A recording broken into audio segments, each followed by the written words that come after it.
Goeiemorgen and good morning to everyone, and thank you so much for joining us on Escape to Nature. Of course, we just had a beautiful juvenile African fish eagle and now it's gone. But my name is Lisa, I am your waterhole naturalist, and I am very excited to be spending the day with you today on Escape to Nature. We're just trying to see if we can find it, but unfortunately it seems like it flew off into the drainage just out of sight.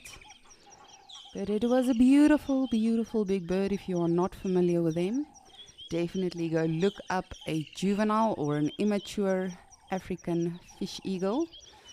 And he got mobbed quite a lot by some of the starlings as well as a drongo. And it seems like he has now thrown a tantrum. Myself and the Jumi. Ooh, we should call them Jumies. But we were just joking and saying that these animals definitely always know when we are about to go live. But that's all right.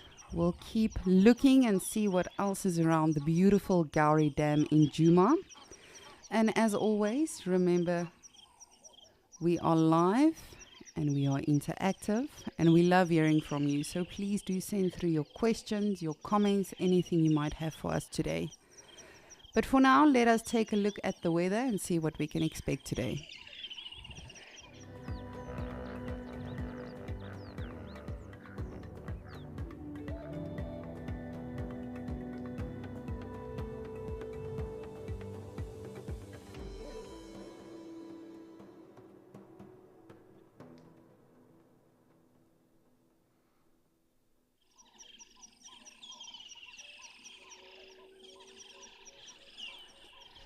Well, I think we can live with that. We'll see what today will have in store for us. Is Mother Nature going to surprise us with some exquisite sightings? I nearly threw a massive tantrum last night when I watched the highlights of Escape to Nature. Of course, Alex saw Tlalamba the day before yesterday here at Gowrie Dam. I'm sure many of you saw that and got to experience that. But that is perfectly fine. We shall find some animals of our own today. And even if we don't see any animals, of course, it's always good to just explore Mother Nature, listen to all of the birds and the animals, and hopefully see some interactions. And as always, we are very, very lucky just to be having some good conversations. Well, I mean, conservation conversations are good. So let me know what you are looking forward to today and what you would like to look for today. Perhaps you are expecting or you've got a feeling about something that we're going to see. I would love to hear from you.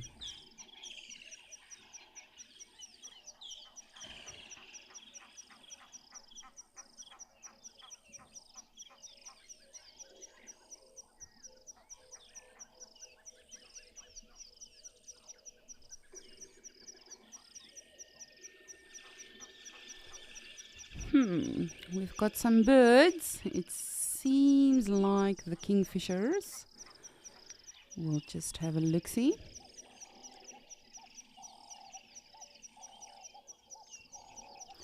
It is our woodlands kingfishers. So it seems like we are in for some birding today. Craig, you are saying you hope the fish eagle pops up again. I know. Silly bird. It was in perfect view initially, and then it went behind a tree, but we could still see it. And then literally 30 seconds before we went live, it decided, all right, that's it for me. I'm leaving now. Bye. Perhaps going to get a Sunday buffet, hopefully. But how beautiful are these guys? And I'm so, so, so grateful to still be seeing them. I know we hear them a lot. I know we see them quite frequently. But I think you'll definitely agree with me. It's really, really difficult to actually get tired of them. Woo!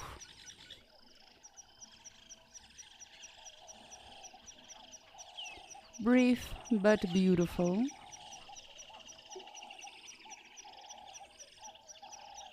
Not too sure what actually chased them off now. But hopefully the fish eagle sticks around for us. It actually went off into the drainage next to the dam wall. So as I say, hopefully it will come back out. I remember one of my fondest sightings that I've had here at Gowrie Dam was of a juvenile African fish eagle that actually had caught one of the biggest catfish I've ever seen. And it was busy devouring it and just enjoying it. And in the process, it got mobbed by so many little birds, and eventually it just took off again. So you never know. You really never know what we might find today. That really is the beauty about everything. Imagine everything was just staged. I could tell you exactly, well, at 11 o'clock we're going to see some elephants, and at 12 o'clock we'll see some lions coming down for some water and disappearing off into the shade again. And then during the day we'll have some impalas. I mean, that really would take the fun out of it. It would help me prepare a little bit, but that really is the fun about all of this that we get to do. And as always, we do have one of our awesome zoomies helping us out on the dam cam. Ooh, we got some bubbles. You see, these animals know.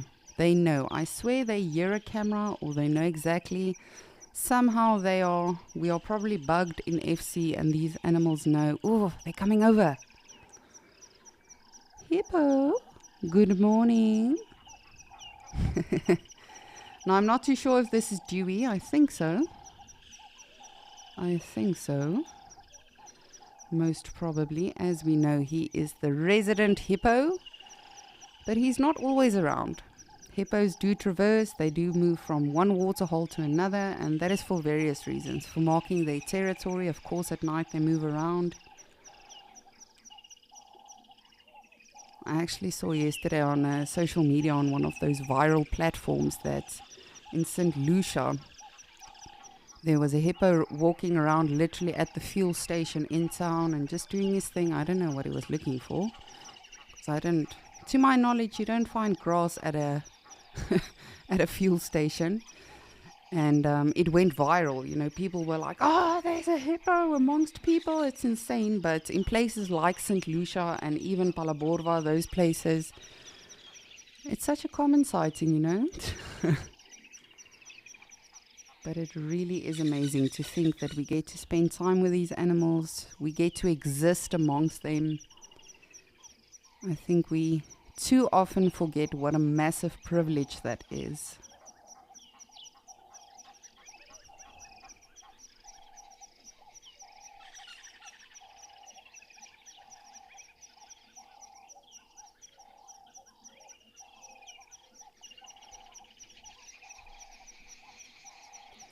But just like Craig, you can send through your questions and your comments. As I said, as we are watching this Houdini leopard, no Lisa, that's a hippo. This hippo, all of this is happening right now in Djuma in real time. So please do let me know what you want to look for today, what you would like to learn about.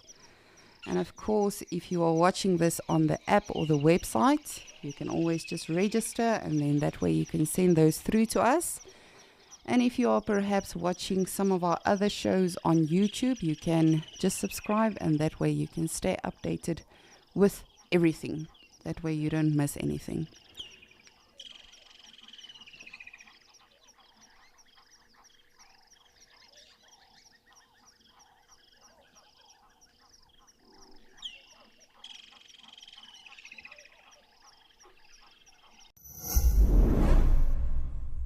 The state of our planet is now critical. Children are the future conservationists, and it is more important than ever that we reach them. By encouraging them to understand nature, love it, and interact with it, we hope that they will want to preserve it. At Wild Earth, we are now able to bring back our Wild Earth Schools program, thanks to our explorers. Thanks to you guys for helping to reach kids from all over the globe and teach them about nature. Wild Earth Explorers, making a difference.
But what a beautiful creature this is.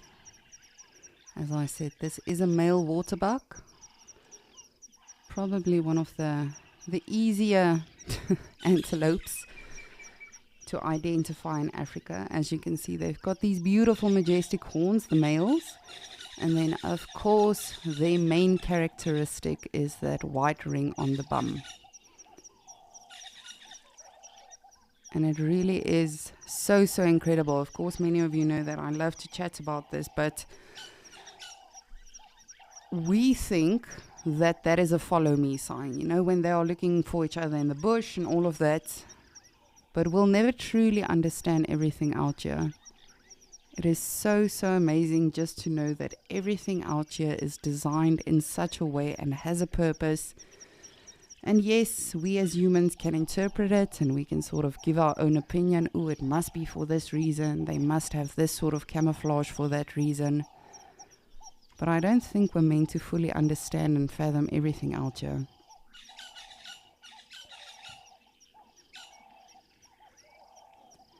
I also don't think it's a good idea to be walking alone,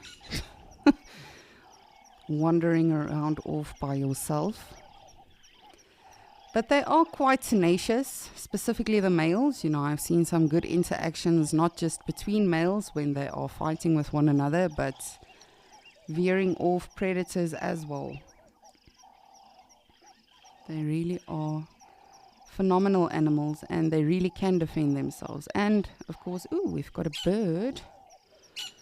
They can do various things in terms of defense mechanism. As I said, the horns for the males, but they are also called waterbuck for the reason that they are often found close to water. They are very water dependent.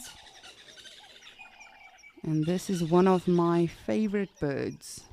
My ultimate favorite is an African jacana, but I'm sure you will know what bird this is. We see them not too often on Wild Earth, but every now and again we do get a good glimpse of them.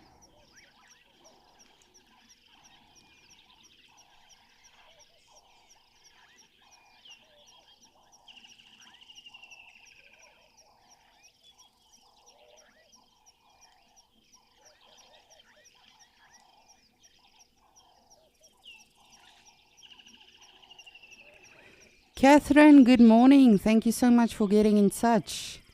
You are saying we often take for granted what we have every day. You know, some people get annoyed by the snow, and there's some people that have never actually seen snow in their life. I remember the first time I saw snow abroad, because I've seen it once in South Africa. I think I was 13, so it was a good while back. But yes, I remember the first time I saw snow abroad, I was in North Carolina at Charlotte. And I literally took thousands of selfies. You know, I was making snowballs in my hands and I sent that to my family and friends back in South Africa. And the locals there were just like, ugh, tourists. And it really is that way. Something like this bird, for instance, there's some people that have never seen it. There's some people that have never seen an impala or waterbuck in their life. And there's a lot of other animals in the world that I too still want to see and witness and observe them interacting. But I definitely agree with you on that one, Catherine. We often take for granted what we have every single day. And specifically when it comes to what we do here at Wild Earth, you know, we tend to think, oh, it was a quiet or slow drive because we didn't get to see a leopard.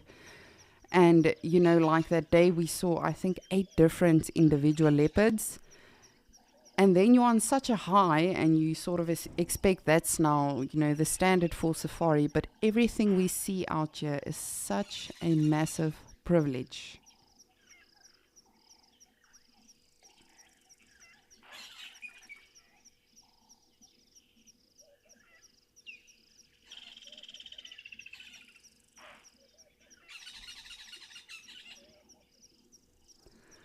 So I would love to hear from all of you what bird this is. If you think you know, let me know. It is one of my favorite birds. I definitely enjoy watching them fishing. And we see one of their family members quite often here at Gowrie Dam. which is a bit larger, a bit taller.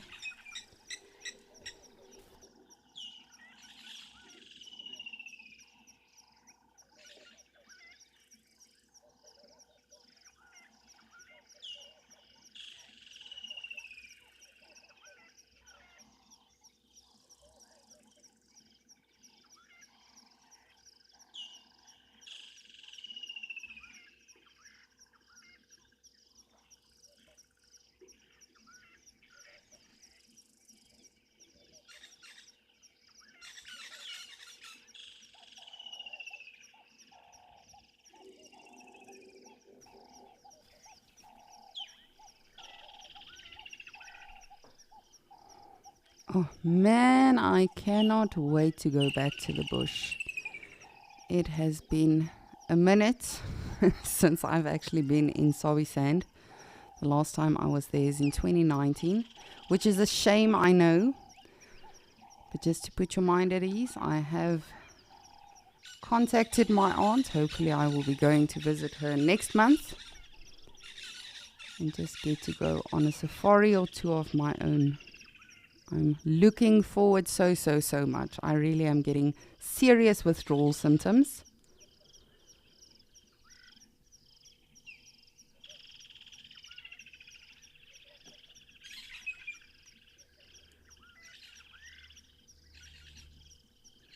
It's just incredible when you look at these birds. Specifically, I always find, the birds that hunt fish, whether they are walking in the actual water or whether they are flying from above and spot a fish or sit in a tree. The precision it takes to actually be able to see the fish moving in the water, not to disturb them, specifically a bird like this. That bird knows exactly how to walk, how slow to walk.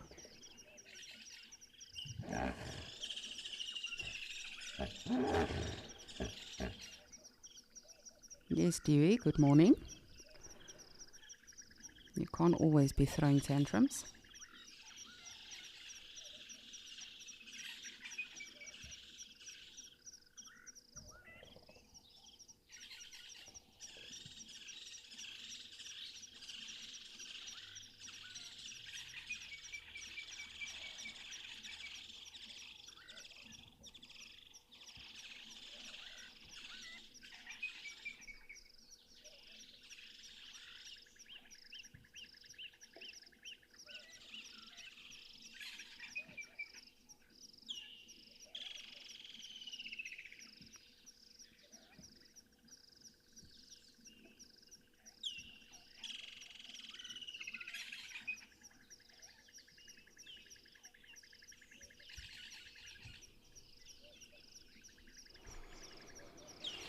And of course you disappear, you silly bird.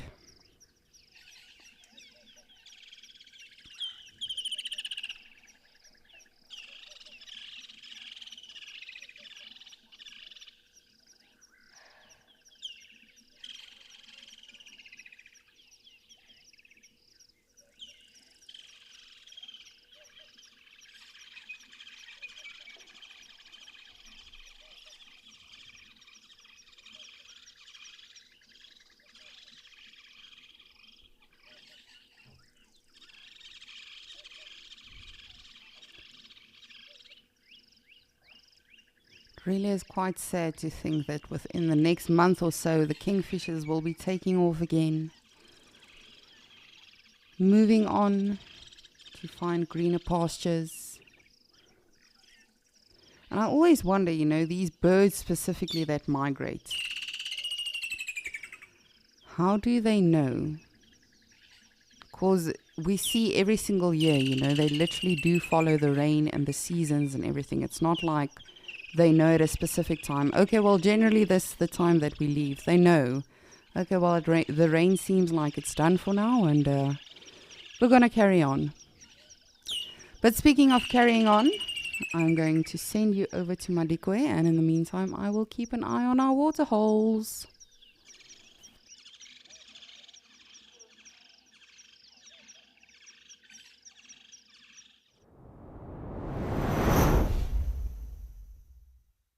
So yes, it is a beautiful morning here at Madikwe. As you can see, nice blue skies, a couple of clouds around, but nothing too serious.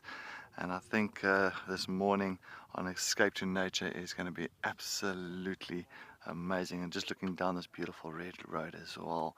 But yes, I'm excited for this morning's drive. I think it's going to be some excellent things. I'm hoping for maybe some tawny cats. You never know.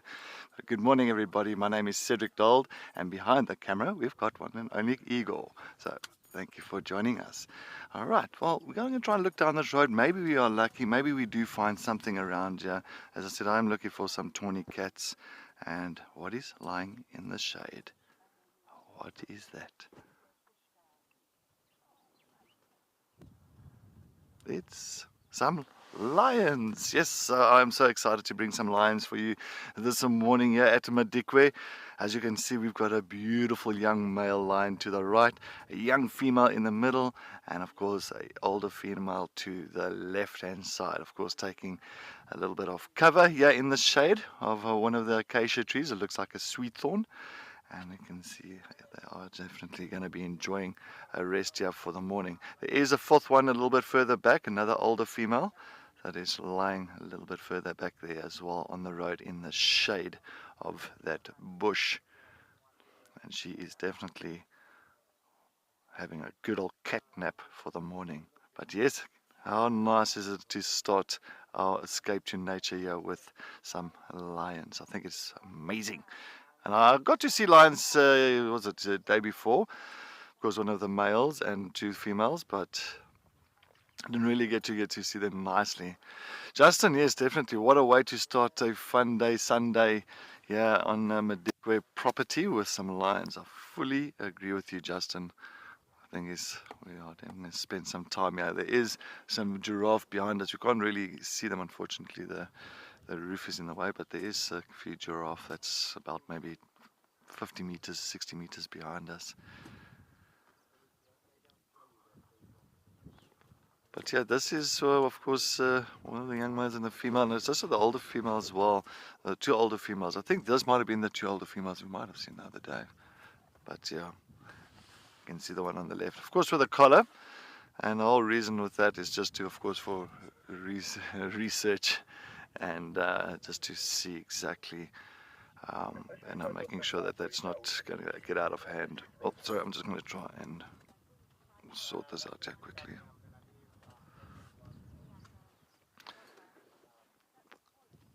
But she is absolutely gorgeous, and these lions are huge.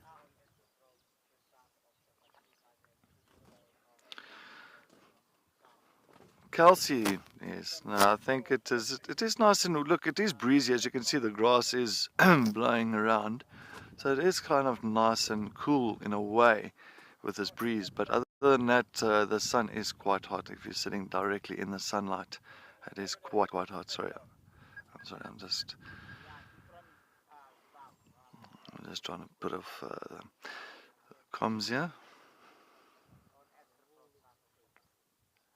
But yeah, all the rest, and you'll find, of course, lions, they do hunt during the daytime as well, but they try and rest as much as possible during the daytime in the heat of the day, is to conserve that energy for the nighttime patrolling, for the nighttime hunting.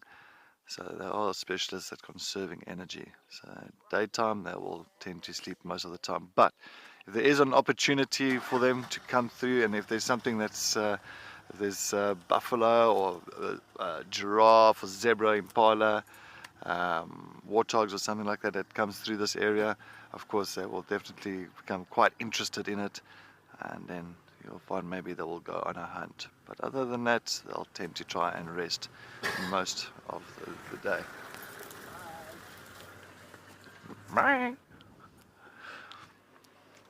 Looks like one of the vehicles with some guests just greeting us there. I think those are all very excited about that lion sighting. Very happy about that. But how beautiful is this young male, eh? He's absolutely stunning. Nice little, got a kind of a very light mane to him. It seems very, very whitish. And I know the two dominant males in this area is known as black mane and blonde mane. Is a dark mane and blondie. Blondie. Just blonde mane. Thanks, Igor.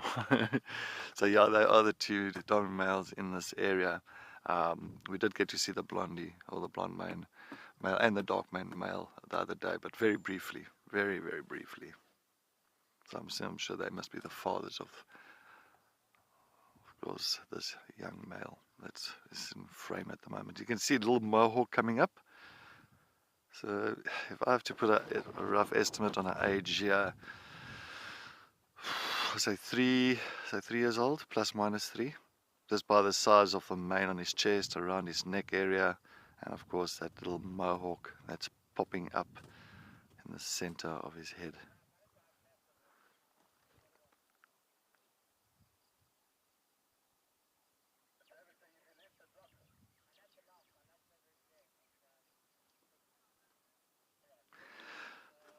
Janet, you'll find a male will get his full mane usually at around about 6 years old, 6.5, 7 years old. That's when it will be properly and nicely developed. It actually starts developing once, like if he gets pushed out now, what happens with young males become nomadic males. They'll tend to still have like kind of a lot of chest hair and a lot of kind of mane, exactly like this one, the one that we see now. And of course a little bit more mane on the head as well. But then at that age, about say 4 years old, 4.5 years old, become nomadic males. And as soon as they start becoming territorial males, so that is around about 4.5, 5 years old. Once they start setting up a territory, of course, testosterone starts really climbing in their system. In other words, they want to start mating with females. They want to start taking over a territory, start mating with females. And once that starts happening, of course, that mane starts developing much quicker and much more rapid because it has to. Because once they become territorial males, they want to look quite impressive for females, and they actually want to make sure they look quite large to other males that's coming through their territory. So it's very important that those manes are fully developed at about 6 years old. So I'll say he's about 3, maybe between 3.5. That's where I will put his age.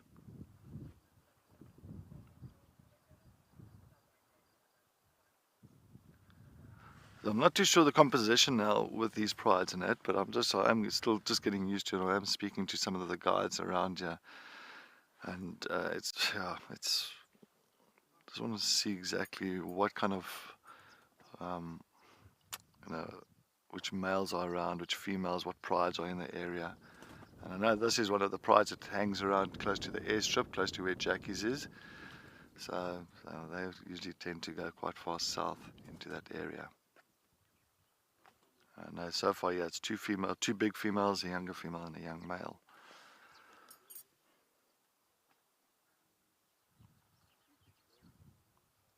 But they are quite big lions. I think we get used to looking at the Sabi Sands, or me, in fact, I've been for 16 years in the Sabi Sands, and so used to seeing the Sabi Sands lions. But it looks like she's also lactating. You can see her teats are hanging quite far down. I think they said that she's got youngsters, this one with the collar. Someone told me yesterday she's got, I think, 3-week-old cubs.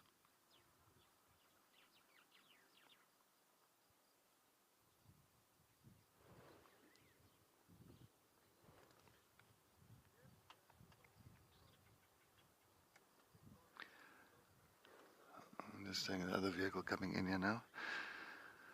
Natalie, the social structure of the very sociable cats. So when it comes to the family or the pride itself, it's always the composition of the pride is usually always the females. So it will be the moms, and then sometimes the aunties, the sisters. So mostly all the females. The males will not stay with the pride. The males will get pushed out at about 4.5 years old. So they usually get pushed away. But the females usually just stay with the pride itself. I've seen over time in the Greater Kruger Park where, of course, the pride has become too large, and sometimes you'll get a breakaway part of the pride, like kind of creating another pride of their own in another area. So that can happen. But they're very sociable. Out of all cats, this is the most sociable cat. So the bond between the pride members is very strong. Many times you'll find them always doing the typical head rubbing, neck rubbing, and a lot of touching and all that, and just keeping the bond strong between the members itself.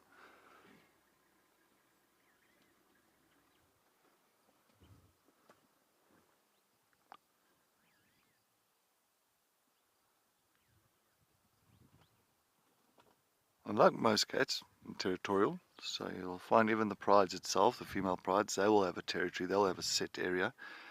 And then of course your coalition, the males, the brothers together, they will have their territory, which, bless you, you're right there. You good?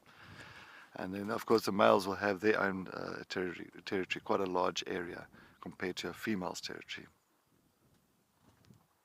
And we used to have a project called the Panthera Project, and or program, where it was we caught all the database of all the prides and coalitions in the Sabi Sands, and we kind of worked out exactly how large certain coalitions' territories were, how large were certain prides' territories were, and all that. And we actually kind of picked up at, of course, the larger the coalition. So if you've got like 2, 3, 4 males in a coalition, you'll find those territories become much larger.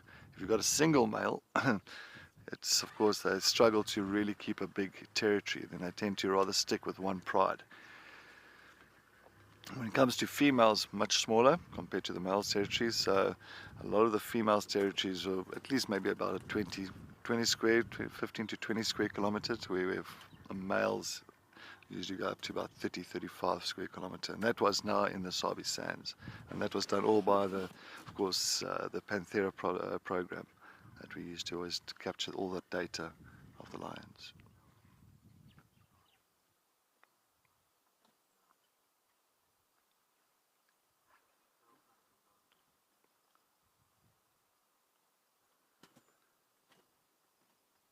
Unfortunately, we want to try and get around there, but I think we'll try and reposition shortly to see if we can get a better shot there. I think it might just start heating up very soon as well, so 10 to 1, I won't be surprised if they'll come back to the shady area.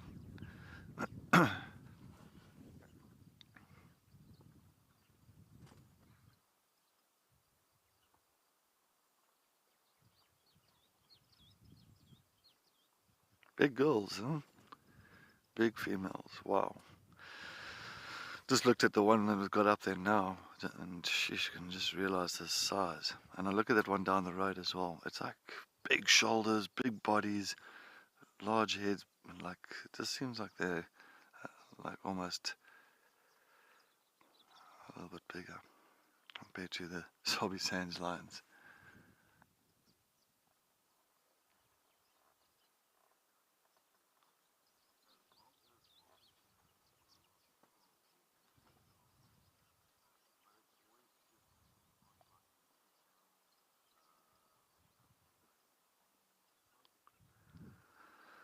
Stripes, yes. You enjoy looking at the young male lions when they're still in their teenage stage with their manes. Yeah, I agree with you. I think it is, Stripes, I think it is quite cute with their little chest hairs that's coming out, and like that little mohawk that sits on top of their head.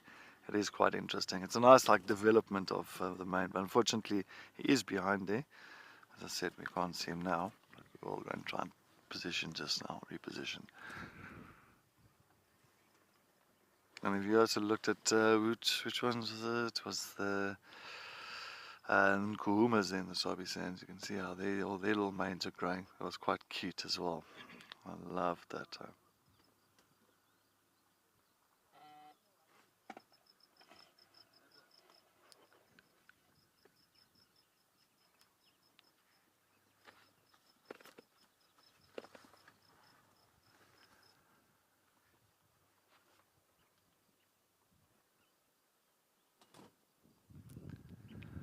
Alright, well, I think we're going to try and reposition, see if we can get a better view on that, the rest of them. But while we do that, let's go over to Nick in Kariega.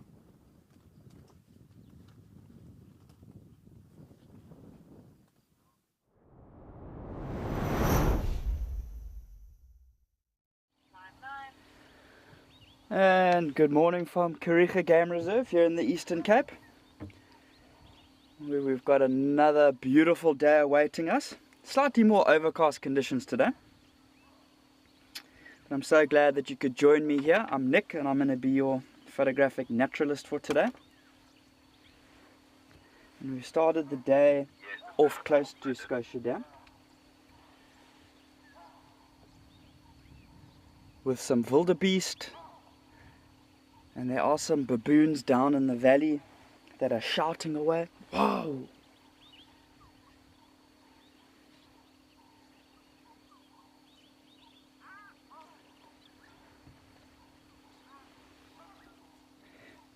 And it is quite loud, the baboons that are calling.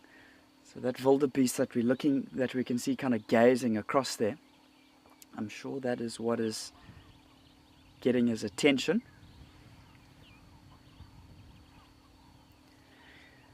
And if you were with us during our sunrise safari today, you would have seen that we had quite variable weather this morning.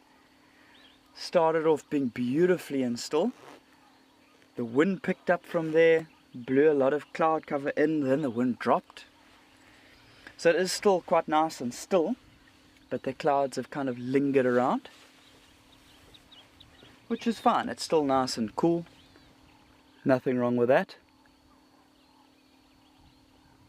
And you can see our wildebeest really taking it easy here.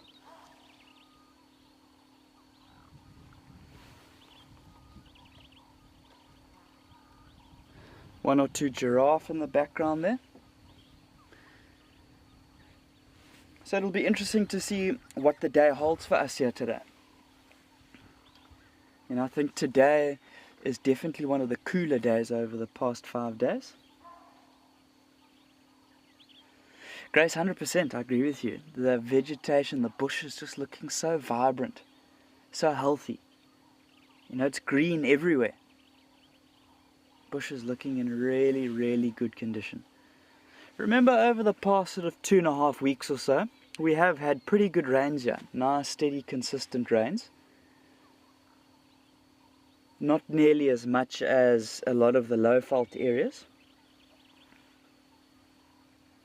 In terms of collectively over the past sort of month, I'm not sure of the specific number, but I'd maybe put it close to maybe around 150 mils or something like that. I'd have to double check, 100 to 150 mils maybe. I know I was chatting to one of my friends who works up in the low-fault area.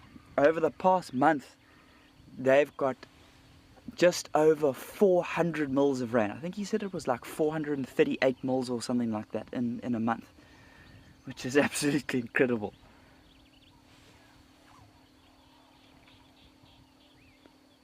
But the rain that we have got here at Kariega started off nice and sort of slow and steady, and which is the type of rain that we do want. You know, it's really going to infiltrate into the ground. You don't really want those massively hard rains to start off with. A lot of your topsoil and the nutrients with it kind of washes away. So we've had really nice, slow, steady rain. And we've had 1 or 2 days of where it has rained pretty hard and pretty consistently throughout most of the day, which has been fine because, as you can see, there's lots of grass cover to kind of really gain all of that water.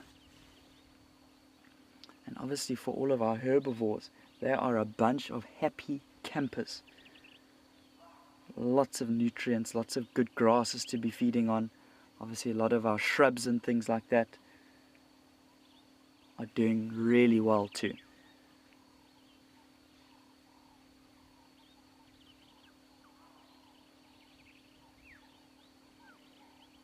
So we have talked about it before, but if you have just joined us, if this is one of your first times joining us here at Kariega, a lot of the sort of the mud wallows in the Scotia Dam clearing where we are now are still relatively dry. They haven't really held too much water.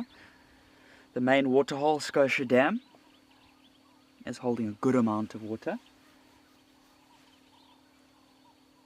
So the area is looking in good condition. So I think my plan for today is, with it being a slightly more cooler day, I think today might be a good day to kind of venture further west. Just do a little bit of exploring. Early on this morning I did hear roaring from some lions. So possibly the coalition of the 2 dominant males. So I think that might be my plan for our little stint of escape to nature today, have a look and see if we possibly can't come right with some lions.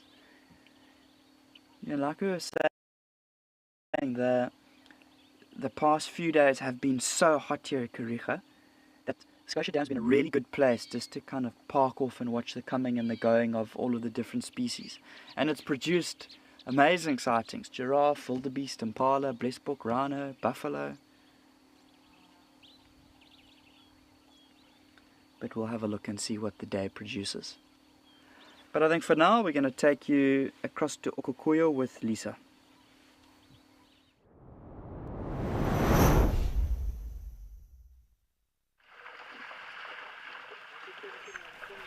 Thank you, Nick.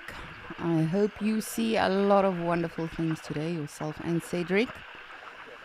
But how beautiful is this? Yes, I know we've been seeing this for weeks on end, but I really never get tired of it. And the conversation we had the other day, you know, with regards to, I wonder if the animals ever lose their voices. I was actually chatting to my better half last night about this as well, the zebras particularly, because they are not as rowdy yet, but you will hear today throughout they become a little bit loud. And of course, as I've been saying a lot the past few weeks, they are currently sort of in rutting season, so the stallions are fighting a lot, they are kicking and biting each other, and with that comes a lot of vocalization as well. But as we are watching this is not one harem or one herd or one bachelor group. These are various ones that sort of join up and then they'll split up again.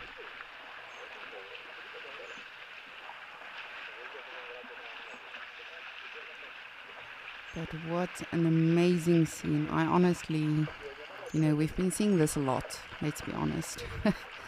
But literally every single day is like a new experience for myself. I don't know if you guys feel the same, but it really is just so amazing to see all of these animals gather and come for their water. Of course, this is one of our hotter and more humid areas or locations. And specifically now, it is in serious need of some rain. I know the rest of the park, there has been some areas that received some rain. But particularly at this waterhole, we are in need of some water. But for now, that is boding well for us. The animals are coming quite frequently. The elephants, the rhinos. So you never know. So right now we've got some zebra. We did just have a springbok as well, but then further back you can see an impala heron is coming along with their tiny ones. Oh, they're precious. But it really is just such a versatile waterhole, this.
And there is the famous vocalization I was referring to.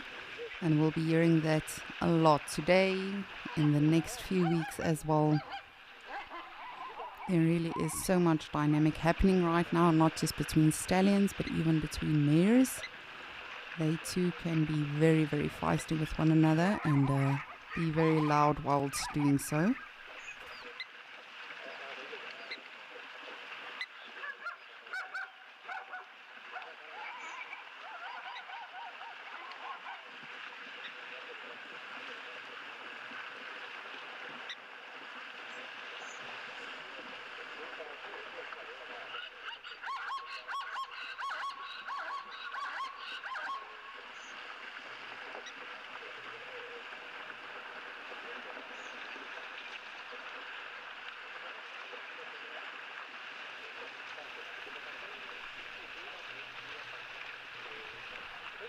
And for those of you that do not know or might be new to Escape to Nature, so of course you know Amakala, Kariga, Cedric, all of those awesome naturalists are actually in the location.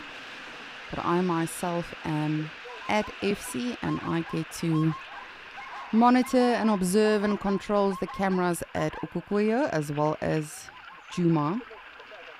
Isn't it incredible what technology actually allows us to do? I mean, this is a different country. This isn't even South Africa. But we get to be part of something so massive and so impressive. And again, you would think this is a fairly common sighting, but if you have been following us religiously, you will know that a couple of weeks ago this was not the case. When it was actually very green and lush with a little bit of rain we've had at this specific waterhole. The animals really were all over in other locations as well in this park because they were no longer restricted to just have to come to this waterhole. But with all of the activity that we've been seeing from them, not just from the zebras and the impalas, but really everything, the elephants, the rhinos, the oryxes, that really indicates to us that the rest of the park is dry. And I mean, if this isn't evident enough, it really has been the case. So specifically for the bigger elephant herds, we have not really seen them because they, of course, you know, with having babies and everything, they have to take everything into consideration. So not just water resources, but also food content, nutrition content for not just the mothers that have babies, but for the rest of the herd as well. So hopefully, you know, they will start coming again when it gets even more drier, which seems impossible, but believe me, that is definitely going to happen.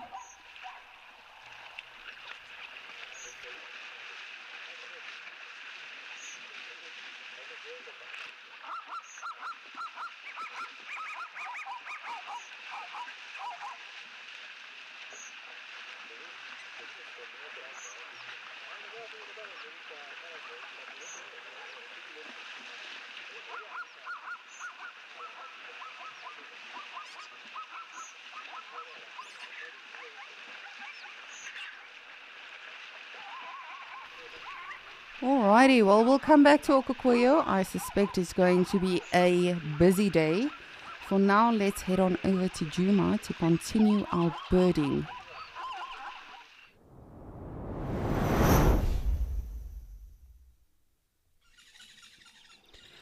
Alrighty, it seems like we are having a day for the birds. As I said, we did have an African fish eagle juvenile earlier on. And then the bird that I asked earlier about, the one that was in the water, that was a green-backed heron. But what bird do you think this is? And it can be a tricky one because it can be confused with 2-3 other species as well. But I would love to hear from all of you first. And I'm surprised that it actually sits still or sat still for us while we were coming over.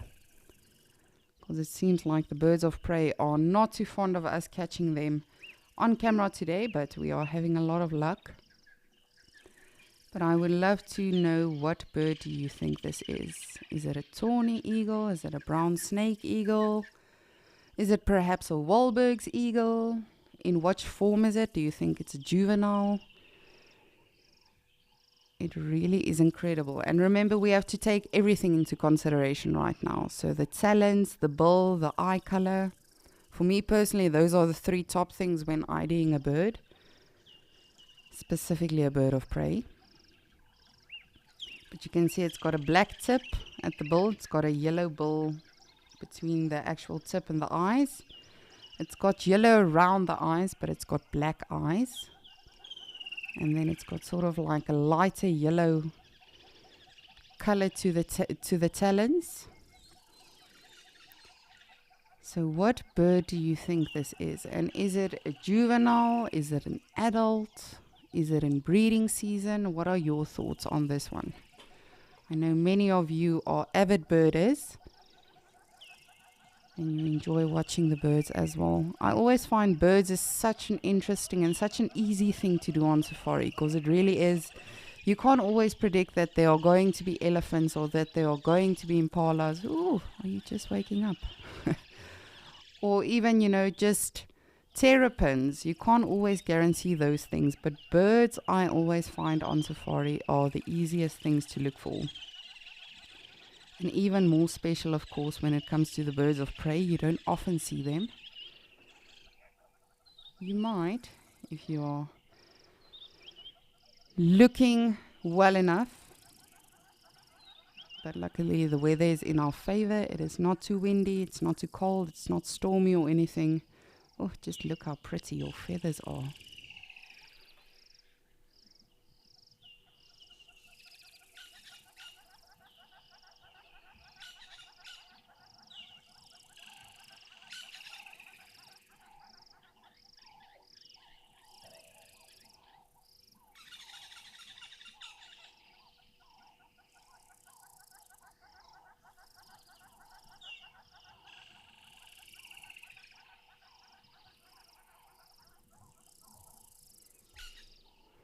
And when we did see the African fish eagle earlier on,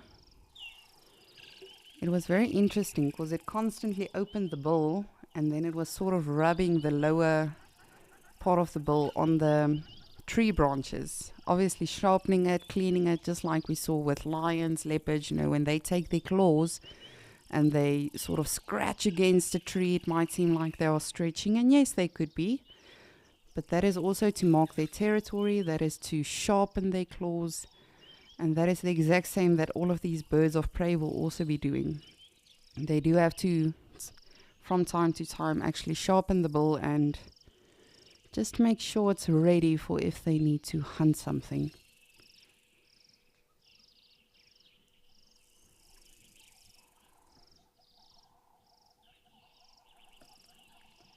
Craig, you are saying it's a lonely adult eagle. Well, you're not wrong. You are not wrong. It is definitely an eagle. But what do you think? Which eagle do you think it is, Craig? Do you have any guesses?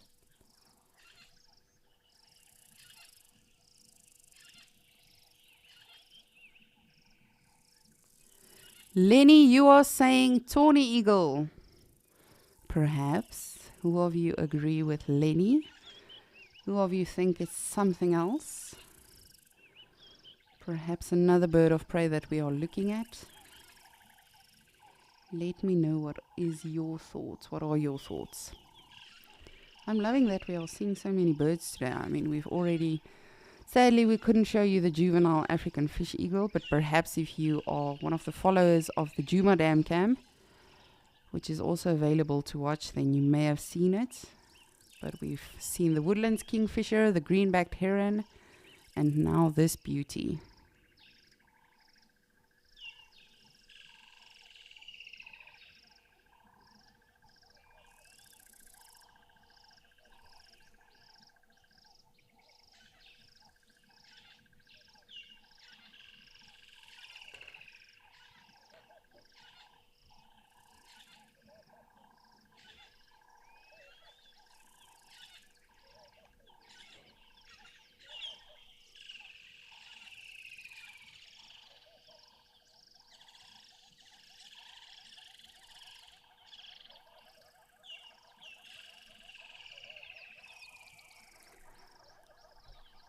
Do you think it's an eagle? Perhaps it's something else.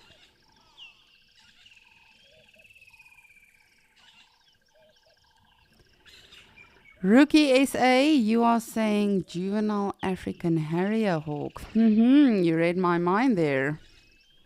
Perhaps I'm trying to confuse all of you by saying it's an eagle. What do you think? Is it an eagle? Is it a hawk? What are we currently looking at? And again, there's a lot of things to take into consideration. The actual color of the bill, the actual yellow around the eyes as well, because that is also a good indicator for it not being some of the eagles. And then this wonderful plumage this bird has, because it really is incredible when you look at birds of prey, you know how different they can be from juvenile to adults. But do you agree with Lenny? Do you think it's a tawny eagle? Do you think it's an African harrier hawk? But I'm going to wait for your answers and your guesses. And for now, I'm going to send you. I'm going to send you over to Cedric and his lions.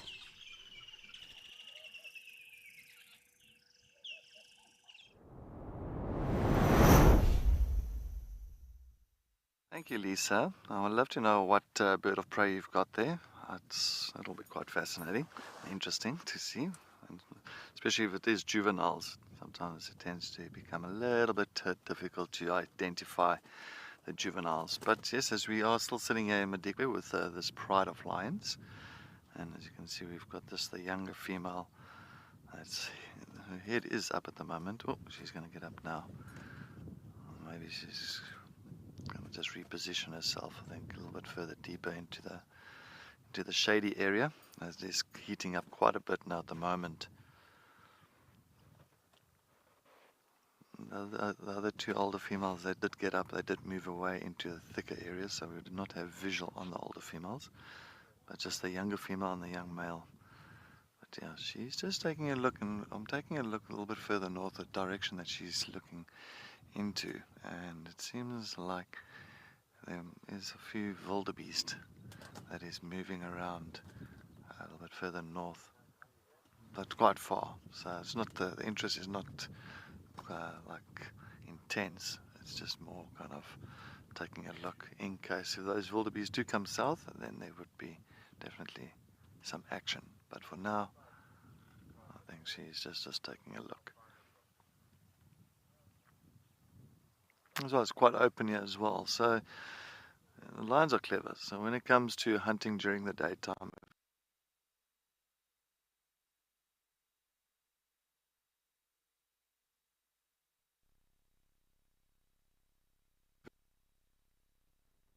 we kind of comb, like kind of have this almost like a horseshoe effect of like ambush style. And if they do that, I mean, that wildebeest will pick up that these lionesses are moving towards them, and then 10 to 1 they will just move away and run away. So that energy that they spend on doing that is going to be quite immense, because it's hot and it's quite open. So that's why they're not going to, they rather kind of work it out if it is possible, is it worthwhile really getting up and moving towards them, or just rather wait and see what happens. Maybe they'll move towards them, maybe the wildebeest moves towards the lions, then it's fine. But for now, that's why they won't try and do too much for now.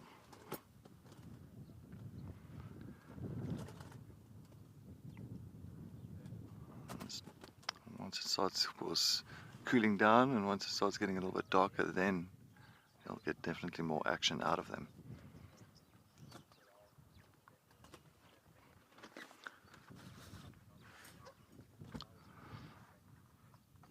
So you can see just behind the ears as well, it's got those little black markings, same as the tip of their tail, the black tips.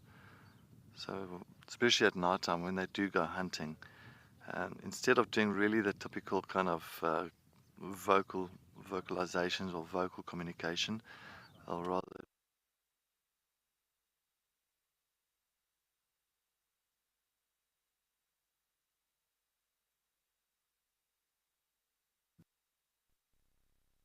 tail, and then so they don't have to make any noise. Sorry, Morgan, you said something about Lisa?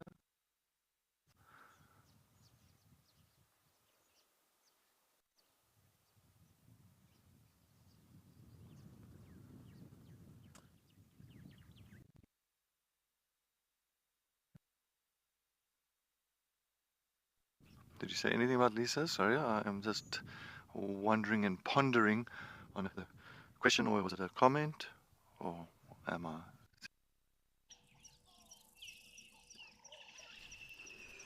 Sorry about that, but yes, it is I, and we've still got the bird. We are just going to look at it while we can before it takes off. It literally was the funniest thing now. The Zumi and I are having such a giggle because it was doing the funniest leg stretch, like literally just hanging the one leg and talon off of the branch. And the Zumi was saying it's doing some yoga for the morning. But of course, just as we came over, it stopped doing it. So I am still waiting for your answers. Do you think this is an eagle? Do you think it's a hawk? Do you think it's juvenile and adult? And the one thing I do want to mention again, it's got yellow around the eyes. Now, the one clue I can give you as an adult, it's got a lot of yellow around the actual eyes. However, an adult looks completely different than what this one does. So let me know what you think this bird is. You can see in here some of the smaller birds are not too happy with its presence. But they really are also, oh yes, stretch those talons, my friend. Get them ready for a hunt today. And this is actually a bird I've never seen on a kill for myself on safari, or hunting, or with something that it's actually feeding on. If I can give you a clue, it was quite a while back, but Cedric had one. I can't remember which dam it was. I think it was either Treehouse Dam or Twin Dams. And the bird was hanging upside down on a smaller bird nest, trying to actually get some of the eggs or chicks out, the eggs. If any of you remember that sighting, and he had it twice. He had it initially, and then it actually went over to one of the smaller bird nests, and it was trying to steal some food over there. Ooh, just look at that.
Mim, good morning. You are asking, is it a juvenile martial eagle? It is not. It is not, no. But keep guessing. There may have been a correct answer already. There may not have been. But as we are watching this eagle, isn't it fascinating what they are able to do with their heads? I was just mentioning, the preening and the cleaning that you see in so many mammals. A lot of them, of course, allo-groom each other because they are not always able to reach the difficult spots. And if they can't, they'll sort of go to rubbing posts like we see with buffaloes, elephants, rhinos, warthogs. But this eagle, just look at that. It's able to turn its head. It's not able to turn it 360 degrees. No, do not. Oh, I thought you were about to take off. That's fine. If you need to use the loo, you do you. But eagles actually have 14 vertebrae. And that is why they are so successful, in terms of using their head in such a... No! Silly bird. That is why they're able to actually use their head so successfully. They can turn it up to 270 degrees, which is still rather impressive if you think about it.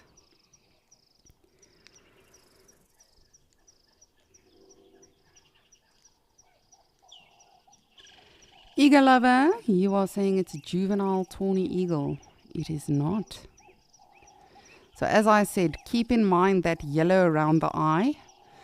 As an adult, this bird will actually have a lot of it in its plumage, and the coloration is actually completely different to the juvenile as well. But that's a good guess. Good guess, eagle lover. Where did the silly bird go?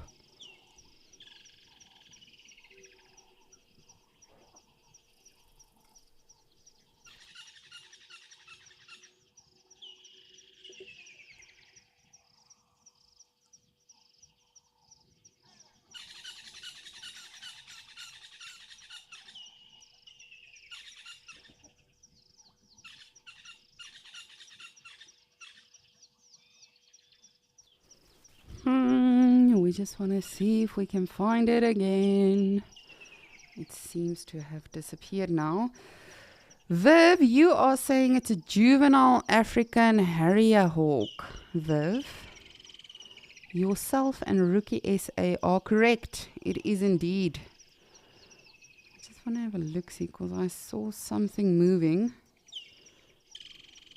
But yes, it is a juvenile African harrier hawk.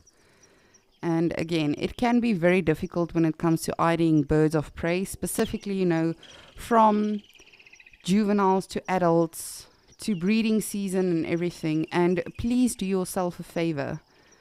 If you are not familiar with them, please do go look it up because you will be shocked at the difference between juvenile, what we saw now, and the adult. The adult is this beautiful gray plumage. He's got a lot of yellow around the actual eyes, and they really are phenomenal birds.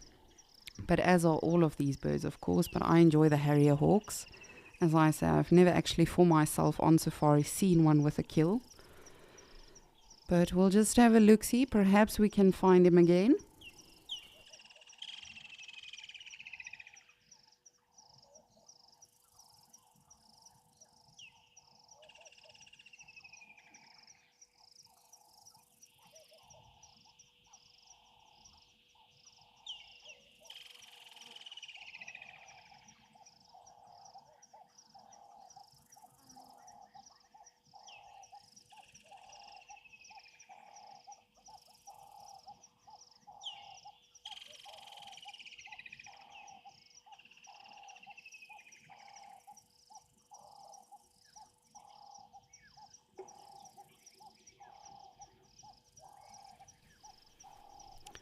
Well, even if we don't find it again, hopefully we do, but even if we don't, he gave us quite a few moments with him, which is wonderful.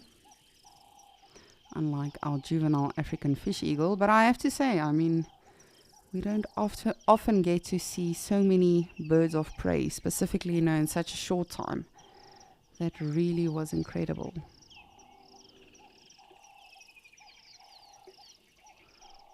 just have a look, see.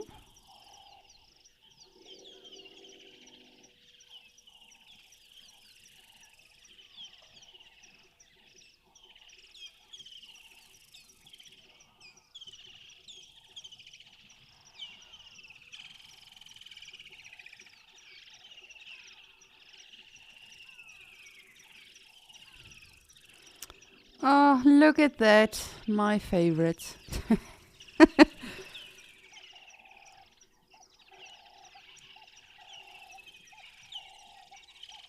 Oh no, apologies. That is a hammerkop. Initially, I thought from afar that is an ibis or harida. Look at that, we've got a hammerkop. That is also something we don't see too often on this dam cam. Specifically in a tree. Generally, they are moving around the actual edges of the water, looking for fish. But literally, their name means hammerhead. You can see for which reason. That is amazing. Look at us. We are doing a lot of birding today.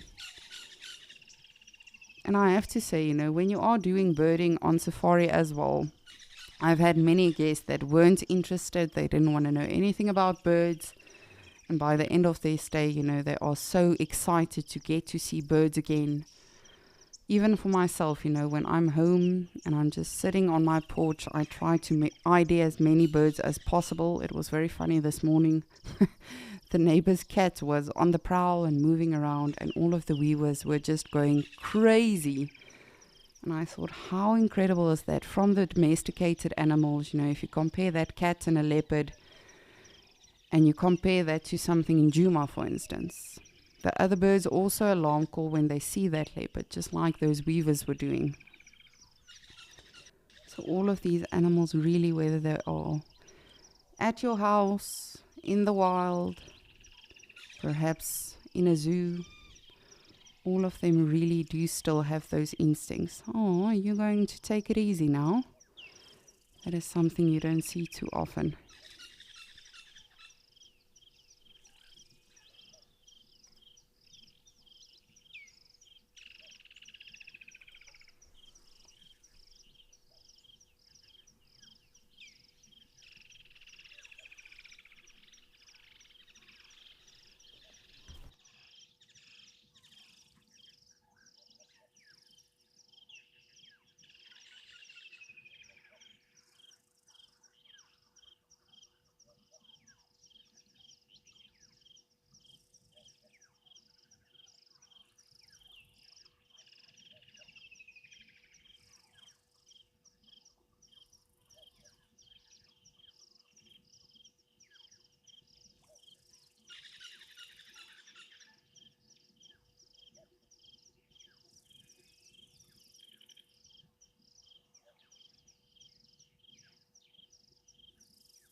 This is so fascinating for me. Because as I say, this is not something you see often. Generally, when you see a hammerkop, it's around the water. They will be actively looking for aquatic critters, fish, mollusks.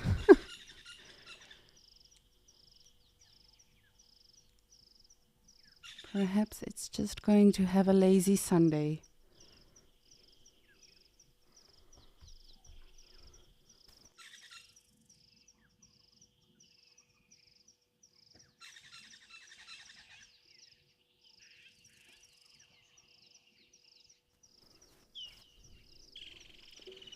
Good morning, starlings.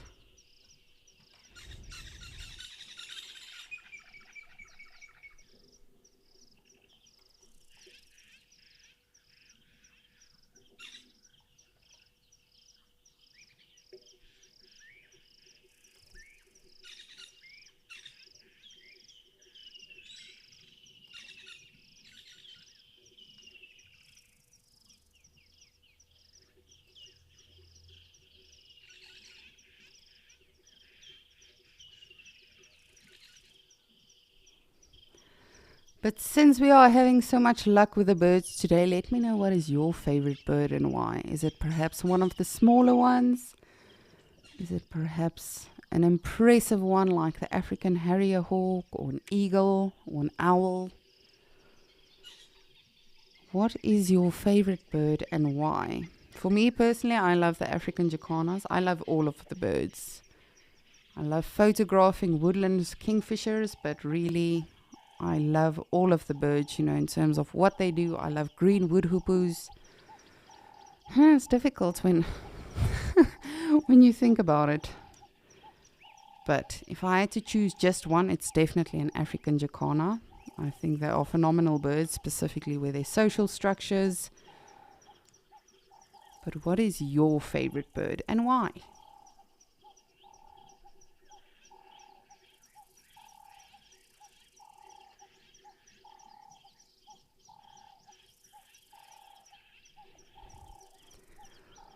Alrighty, but while you think about that, and while we look for some more birds, I'm going to send you back to Madikwe and see what Cedric is up to.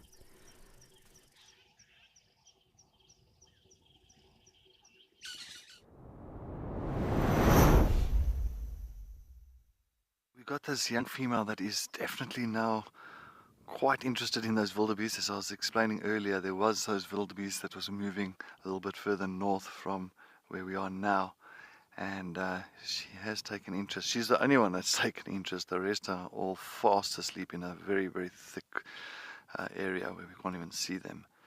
But it's just this one young female that's just maybe typical youngster, seeing what she can do, honing in on her hunting skills, practicing, see how close she can get to them. But now she hasn't got any assistance from the rest of the pride, so I think she'll be maybe lucky 1 out of 100 times here.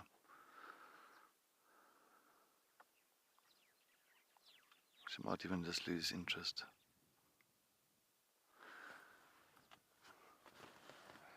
I can't see what she sees. Unfortunately, there's a vehicle that's just to the right of us. So I'm just trying to take a look nicely here. You can see she's keeping very still. And the wind direction is ideal for her. So the wind direction is coming from north to south. So in other words, it's coming from the prey species towards her, not from her to them.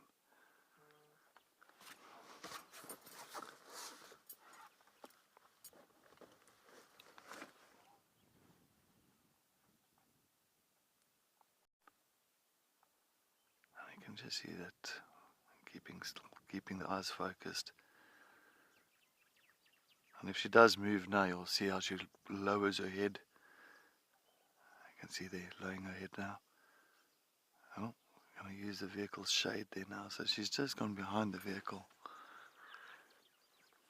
Sorry, excuse me. So of course what she's doing, she's using the vehicle as cover.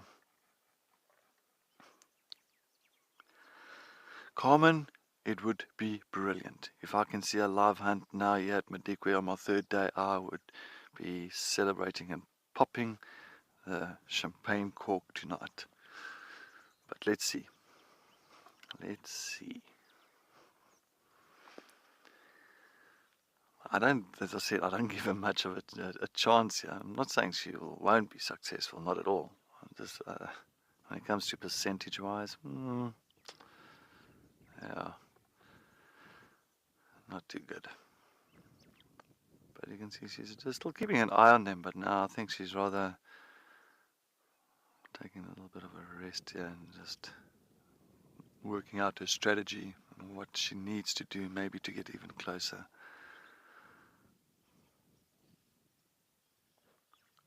And I can hear the oxpeckers. So I can hear the red-billed oxpeckers, the typical psh. So that's one of the indicators of a herbivore that's close by.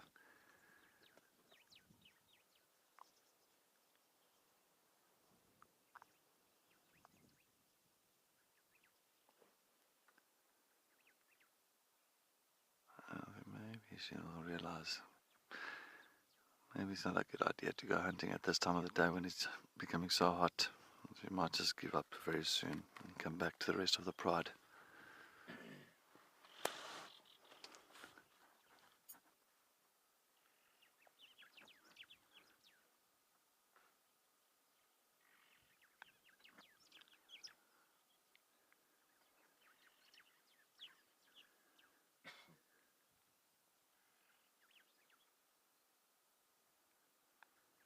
And one thing, I can say, one thing about Madikwe, is that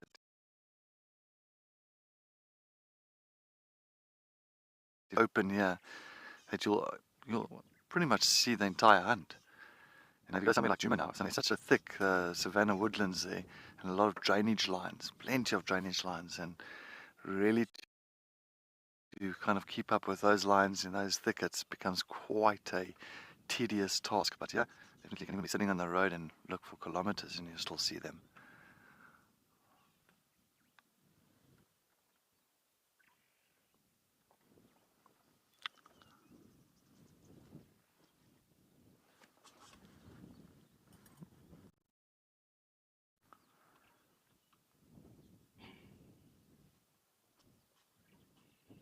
I can just even see the body gestures. Pushing the head to the side, just like she's lost visual of one, and then she pushed the head to the side just to make sure that she can still see them. And those ears are pointed directly forward.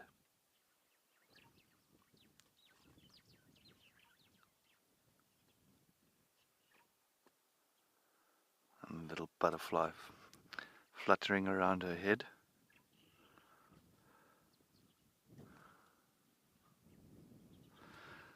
Well, we're going to continue watching this beautiful lioness, just taking a look at whatever she's busy looking at. Let's head over to Lisa as she's sitting on the Okukuyo Dam.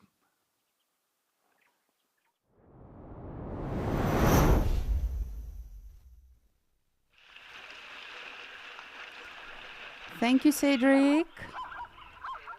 So incredible to have lions out in the open this time of day. Of course, the weather does help a little bit, but it really just goes to show we never know what to expect. And the same for us at Okukuyo. Yes, this is something we see quite frequently nowadays, but we never know what's going to happen out here. Are we perhaps going to see a predator? Will I perhaps get to see my black fluffy foal, which I've only seen once again after we initially saw it a couple of months ago? What is this springbok thinking about right now? It really is wonderful just to be able to spend time with all of these animals and to, of course, to get to see them up close and personal. Of course, this dam cam is stationed at the Okukuyo campsite. And just think that all of the visitors here get to see all of this themselves as well in real life. That springbok does not have a head. For those of you wondering, that is actually the actual spring or the inlet. So this is a man-made waterhole. It's one of about 35 in the rest of the park, and some of them are also man-made, but some of them are actually natural.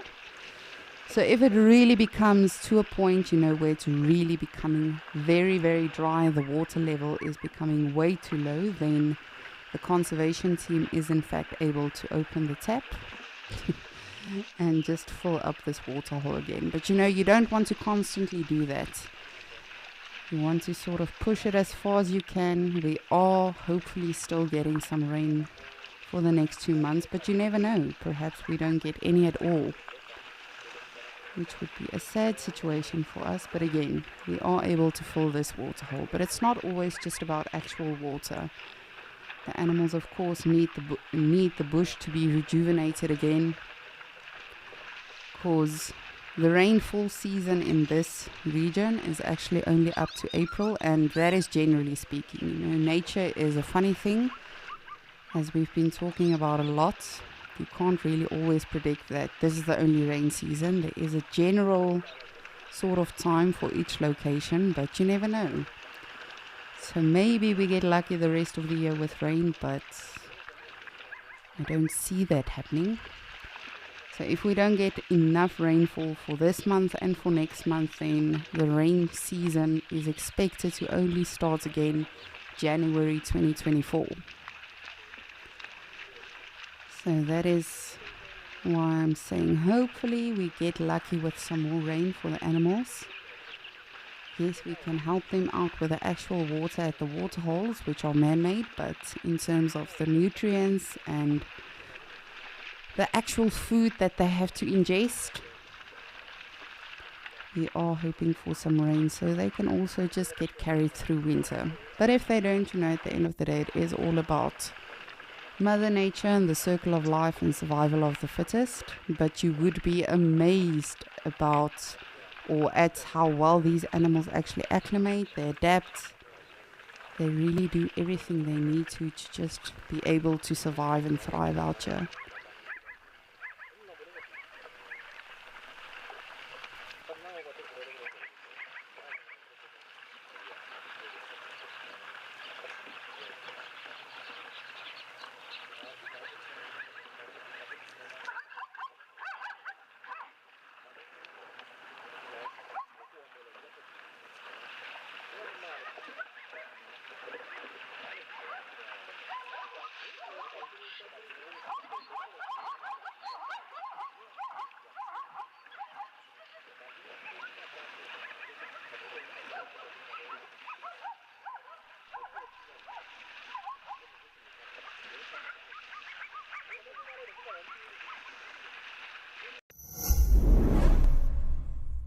We hope that when you watch Wild Earth, you will fall in love with nature. We know that our explorers share a passion for nature and want to make a difference. Wild Earth Schools is back. Sign up to be an explorer and your subscription will help us reach the future conservationists of our planet. Invest in something that truly matters, encouraging children to care for our beautiful wild earth. Wild Earth Explorers, make a difference.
And if you're just joining us, welcome.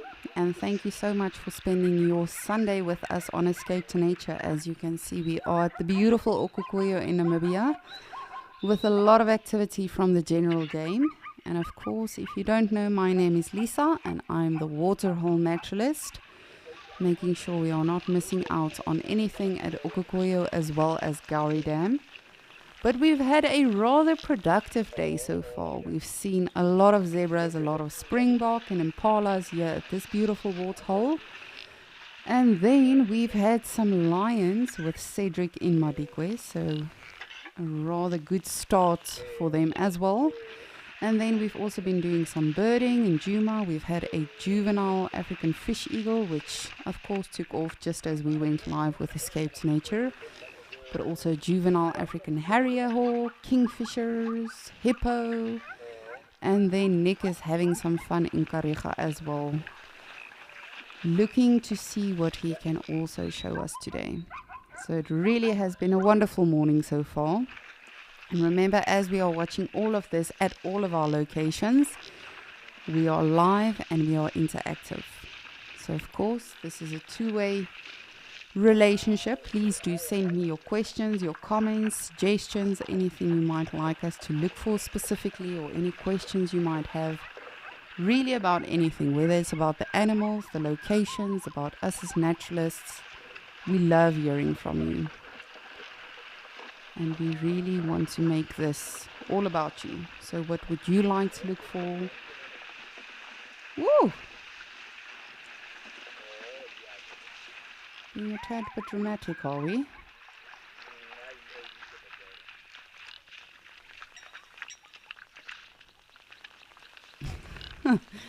And I just had a very selfish thought, you know. These animals are of course very hot. It's very humid. So yes, they do quench their thirst. They do hydrate themselves. But when they do go into the water, yes, they are cooling off. But specifically the animals, you know, with the actual hairs on their bodies, like the springbok, the zebra, the oryx. You are soaking up the water. Stop it. The elephants, the rhinos, you know, of course, they don't have that much hair on their bodies, so it's not really making a difference, but I guess I can't pick favorites right now. And the animals need to do what they need to do.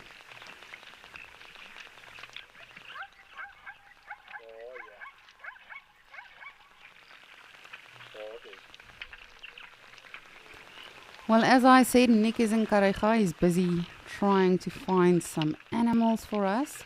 So I think let me send you over to Nick to see what he's up to.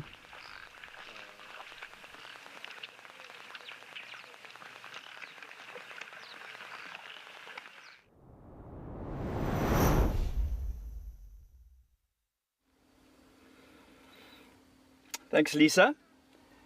I don't think I'm going to have to say what animal I found, but we have been successful. Boom shakalaka, yes please. So this is the first time since I've been back that I have managed to see our dominant coalition of male lions again.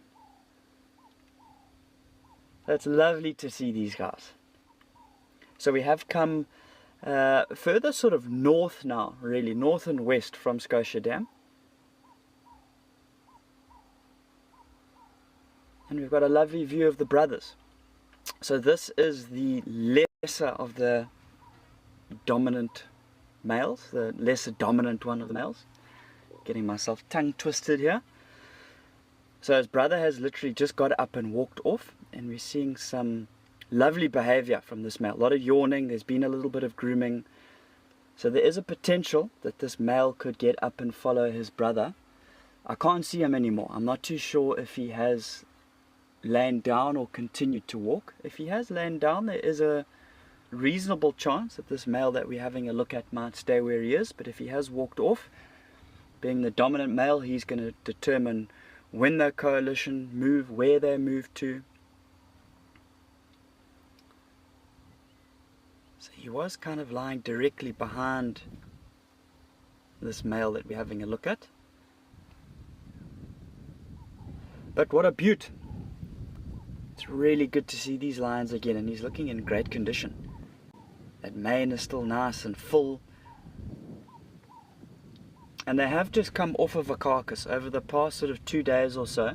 I believe they've been feeding on a wildebeest, but it's been, excuse me, in an area that's very dense, very tough in terms of accessibility for a vehicle. So I haven't even tried to get to the area where they have been. In terms of where they are now, we said north and west from Scotia Dam, probably as the crow flies about 4 or 5 k's, somewhere there I'd say. And then where they had their kill was quite a bit further north from where we are now.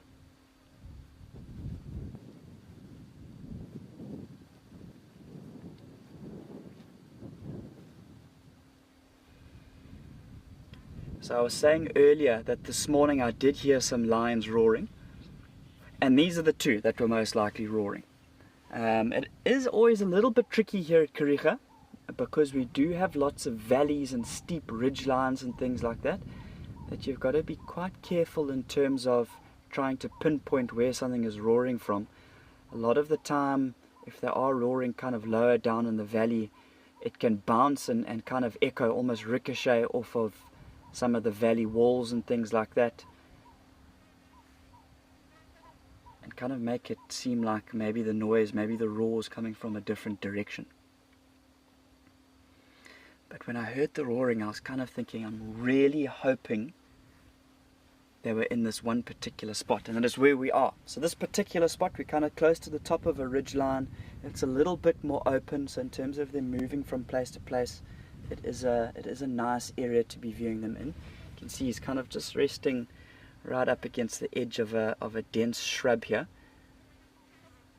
So the sun is kind of going behind the clouds and then coming in front of the clouds, and he's found himself a nice little patch of shade there.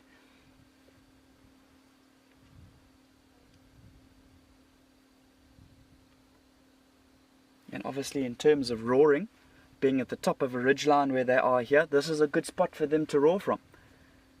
Good place for them to project that roar, so it's going to travel. You know, obviously if they were in the dense Albany thicket, that vegetation is really going to hold in that roar. It's not going to move far and wide.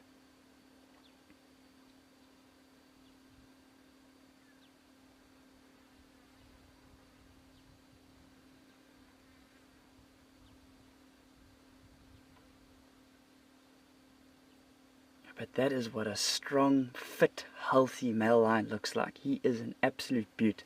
I must say, of the two, this is my favorite of the two. He's got a very clean face. He doesn't have too many scratches or scars or anything like that. I only just briefly saw his brother now, and I'm quite interested to take a look a little bit later.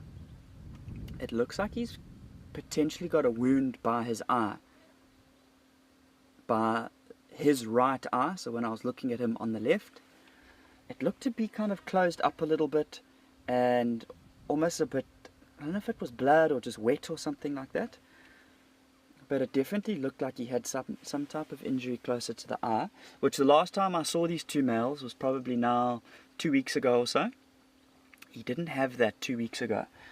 So I'm very interested to take another look at that second brother and just see how he's doing. Potentially over that wildebeest carcass that they were feeding on, these two males might have got into a little bit of a squabble. You know, maybe they hadn't fed for sort of 4 or 5 days. They were both very hungry, both very sort of territorial over that carcass, wanting the best bits to themselves. You know, nice rump sections and things like that. Soft meat for them to feed on. But we do have time on our hands. There's no need for us to rush from here to go and have a look at that other male. I think he has more than likely settled down in the bush somewhere not too far away. I can't see him for the moment, but you can see how this male's kind of resting now. He looks quite settled here. Callum, thank you very much. I'm very happy to bring this male to you. So I see you saying great work. I'll tell you what is not great is I have made the rookie error of the century. I may have found these male lions, which is absolutely incredible news, but in the process of finding them, I have driven over a landmine of the bush. I have driven over some male lion scat, some male lion poo. So they've, we're just saying they've come off that wildebeest carcass, obviously got full stomachs, they've been eating pure protein, and I've driven over possibly the worst thing to drive over in the bush. If any of you have driven over lion dung before, you'll know that it is a rancid smell. and that you can give your tires as much of a good wash as you want. Get that high pressure hose out and spray it on those tires, but you will know for the next day and a half you will smell that. So if you would like to all send a prayer up for me, I'm going to be smelling male lion poo for the next day and a half. Oh, what a rookie. But I feel like it is all worth it, you know. We're having a beautiful view of this male here. And look how relaxed he is. You can see the flies are bothering him a little bit. That tail's kind of just maneuvering slightly, kind of swatting hard every now and then.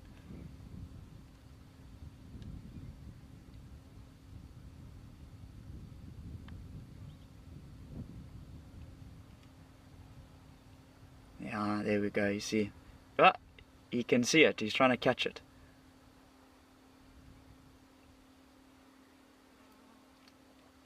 Amazing how something as small as a fly can cause such an issue.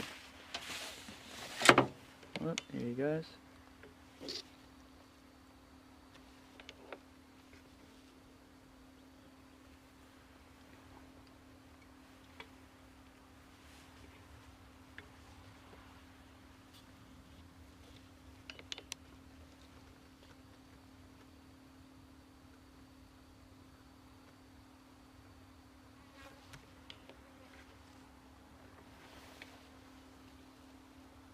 You can see in terms of the direction of where he's going, that termite mound, that is exactly where his brother went to.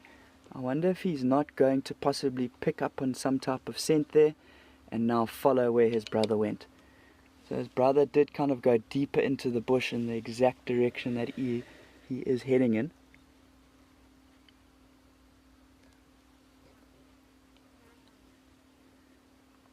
I think unfortunately for us, he's going to move out of view now. So potentially his brother kept moving. Maybe that is why he has got up himself and started to kind of follow that scent trail. So I might look to potentially reposition here and just see if I can get us in a slightly better area to get a view here. So there is another deep valley that he's kind of heading towards now.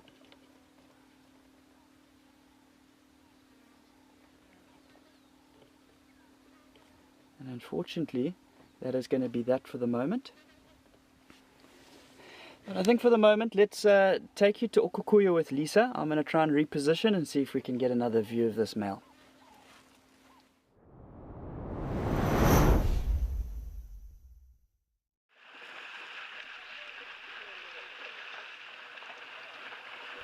Thank you, Nick. Beautiful Leon you have there. I can't remember when is the last time I saw a lion here at Okukuya. It has been a while, but that is alright. You never know what the rest of the year is going to hold for us in terms of sightings with the predators. We are yet to see a leopard or cheetah here as well. But again, it's not always about the big animals and the impressive animals. It really is about every single species out here.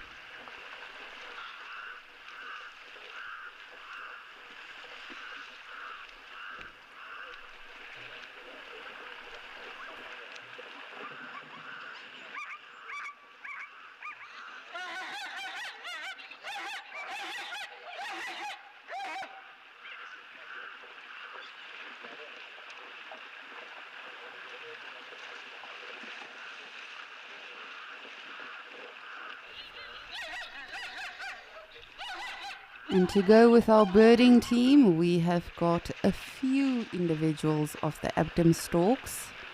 You can see these funny birds. There's one of them, one individual here off to our right on this side of the waterhole, the blackbird. That is an Abdom stork. And on the other side, you can see there's a small group of them. Now what they do is they actually follow the rain and the water. And for the most part, from what we've been seeing here at this waterhole specifically, they tend to form different flocks and then they all arrive in one big flock. And then they literally just spend some time around the waterhole, For the most part, they actually follow insect outbreaks, which is why they follow the rain as well. But I don't think there's a lot of food for them around. However, you never know. Perhaps they know something that we don't.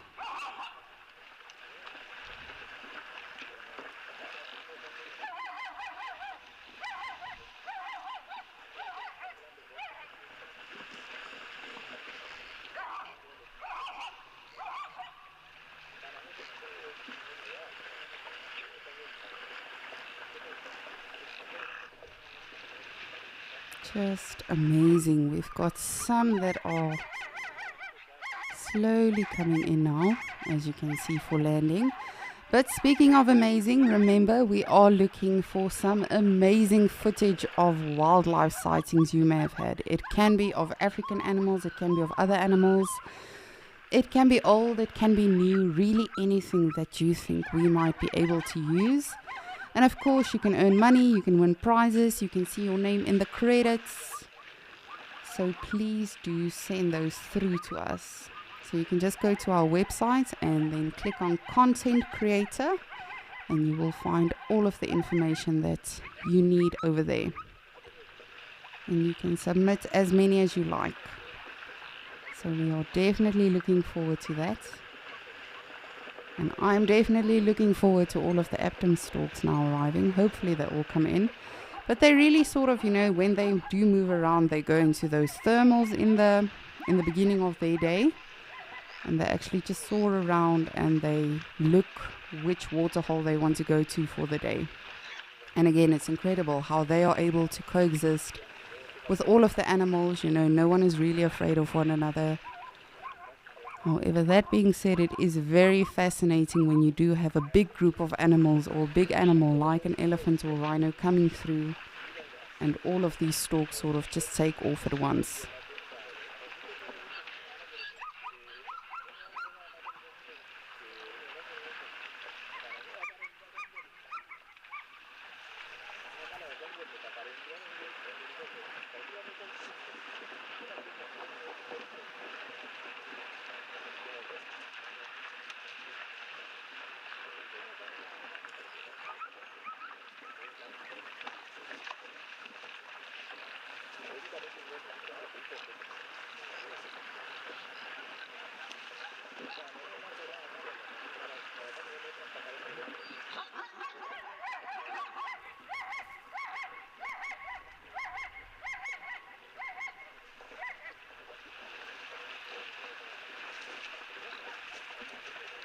But what a phenomenal day it is.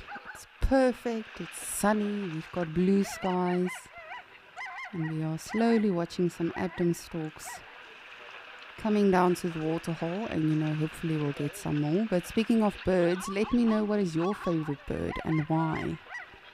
Which bird do you enjoy watching and why? Is it because of their breeding mannerisms and behaviors? Is it because of the plumage that they have? I know a lot of people love the lilac. Ooh, hi dragonfly. I know a lot of people like the lilac-breasted rollers. They are in fact one of my favorites as well to photograph because of that beautiful coloration they have. Or is it perhaps a stork or a heron or an eagle? I would love to hear from you. What is your favorite bird and why? While we wait for the animals and see what the animals are all up to.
Oh, here we go. This really does not get old. I enjoy watching this so much. And especially when they, this is incredible, but specifically when they all take off at once, it really is amazing to see. But again, these are the Abdom storks. They've got black and white plumage all over the body. And then they've got this beautiful blue color just above their eye. And these are actually the smallest storks in Africa. So of course we get various. We get the marabou stork, saddle-billed stork, woolly neck stork, yellow-billed stork. There really are a lot of them. But these ones are the smaller ones, and as I mentioned, they are insectivores. So they feed on insects predominantly. But you will see, as we are just constantly watching this today, this is really all they do. Here and there you will see some of them actually going to the water to get a drink. But it's also not like the red-billed quillias, for instance, that we see that take turns, going down for a drink. They really all just stand around. And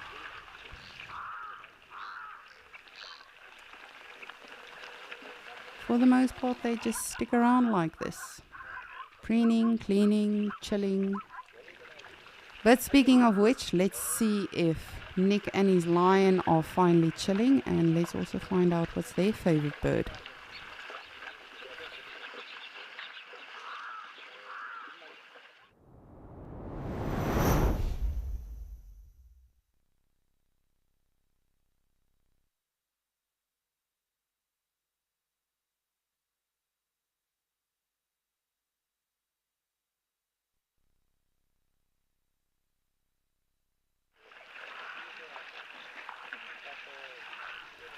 Sorry about that. Nick, you need to wake up your lion. I did say, I wonder if you are chilling, but it seems like you guys are chilling way too much. No, we'll try to get them back as soon as we can. But right now at the Okokoya waterhole, we've got the Abdom storks, which are the blackbirds. We've got just in front of us on this side of the waterhole, we've got South Africa's national animal, which is a springbok. Patoink, patoink. Then the black animals in the water are the wildebeest, the blue wildebeests. And then of course we've got zebras and oryx on the other side. It really has been a beautiful but also productive day in terms of actual activity at the waterhole.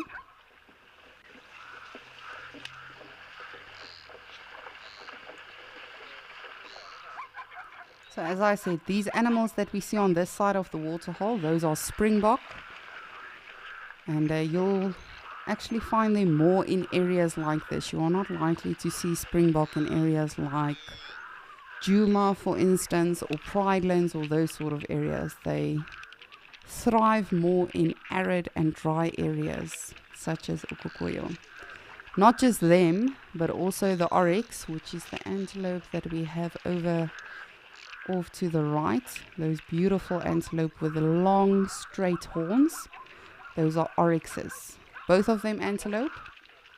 But as I say, the smaller ones is South Africa's national animal, and then the oryx, the bigger one at the back, is the national animal of this country that we are currently in, Namibia.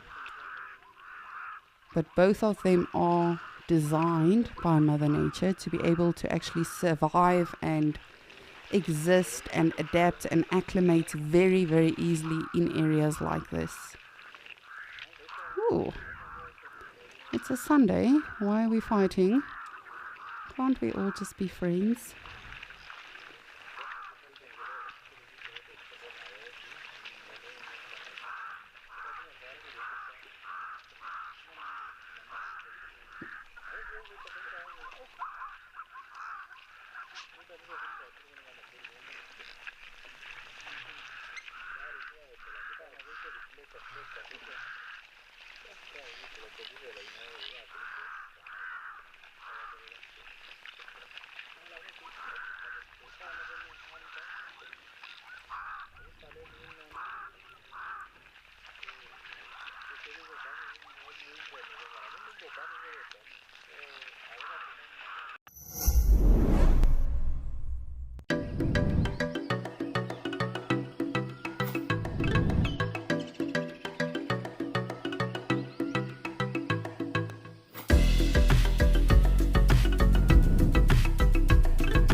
I'm not too sure. It seems like this one that is on this side of the waterhole, if you look just off to our right, the one that's walking by itself, I could be wrong, but it seems like it's almost got an injured wing or something.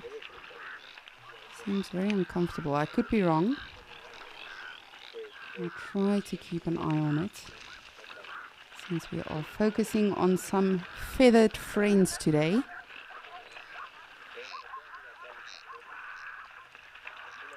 No, that's definitely not normal.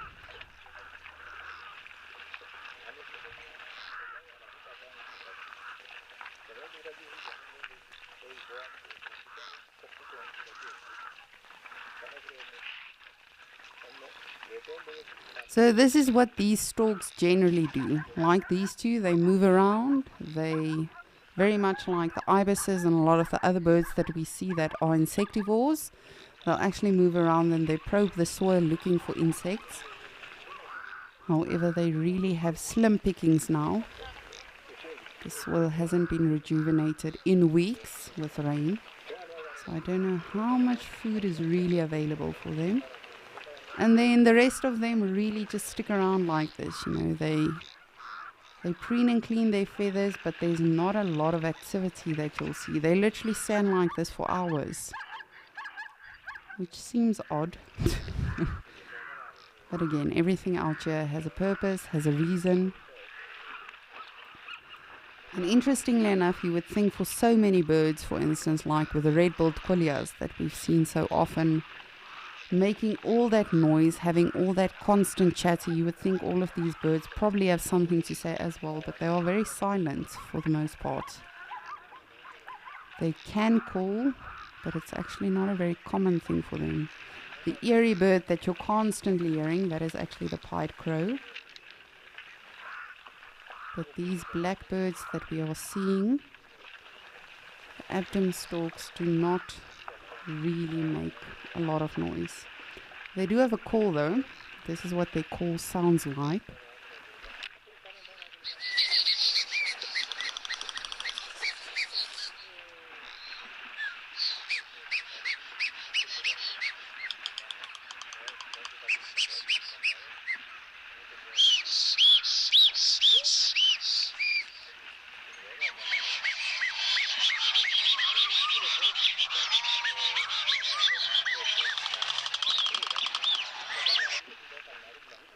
Isn't that fascinating? It's like a mix of something, of everything.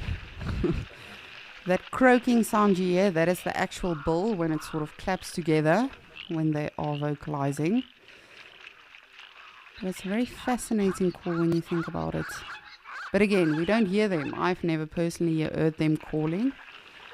Hopefully one of these days they'll have a little bit of a vocal day. Unlike the zebras.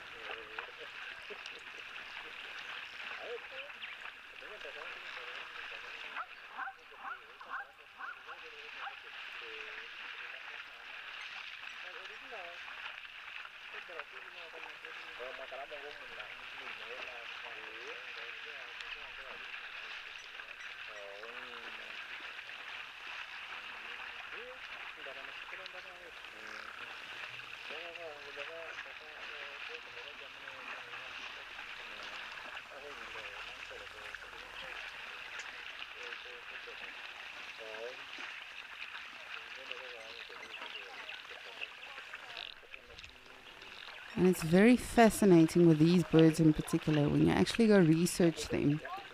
Of all the storks in Africa, they have the least information about them.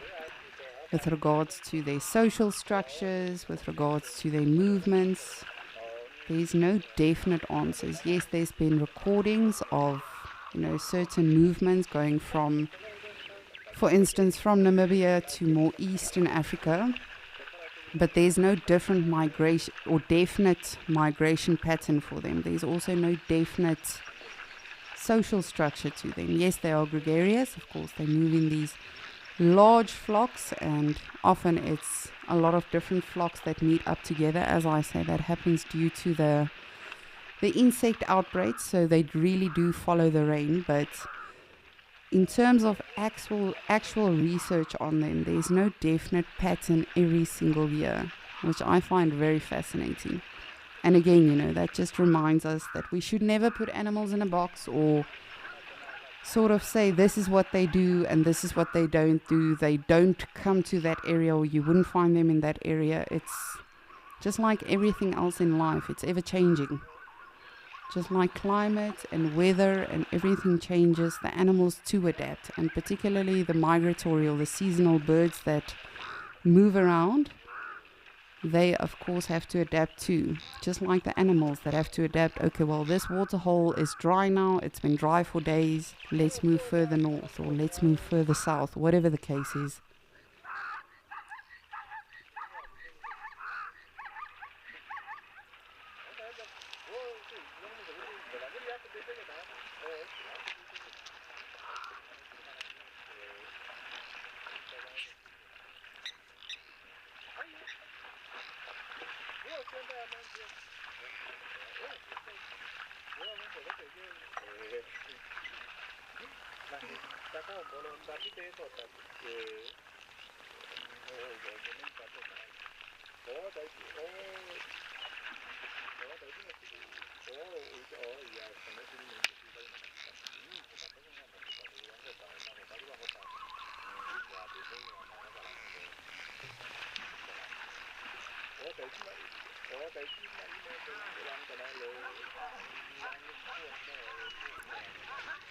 It seems like we've got some more coming in for landing, and hopefully they'll stick around for the day. But while I watch them doing that, I'm going to send you back to Nick, who's in Kariga, so we can see if he's caught up with his lion again.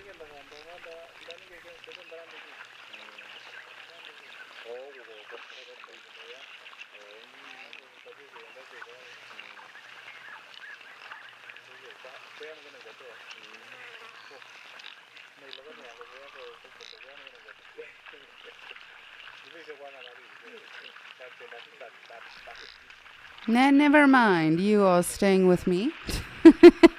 Oh, just look at that. It really is incredible when all of them take off at once. Of course, that was a little bit of disturbance by the oryx. But it's so fascinating when something like an elephant comes. And it sort of doesn't care, it just moves through them. But particularly with a black rhino as well. They don't have phenomenal eyesight, so when they do approach the waterhole, it's also a fairly interesting interaction between the two. You don't really know who's gotten the biggest fright between the Abdom storks and the rhinos. But just like that, you'll see they'll settle once again, so will the animals.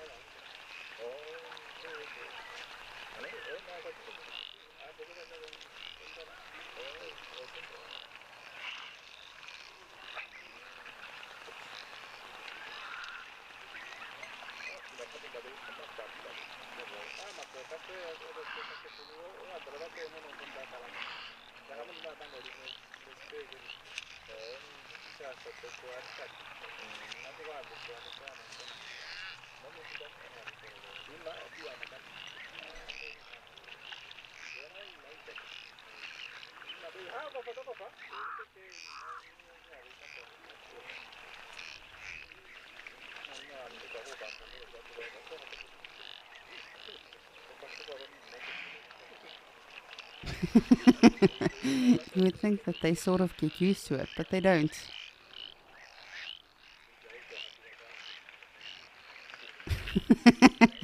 Excuse me, pardon me, I'm just trying to get to the water, and it's very entertaining to irritate you while I do so. But still, even though, there's that sort of fright aspect when there's sudden movement between the oryxes and some of the other animals, there's no real fear. These animals know that this is not a bird of prey, this is not an animal that is going to be harmful for them. And again, is that pheromones that animals secrete? Or what exactly is it? What exactly tells an impala or a springbok, oh dear, I smell a leopard in the air? Yes, they see them.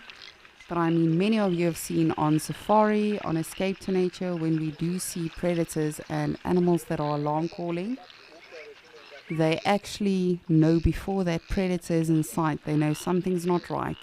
I smell something.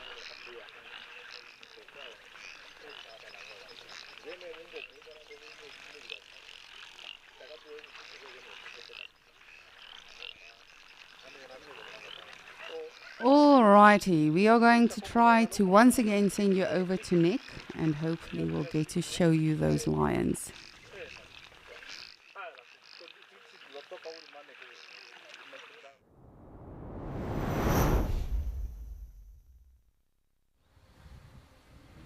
Hey, we are finally back in Kariga. I feel like we're having a little spot of bad luck between me driving over lion poo and a little bit of a difficulty with signal coming and going. But these things happen in the bush, but I'm glad that we could bring this lion back to you. So he has found himself a nice little shady spot here. He looks to be one happy cat in the shade. And in the last sort of half an hour, 40 minutes or so, there's been another change to our weather here today at Kariga. So the clouds have parted, you can see the sun is coming out, or has come out already, and the temperature is definitely starting to rise. So it's pretty understandable why this male is seeking a little bit of shade here. I kind of thought I'd chosen the best day to come looking for these guys. Earlier on at the start of Escape to Nature, we were talking about this might be the right day to come and look for these lions because of the overcast conditions. I think we were pretty bang on. I feel like today we've got Cape Town weather here, 4 seasons in one day. We've gone from the wind absolutely pumping this morning for 15 minutes. Then after that there was actually a spot or two of rain. Then the sun came out. Then thick cloud cover came out, or came back. And back to the conditions we've got now. But this is better than rainy weather.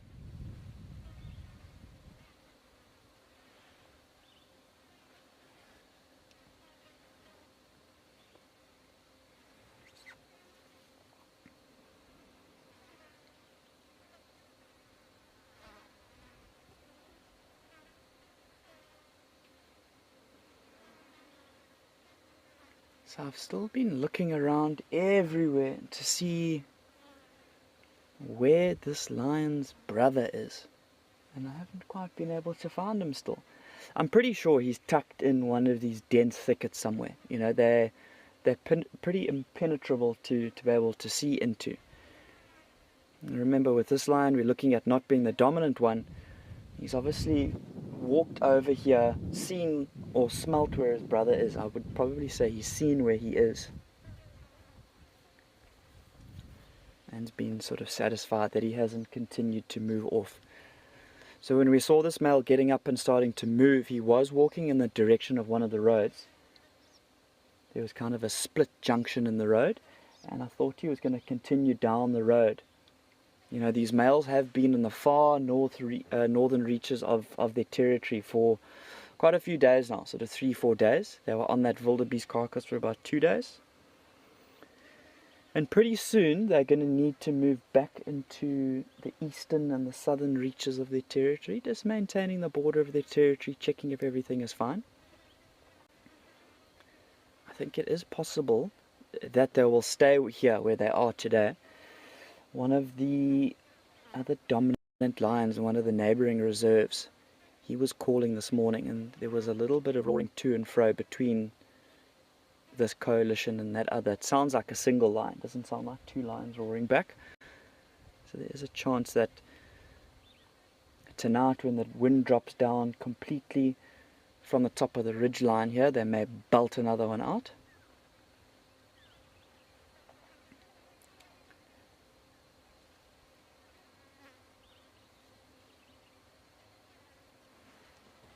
You can really see his tail is kind of swatting all over the place, trying to get these flies.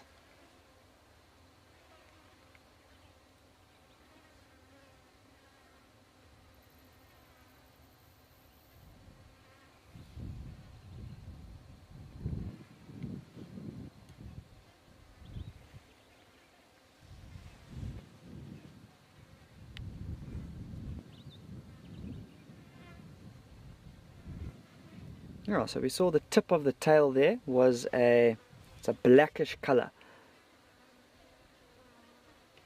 So remember, you look at something like a leopard, the underside of the tail right at the tip there will be very white. Even cheetah, you know, have got a very varied sort of color in the tail, all the way sort of barring and spots and things along the way. But completely dark for this lion, which is quite normal. And then it actually looks like on his stomach, close to his back legs there, I don't know if you can see, there's a little black dot.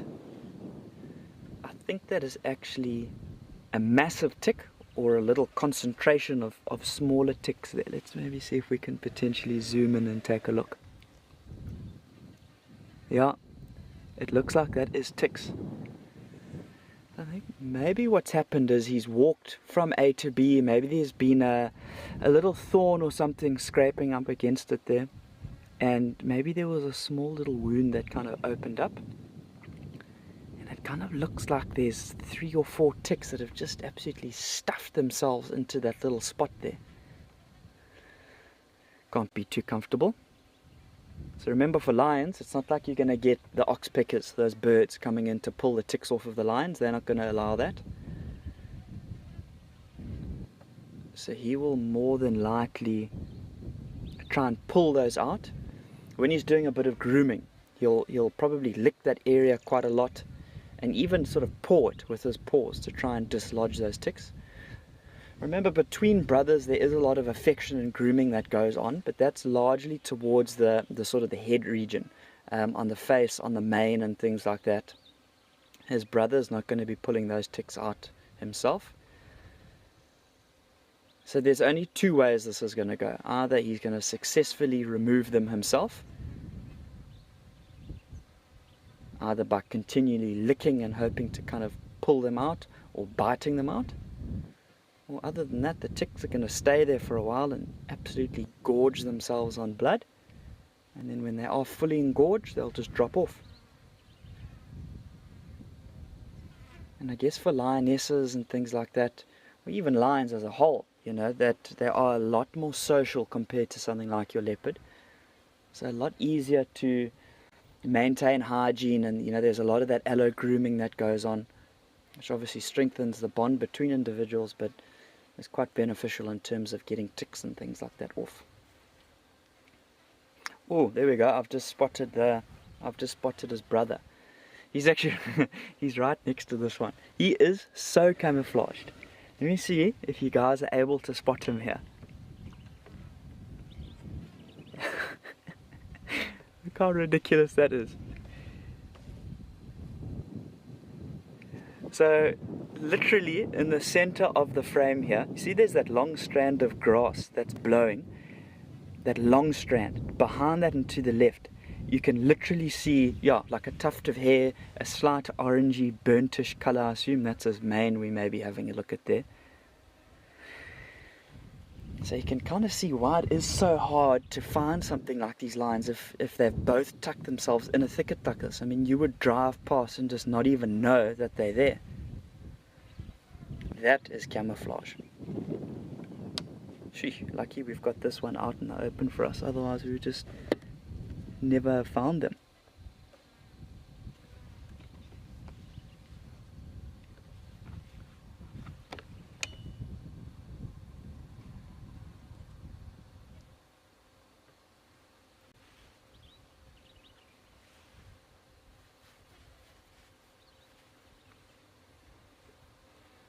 Veronica, thanks for your question. Yeah, ticks are going to be harmful to animals. I mean, they're definitely not beneficial to them. Throughout all different species, so from lions to impalas to zebras to nyalas. You know, they will be negatively affecting that animal. Obviously, they are feeding on little bits of blood. And then combined upon that, I mean, ticks are super itchy. I mean, I assume they're also itchy to lions. I mean, if you think of, for us as humans, when you get some ticks on you and that thing bites you, it's itchy.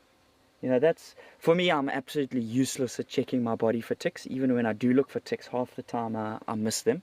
So I largely start to figure it out that if an area starts to become quite itchy, I more than likely have a tick there. So I assume for lions it's a similar thing, that it's also itchy. So it's definitely, it negatively affects them. It doesn't benefit them at all.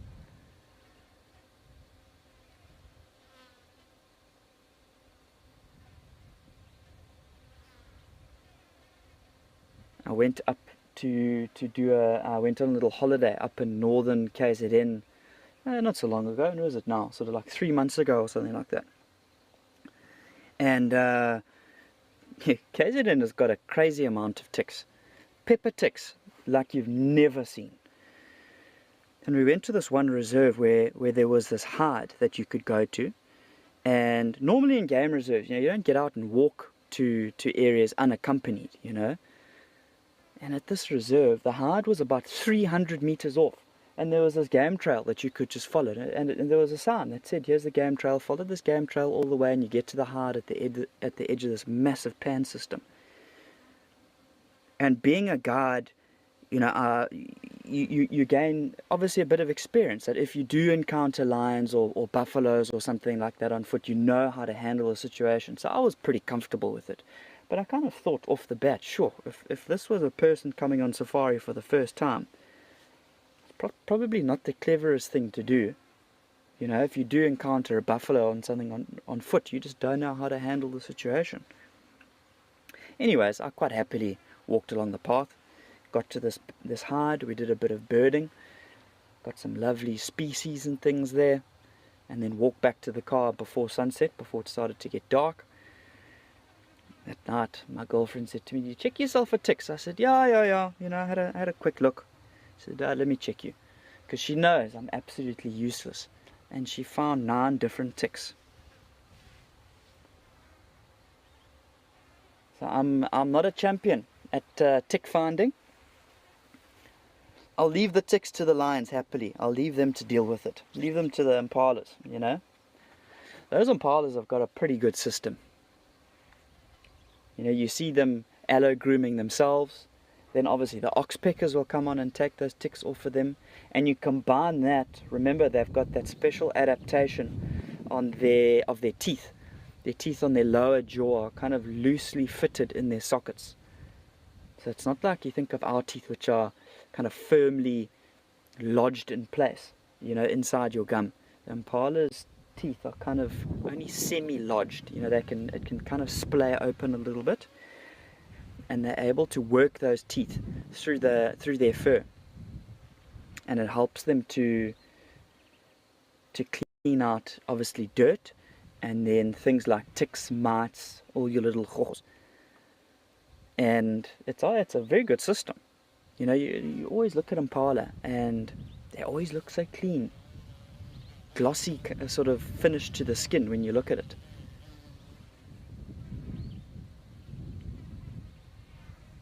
So I really admire impala, how they're able to keep themselves so clean. But I was reading an article the other day. It was talking about ticks and tick densities and things like that. And it was saying on something like a healthy wildebeest. So bear in mind the size of a wildebeest, it's quite a large animal. It's about 250 kilos, 230 kilos for a big male, big bull. It was saying it's quite common to find ticks in the range of sort of 6,000 to 8,000 ticks on a wildebeest, on a healthy wildebeest. On an animal who's slightly more sort of unhealthy, not in the best of conditions, somewhere in the range of 10,000 plus. Which when I read that, I thought, gee, that is an amazing stat. Whether it was true or not, that is still to be, what's the word, judged, clarified. But yeah, when I read that, I thought, wow, that's incredible. You think of, for us, when you walk through a tall stand of grass and you get a clump of 30 pepper ticks that latch onto your ankle. And I'll tell you what, if you've had that, you will know that you will scratch and scratch and scratch for the next week and a half. Probably get lots of small little red bumps and stuff on your ankles. I mean, you think of those 30 to 50 or whatever ticks. It's not unbearable, but I mean, it's just very unpleasant.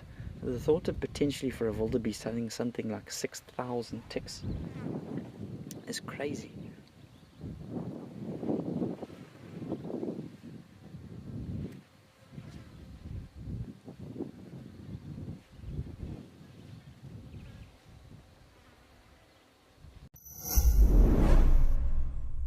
We hope that when you watch Wild Earth, you will fall in love with nature. We know that our explorers share a passion for nature and want to make a difference. Wild Earth Schools is back. Sign up to be an explorer and your subscription will help us reach the future conservationists of our planet. Invest in something that truly matters, encouraging children to care for our beautiful Wild Earth. Wild Earth Explorers, make a difference.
breeze is definitely going to help to keep this lion cool.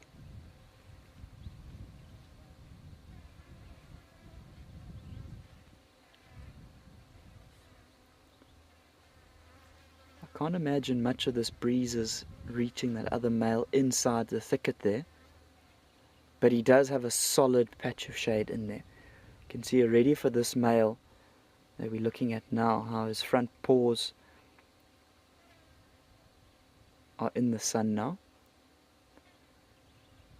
And obviously as the day progresses, as the sun continues its path, it's going to go directly overhead. So this male that we're going to have a look at, if they decide to settle here, he's more than likely going to shift position at some point in time.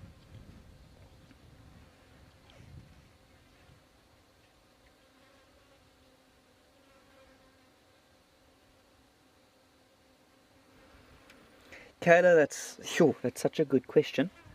I'm sure there probably are one or two of them that do have some type of a numbing sort of,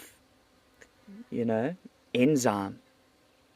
But not that I'm fully aware of. But I mean, if you think of the insect world and how many different species and things there are, I'm sure there must be. I'll definitely do a bit of reading on that and see if I can find a specific species. But in terms of the ticks that we've been having a look at, there's no numbing type of enzyme or anything that gets deposited when they do bite a lion or any animal or us.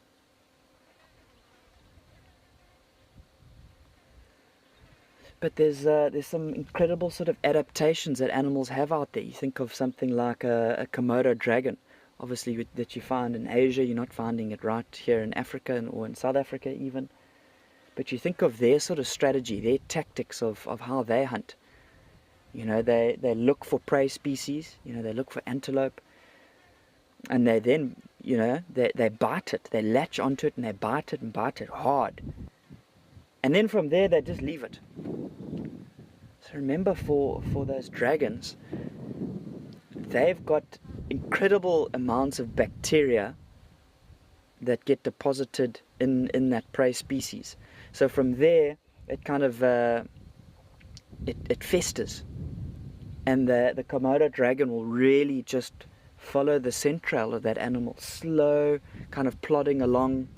Think of the closest sort of relative I can think of as like a crocodile or a water monitor that we get here. The way the feet kind of flick out to the side, almost like quite lazily. That serpentine movement of the tail. And those Komodo dragons just kind of track down that prey by scent, knowing that it's going to impact the functioning, that bacteria is going to impact the functioning of that animal, and it's going to die.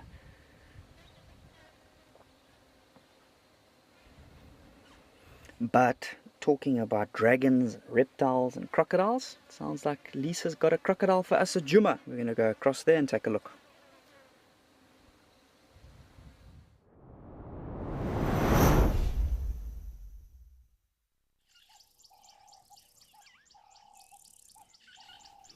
Thank you, Nick. Yes, we've got a dragon of our own. Of course, with the help of our wonderful Zoomies. We do have a crocodile, and if you are only joining us now, welcome and thank you for joining us on Escape to Nature. We are currently at the beautiful Gowrie Dam in Djuma. And as you can see, we've got the head of a crocodile. But amazing that we are able to see it. And we've had a wonderful day. We've done some birding here at Djuma. We've had all of the Abdom storks and the general game in Okokoyo. Nick, as I'm sure you just saw, has had a beautiful male lion that's sleeping. And then Cedric has also had some lions in Madikwe. So it really has been an awesome day. And overall, a wonderful Sunday. But thank you so much for joining us. I'm Lisa, I'm the waterhole naturalist. And today we've got Nick in Kareja and Cedric in Madikwe. So hopefully we'll still get to see some behaviors and interactions. But let me know what you would like us to look for. And let us know, of course, if you have any questions or any comments about the animals or about the locations or about Wild Earth or the Naturalist. We love hearing from you. And of course, if you are watching on the app, or on the website, please just remember to register, and that way you can send those through for us. Otherwise, if you are also following us on YouTube, you can always just subscribe and we can notify you of any other amazing shows that you might potentially be missing out on. Now, it's a pity the crocodile has moved a little bit. When our awesome Zoomy initially found it, you could actually see the whole tail and a lot more of the head. But nonetheless, at least we are seeing it, and they really are such fascinating animals. They really are one of my favorite reptiles, and very interesting animals if you look at them. A lot of people, refer to them as prehistoric, because as Nick was just mentioning, they really are incredible animals. I mean, these animals in themselves can live anything from 100 to 150 years old, much like tortoises. When we start to analyze tortoises as well, they too can have a very prolonged life as opposed to a lot of the mammals that we look for. And a lot of people are saying that it's due to the fact that they are aquatic animals. They don't have as many challenges as they would. I'm, of course, now referring to the crocodile. Tortoises do not live in the water. But the crocodiles in particular, a lot of people are saying, it's due to the fact that they're aquatic. So they don't have as many challenges as your lions, your leopards, some of the other predators we get to see. But, yes.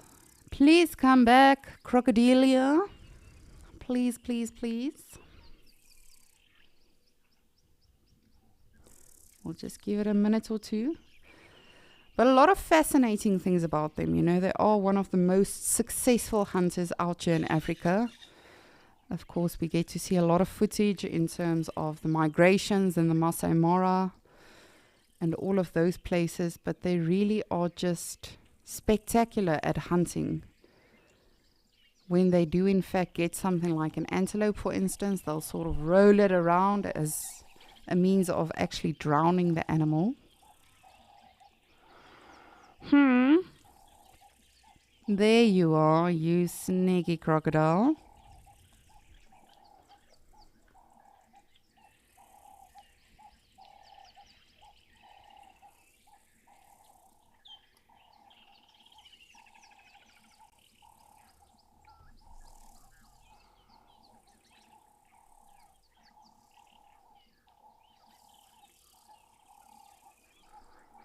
But it's not too often that you actually get to see the full mouth of a crocodile. Of course, they are reptiles. So often what you'll see them doing when it is hot, or when there's at least a little bit of sunshine, they'll actually come out onto one of these islands or even on the edge of the water, and they'll drop their lower jaw. And what happens then is the heat, of course, hits the tongue, and by means of blood circulation, that gets distributed throughout the whole body. They are not like mammals that can regulate their own body temperature. They have to use other things.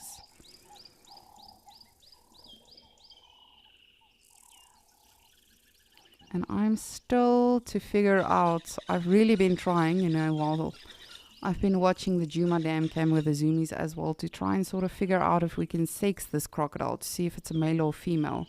Because it is very interesting. Why did it come here? Of course, they will move around from time to time. But particularly your females, generally for the most part, they will use the same nesting site for their whole life. Of course, unless it is disturbed by something. But generally, for the most part, a female will go to a different location and then lay the eggs. And what's very interesting about crocodile eggs in particular, if it is incubated at a temperature between 31 to 34 degrees Celsius, all of those eggs will actually hatch as males. And if it is between 26 and 30 degrees Celsius, all of them will hatch as females. But remember, not all of them survive. Out of all of those eggs that are actually laid, which can be anything from 50 to 80, just one of those eggs will actually survive and become as big as this adult. Because unfortunately, there are birds of prey, there are water monitors, even other crocodiles that baboons, vervet monkeys, if they find those eggs, they will actually consume them. But we'll see if we can find this crocodile again and if it comes back. But for now, I've got a surprise in Ukukuyo.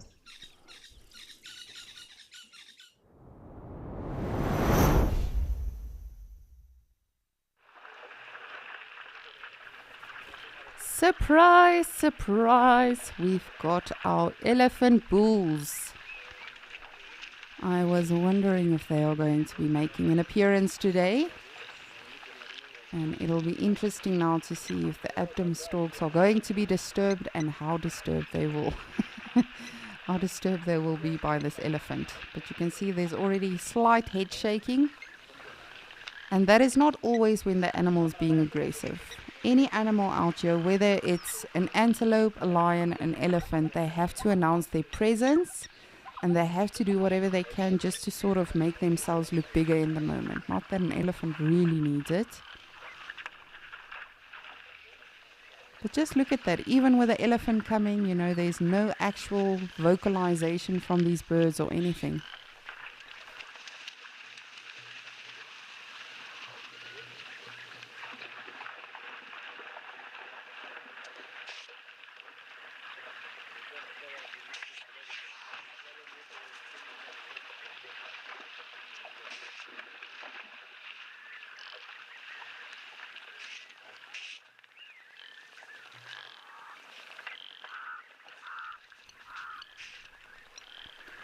Now, if you don't follow us too frequently on Escape to Nature or you're at the Ukukuyo Dam Cam, these are two bulls that we see quite frequently in terms of elephant sightings.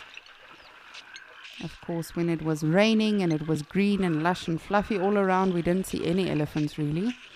But as of late, particularly these two bulls have been coming, I would say, around daily, at least once, to come say hello to us, and I will show you now how we actually identify them. And it's interesting, you know, we tend to think that animals are animals and they all look the same.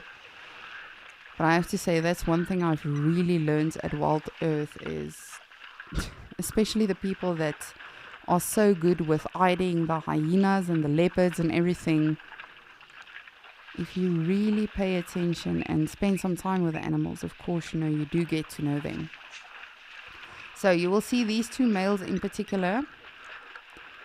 All right. You block your friend, that's fine. So this one, you can see, does not have a lot of hair at the tip of the tail. Neither does the other one. And also in terms of their tusks, they've got rather thick tusks. And sometimes they do have another bull that walks around with them. But for the most part, it's just the two of them. And then every now and again, as I say, they'll have one joining them. But then they split up again after that and do their own thing. But these two in particular, from what we've seen at this beautiful waterhole, for the most part, they are always together.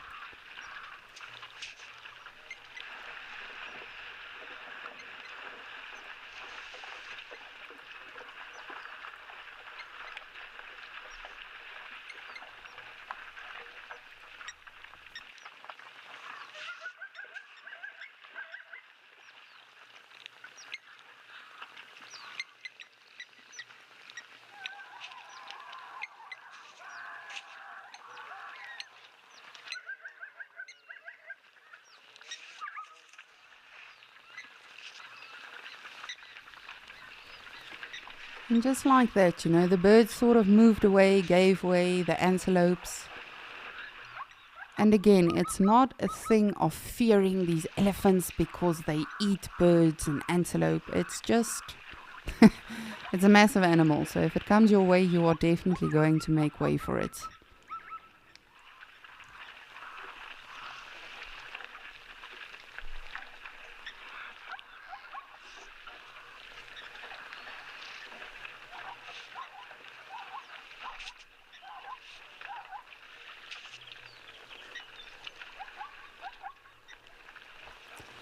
Yilda, you are saying first elephants on Escape to Nature. Definitely, I definitely feel your sentiment there. I'm super excited about this as well. And while we were actually watching the crocodile in Djuma, I just saw from afar these two bulls coming along. And it really makes our day. And it's especially here in Okokoyo, I find, with these bulls in particular, sometimes, you know, they come and they drink and they leave. And other times they really stick around for quite some time. So it really is always a 50-50 when it comes to them. And really with all of these animals, the zebras, the oryxes, the springbok, the storks, you never know how long it's going to last. For me personally, on Thursday, it was the weirdest day in terms of the Abdom storks, because they kept taking off and then they would stay away for like half an hour and then they kept coming back. And they literally had 3 times during the day where they did that. And perhaps, you know, they were off looking for some more water, but who will know? But that's why I say anything and everything that we see out here is always such a massive privilege and blessing. And we tend to have this wrong mindset of being entitled to see this. You know, us as humans that live with animals and live amongst them, we are supposed to be seeing this and we are absolutely entitled to see this. But of course, that is not at all the case. Everything that we see out here, from the Egyptian geese to the zebras to the storks to the dragonflies, we are so lucky to be spending time with all of these animals.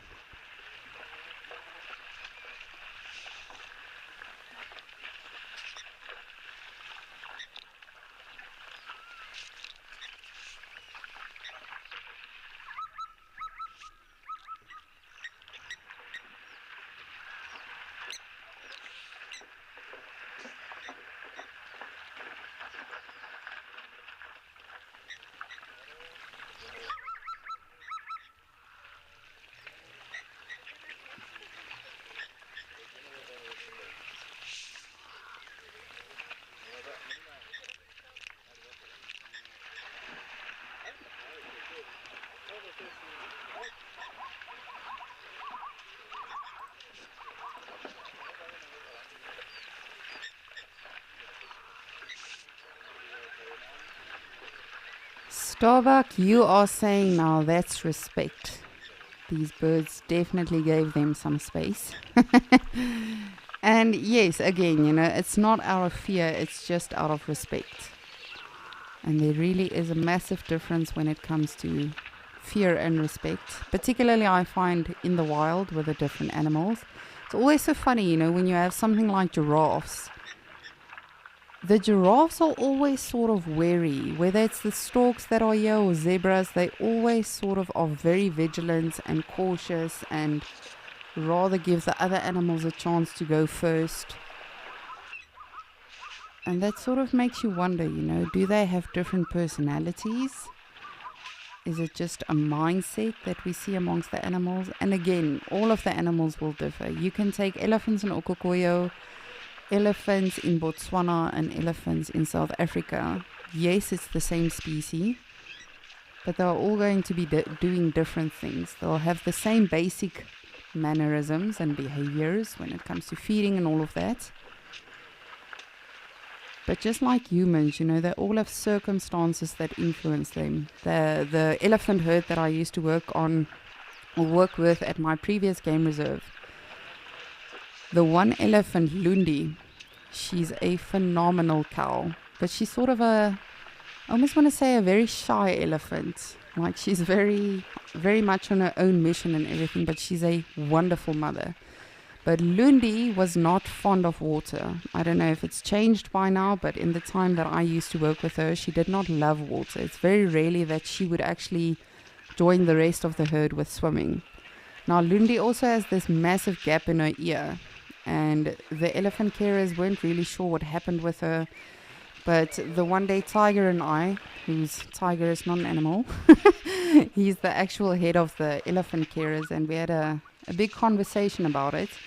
And he said, you know, you never know what happened. Maybe there was an incident that happened at a waterhole with this elephant, and that is why she just doesn't love it. Or maybe she just doesn't like it, you know. Maybe that's just part of her personality.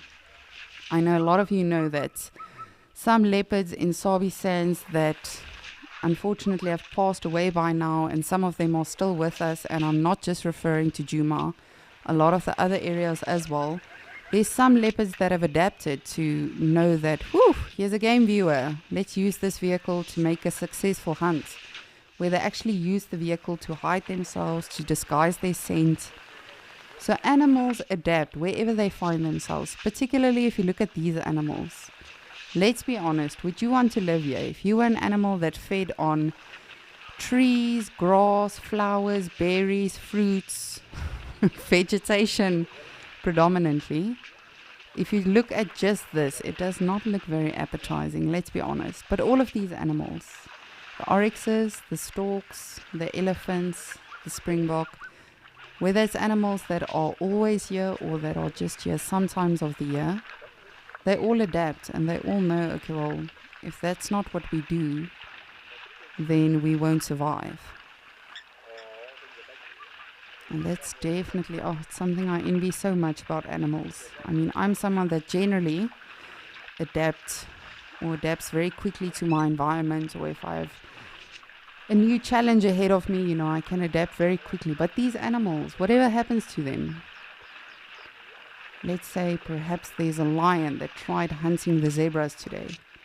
Tomorrow they will still carry on, and they will still be as vigilant as the previous day, because they know we always have to be vigilant. We always have to look out for one another. But these elephants as well, they know. Even if you don't feel like walking, I'm sure many of you will know this, you have to exercise today. But when the time comes, you're like, maybe tomorrow. And it's going to be good for you, but it's a lot of work. And the same with all of these animals, especially the elephants, they really are very resilient animals. They travel for kilometers and kilometers, and some more kilometers if they need to find water. They are very water dependent animals.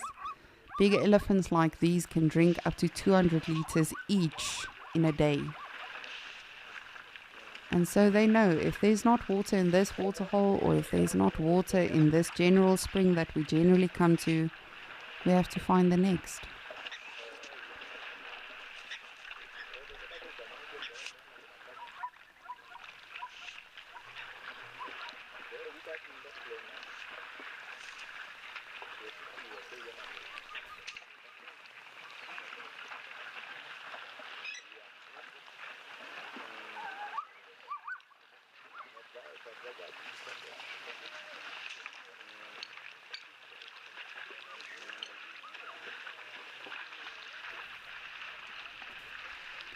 And I know it's a little bit difficult, but if you look at this elephant with his bum towards us, you'll see there's no actual hair at the tip of the tail. There's like a teeny tiny bit, but not as much as you would generally see on elephants. And again, I have no idea why it's like that. Were they born like that? Is it genetics? Could it perhaps be that something happened with them? These are two older bulls, so perhaps during their lifetime moving through the bush so much, perhaps it's just wear and tear. And I just wish I could talk to these animals. My better half and I were actually having this discussion last night, and he said, imagine how cool it would be if you talked to animals. And he was referring to that movie Dr. Dolittle. But imagine you could talk to animals and you could ask them, hi, sorry, your tail, has it always been like that? And does that elephant know it's got no hair on the tail? Does he know it's not normal? Or do they just carry on? Much like, when we talk about animals that have too much melanin or too little melanin, do they know they look different? Does the rest of the zebras or the giraffes or whichever animal you are talking about, do they know that that animal looks different, or do they just carry on? And surely they must to some extent. I mean, for Kanyisa, that pink elephant that I used to work with, when she was very tiny, of course her skin was very, very sensitive, so we constantly literally walked around with an umbrella if it was a very hot day in the Greater Kruger. she would have a tiny umbrella above her and just sort of protect the skin. And eventually she became so accustomed to it that, when we left the umbrella behind and she was properly handed over to the herd, she knew that, okay, well, it's really hot now. I'm going to stand in the shade of Sabakwe or Lundi or Mambo or whichever elephant. She just knew. So is that an instinct from being hot and now feeling that it's really sensitive on the skin, or is that an adaptation from knowing that, okay, well, the humans are not giving me my umbrella anymore, so I will make my own plan. And just like these elephants, they've now enjoyed the water, and now this one is coming particularly to the fresh water where he knows that's the inlet for the water.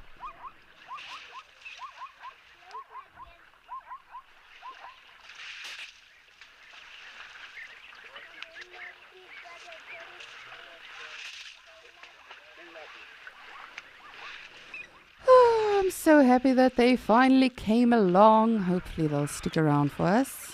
But I think for now, let me send you back to Nick so we can see what that lion is up to.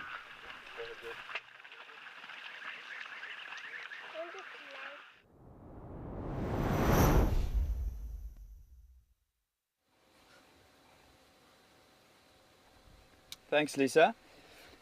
Okay, so both of our male lions are now inside this little thicket, inside this little guari thicket.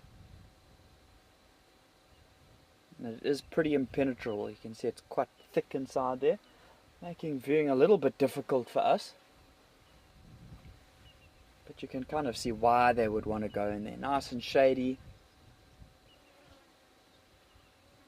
There might even be a little grass sort of covering on the ground there, making the ground a little bit softer for them.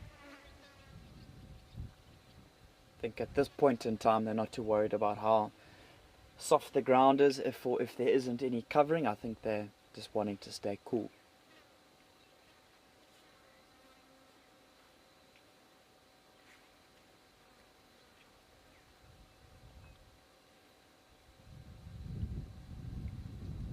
So the closest water hole is not too far away from here. As the crow flies, it's probably only about 600, 500 meters maybe. And there will be some water in there, so if they're needing to slake their thirst at any point in time, they are able to head there. I would imagine at some point this afternoon, or late this afternoon, early evening, they might head there. I think for now they look pretty well settled in this thicket that they've got here. I would be very surprised if they did have to get up and start to head off on a territorial patrol or anything like that.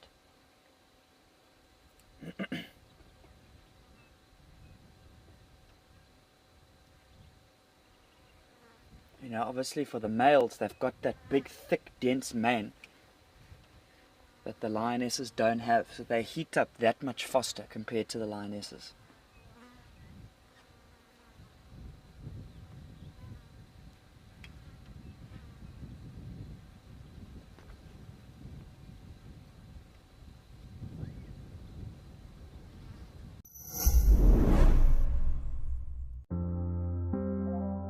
In a world full of upheaval, we all need a quiet and safe place. A place where anxiety and stress don't exist. A place where life carries on. Slip away into a brand new show exclusively on Wild Earth. Just nature.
But lions fighting, it doesn't happen, I mean, like a proper fight, you know, a big fight between two different rival males.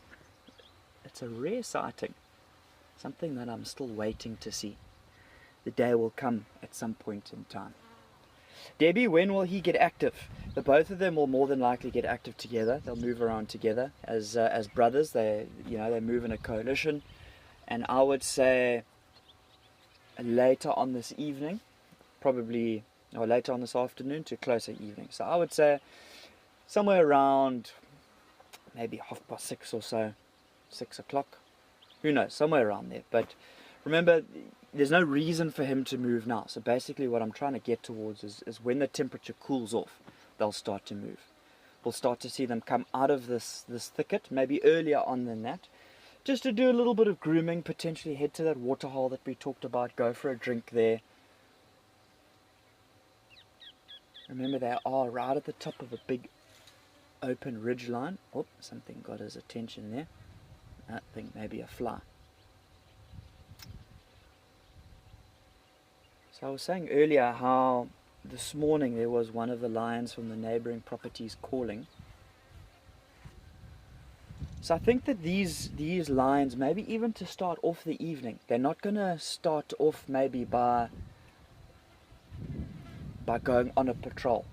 You know, there is, I think, a pretty good chance that they may come out of the thicket into the open area and maybe even belt out a roar or two, you know, seeing as they are in such a good spot for them to roar from here. You know, just announcing to everybody, hey, this is my territory, we've taken over this area. Maybe from there they'll continue south. You know, continue all the way down along some of the roads, maybe head towards some more of the open clearings. You know, we have seen these males that do favor that one large open clearing. It's known as the zebra clearings. Maybe they'll head towards the zebra clearings. And it'll be really interesting to see tomorrow what the progression is, to see if these males do that. You know, obviously they've been up in the far northern reaches of their territory. From here there's two ways they're going to go, really, I would say. You know, either they're going to go further west or they'd go further south from here. You know, if they do go south from here, there are a lot of ridge lines that they can roar from there facing east in terms of the direction of where that other roaring was coming from earlier this morning. And it's also flatter to go completely south from here. We were talking, I think it was yesterday, we were talking about a lot of these animals in Kariega having to adapt to the environment. Lots of low valleys and high ridge lines to walk around. There's more of a sort of a flatter ridge line that they can traverse along going south from here. But then to get to those zebra clearings, those zebra plains, they've got a bit of uphill to go through. A bit of the incline on the old cardio machine. Keep up a steady heartbeat of 130 beats per minute. Keep that fitness level going. But who knows? I mean, they could really go in any direction from here. We're just kind of speculating. It is always nice when you have worked in an area for a while to kind of understand the nuances of different individuals.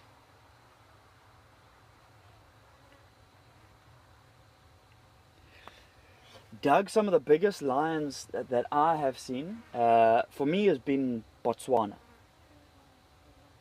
Those lions that I've seen have been huge. I think maybe in terms of body size, probably something pretty similar to what we've got here in South Africa. I just feel like the main development of the two males that I did see, they were enormous. They were in the Central Kalahari.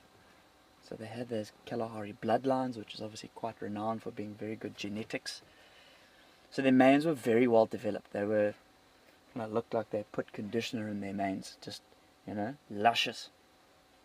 I haven't been up to East Africa myself, but some of the pictures that come out of that place, some of the male lions, my goodness, they look like behemoths. In terms of some of the lions I've seen within South Africa, mean, these lions, they're a good size. You know, they've got pretty good main development. Up in KZN, those are probably the biggest lions that I've seen within South Africa. There has been a little bit of that Kalahari bloodline brought into that KZN area,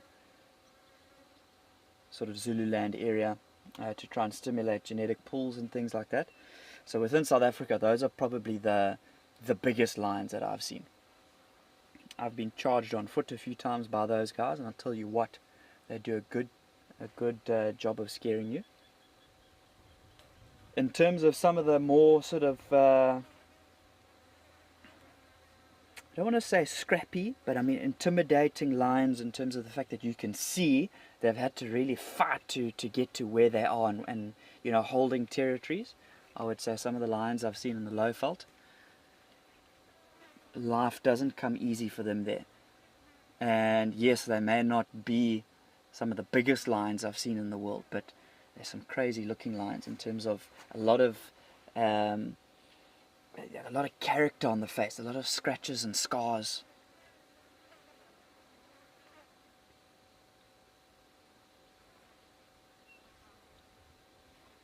But I did hear, one of my friends worked in another reserve in the Eastern Cape here, a reserve called, what was it called? It's just slipped my mind. I had it on the tip of my tongue and it's just slipped my mind. It'll come to me just now. It's not too far from where we are here. I've just had a little moment in my brain there. And they had a male there. This was a while ago. This was now sort of 10, 12 years ago. I assume this male's no longer around. They had to dart this lion. Maybe they were just wanting to get a bit of research data and things like that. And one of my friends, he was telling me that this lion that they darted was over 260 kilos. He was huge. He was an absolute monster, apparently. Apparently the day that they wanted to dart him, they did dart him from a helicopter as opposed to a vehicle. You know, quite often when you are darting your bigger game species like elephants and rhinos and things like that, you do quite often use a helicopter. And then for a lot of your relatively smaller species like a lion, you kind of go on a vehicle and the vet will do a darting process from there. Anyways, apparently they used a chopper. And this male lion saw the chopper coming, and he didn't want this thing around. And the chopper obviously got quite low to get a good shot, and apparently this lion leapt up at the helicopter. Nothing happened, obviously, but that's when you want a GoPro strapped to your head if you're the vet. That's a video that will go viral. The name of the reserve has just come back to me. Kwandwe is the name of the reserve. But like we were kind of saying earlier, Eastern Cape has been known to have some very, very good genetics. You know, we talked earlier this morning about big leopards being found in the Eastern Cape, and it's the same for lions. There are some very big lions that have been found here.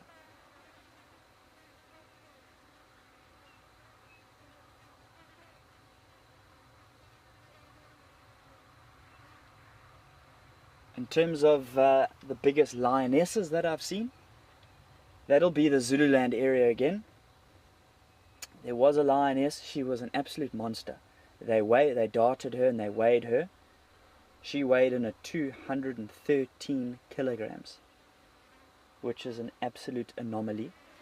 Remember, lionesses are usually a lot lighter, ranging between sort of 160 and 180 kilos. So she was an absolute beast.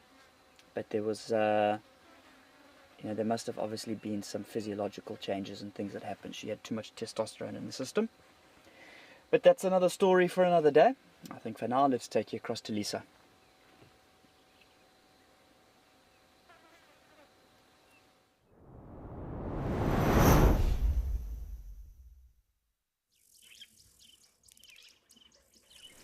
Thank you, Nick.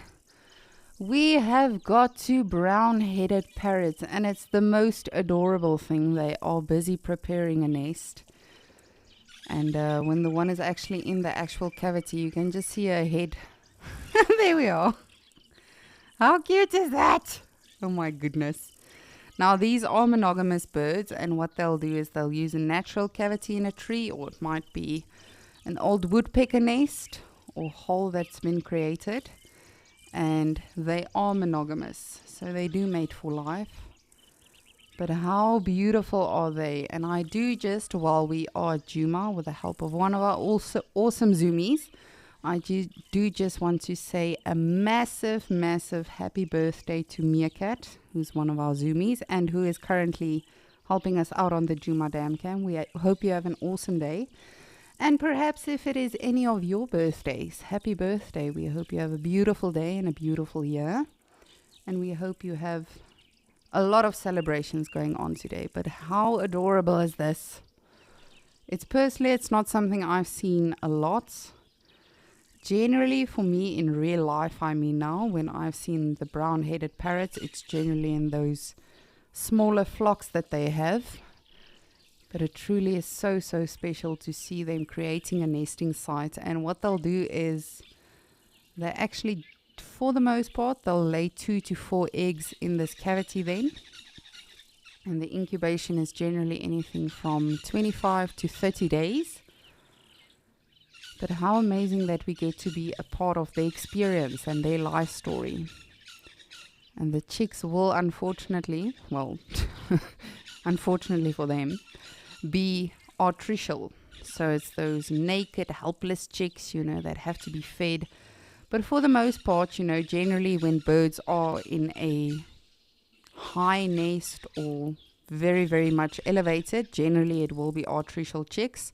Whereas we see with for instance, the lapwings, the geese, they have precocial chicks. So they are already fluffy when they hatch. They can sort of more or less help themselves. But in a cavity like that, those chicks will be really, really well hidden and hopefully protected. So it's going to be very interesting to follow this journey and to see how they fare. I thought it's the most adorable thing with it, with that one adult head coming out every now and again.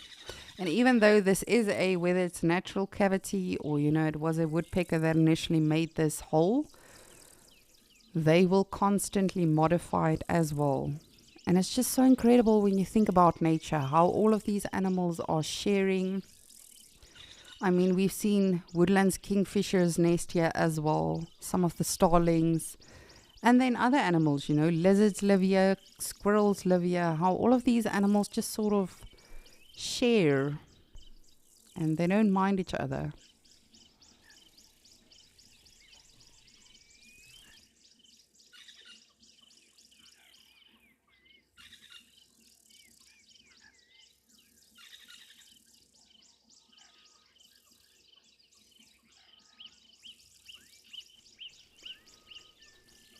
But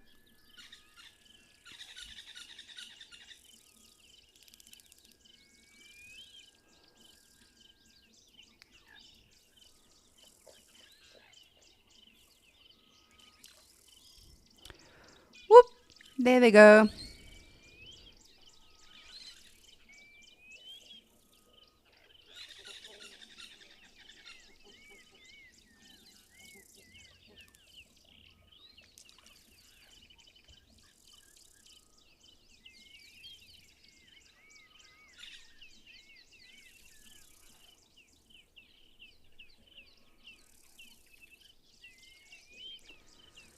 Michelle, good morning. You are saying it is amazing how they all live in harmony.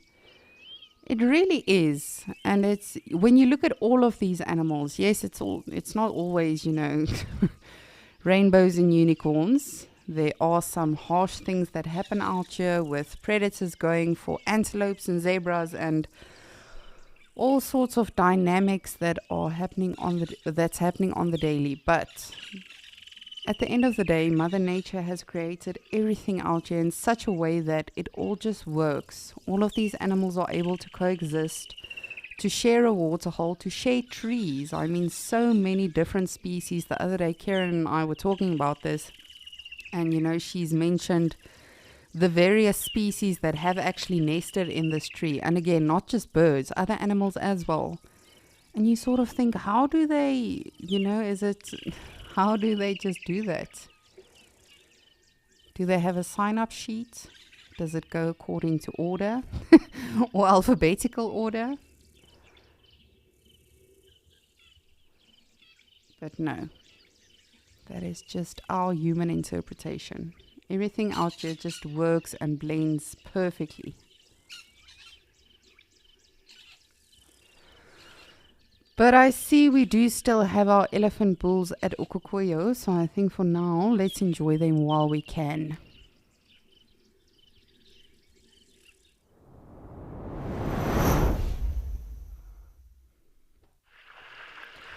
So I will keep my eye on the beautiful Gowrie Dam and on the Djuma Dam Camp.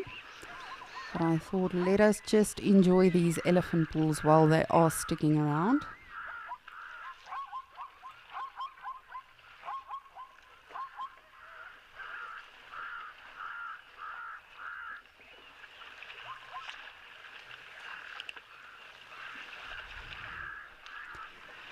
So luckily they are hanging around a little bit today, which I'm super grateful for.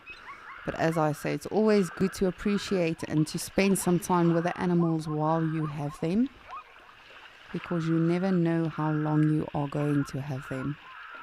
And that used to be, I think, for any naturalist, that is generally the biggest challenge, you know, when you are, for instance, tracking an animal and you are hot on the trail and you are very confident about finding these animals, and then one of the guests say, have they not seen any other animals on the reserve? Then you're like, yes, they have. But those animals are far away.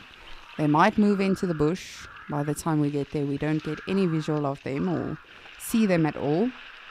As opposed to, I am very confident and hoping that we find this leopard or lion or wild dogs or whatever you're trailing at that time. I think that we might get lucky with them. And it's always a gamble. Any safari you go out on is always a gamble. I mean, there's been so many times, you know, where guests insist we'd rather go for animals that they know have been seen on the reserve. And you tell them, listen guys, it's very far away. We can either stick around this area, or there has been some elephants, or, you know, whatever the case is, there's been something that's been found nearby. Or we can try and go to that other sighting and risk potentially not seeing it. And I always, you know, for the first, I would say probably for the first 2 years or so of my guiding career, I always loved the element of surprise, because of course we speak a different language on the radio, and that for the most part is also for, you know, the element of surprise for guests. And I love to always just say to guests, like, hold on, I've got a surprise or everything. And eventually I got to a point where I decided I'm not going to do that anymore. To some extent, here and there, if you knew guests really wanted to see lions on a kill or baby rhino or something like that, here and there it was still manageable. But for the most part, I just decided, you know what, ooh, all right, calm down. I just decided I'm going to be upfront with him. Because what you could also potentially risk doing is thinking that you know what your guests want. So rather saying to them, listen, they have found a leopard. It is very far away. She's got a cub with her, but they might be out of view by the time we get there.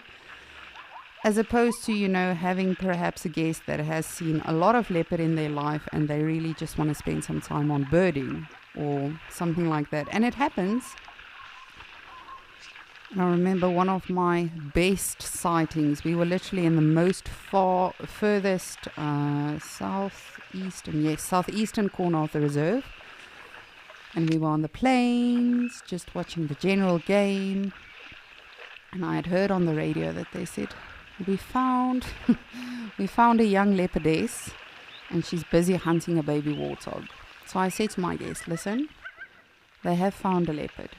It's very far away, because that particular sighting was literally in the furthest northwestern corner, literally opposite side to where we were. And I said to them, it's going to take us about 45 minutes to get there. If I drive straight, that's not even stopping for any animals or anything, just driving there.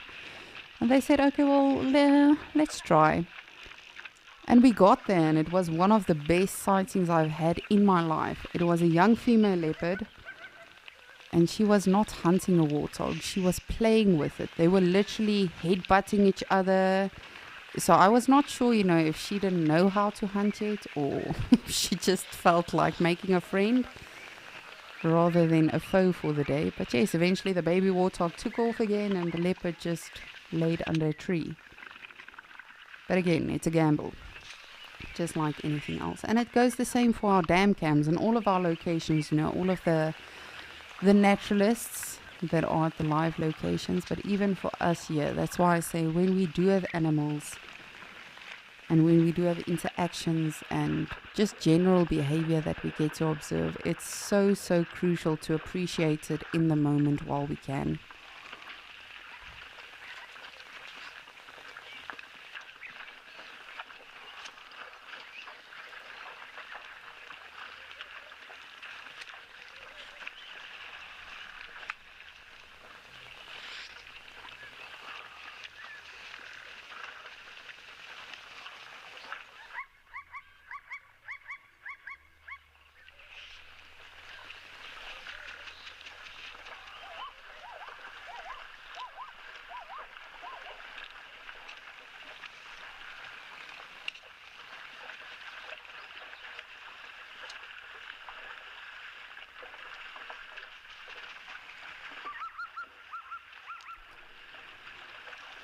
Freddie, you are asking a very important question. When do elephants rest? Well, not while they are surrounded by abdomen stalks, it seems. No, Freddie, they can rest really any time of the day or night. So elephants have what we call a biohemispherical brain. And what that refers to is them being able to go onto autopilot, which I wish I could do. I don't think FC would love that too much. But no, elephants can literally, while they are doing something like this elephant on the left now, you can see he's sort of doing something, but he also looks like he's in space or far, far away. Now, what that allows them to do is just to shut down one side of their brain, and they just rest a little bit, because you can imagine a 4, 5, 6 ton elephant cannot lie down every time it wants to actually rest. So while they are even eating, while they are in the water, they can actually switch to autopilot, for lack of better explaining. And they literally rest like that. Don't get me wrong, they can lie down. However, it's a little bit tricky for them. So with your baby elephants and your younger elephants, you'll often see them physically lying down, but that is also not going down for an 8-hour nap or session of sleep. That is literally just breaks that they take, and it really is incredible when you think about it. Such a massive animal. I mean, they constantly have to sort of move around and feed, because they do not have a very good digestive system, and therefore when you look at elephant dung, which I'm sure many of you have seen us show you on safari and on Escape to Nature, there's still a lot of grass, a lot of leaves, a lot of twigs in the actual dung. So that is why they sort of constantly have to move around, get water, get food. So Freddie, they literally rest whenever they feel like it. And it's amazing if you think about it. Carrying yourself around for the whole better part of the day. Still being, I mean, if you are matriarch, you are still protecting the whole herd. Looking after everything, making sure everything is alright. But with elephants particularly, these two bulls, for instance, you can see the wagging tails. Now that is, as we know, for swatting the flies and the parasites. But if they do eventually become too hot, they'll start flapping the ears. And that, of course, is a good circulation system for them and a good cooling off system. And I was thinking about it the other day, because the herd that I got to work with them up close and personal, and you could feel the veins behind the ears, and you cannot fathom how soft an elephant's ear is at the back. And the one thing that I was thinking about is, I wonder if they sever one of those veins, if they cut one of those veins or it gets injured somehow, I wonder if that could be detrimental for them, because obviously it's a massive vein system in the ears.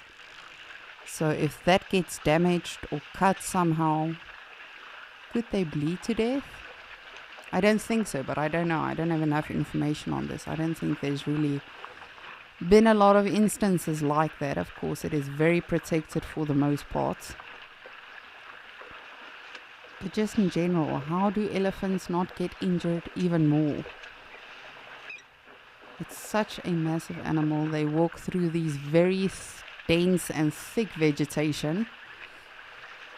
And yes, they do have a thick skin, but they've also got a very sensitive skin. That elephant can feel when a mosquito is perching on its body. How? But they do.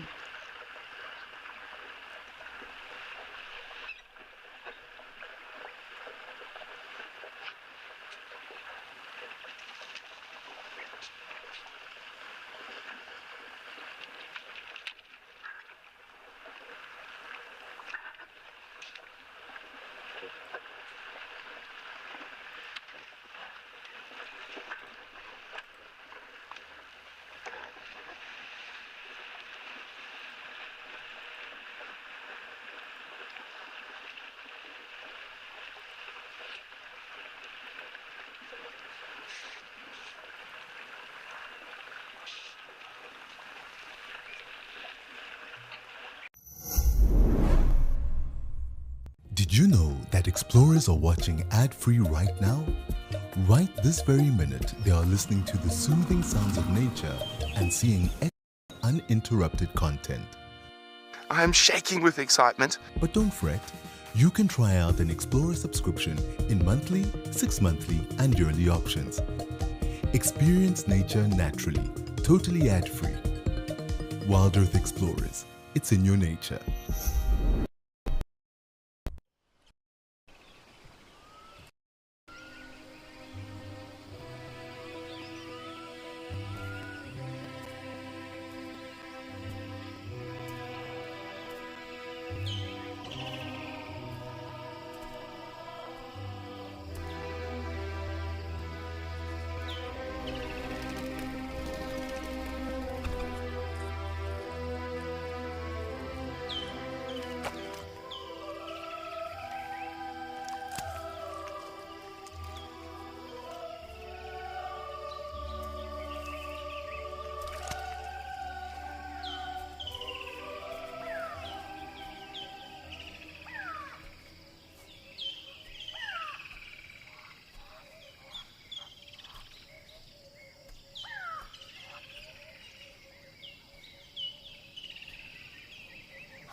Eagle lover, you've got a very interesting question.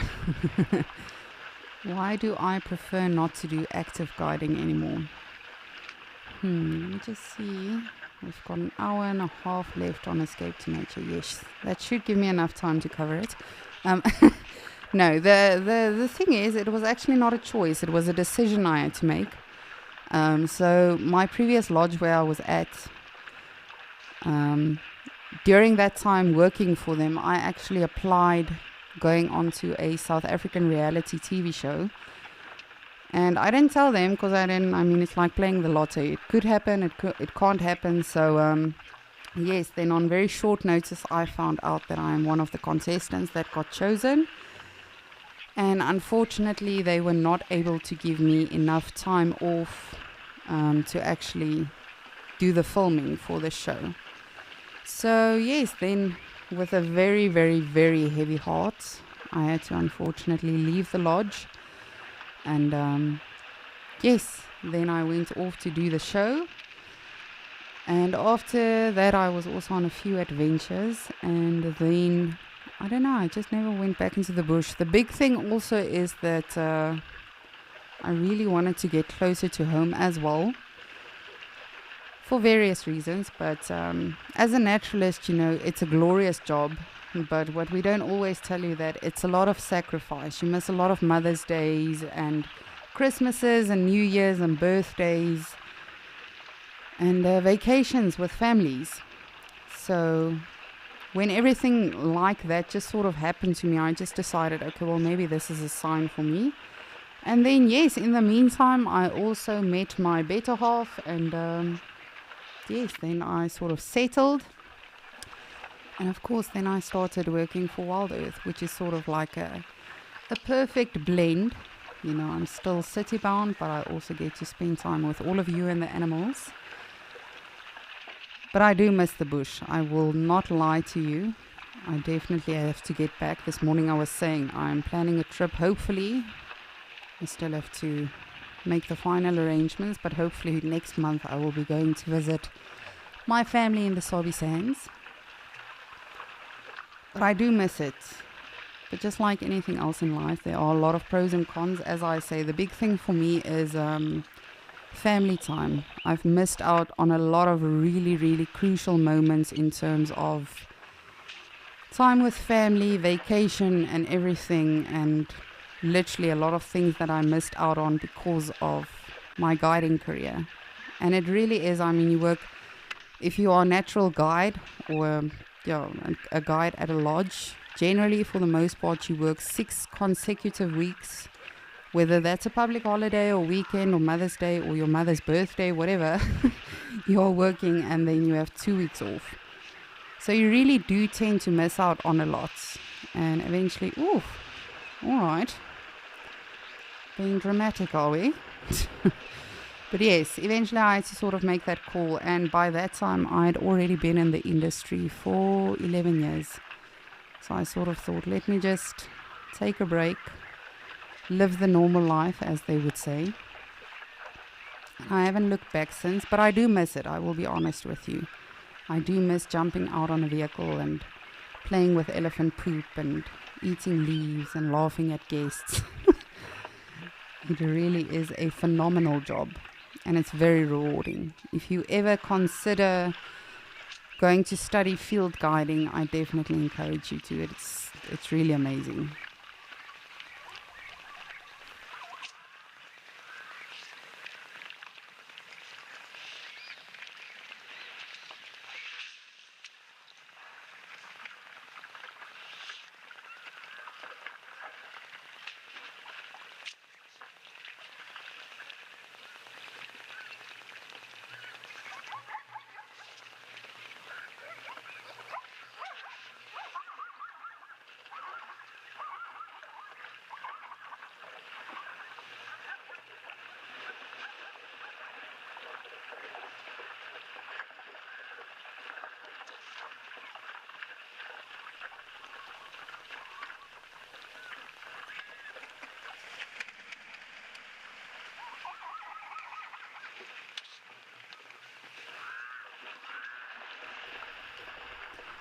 Eagle Lover, you are saying thanks for sharing and that you love my sense of humor and knowledge. You are so welcome. And thank you for yes, just listening to me, whether we are looking at some animals or whether I'm sharing a story with you. And please, you guys are more than welcome to share your stories with me as well. It really has been an interesting ride for myself. You know, when I think of everything that I've been fortunate to do, from guiding to working abroad to, I've told you guys this, but we've also, or the previous place I worked, we got to work with Rob Lowe and Kirsten Davies on Holiday in the Wild.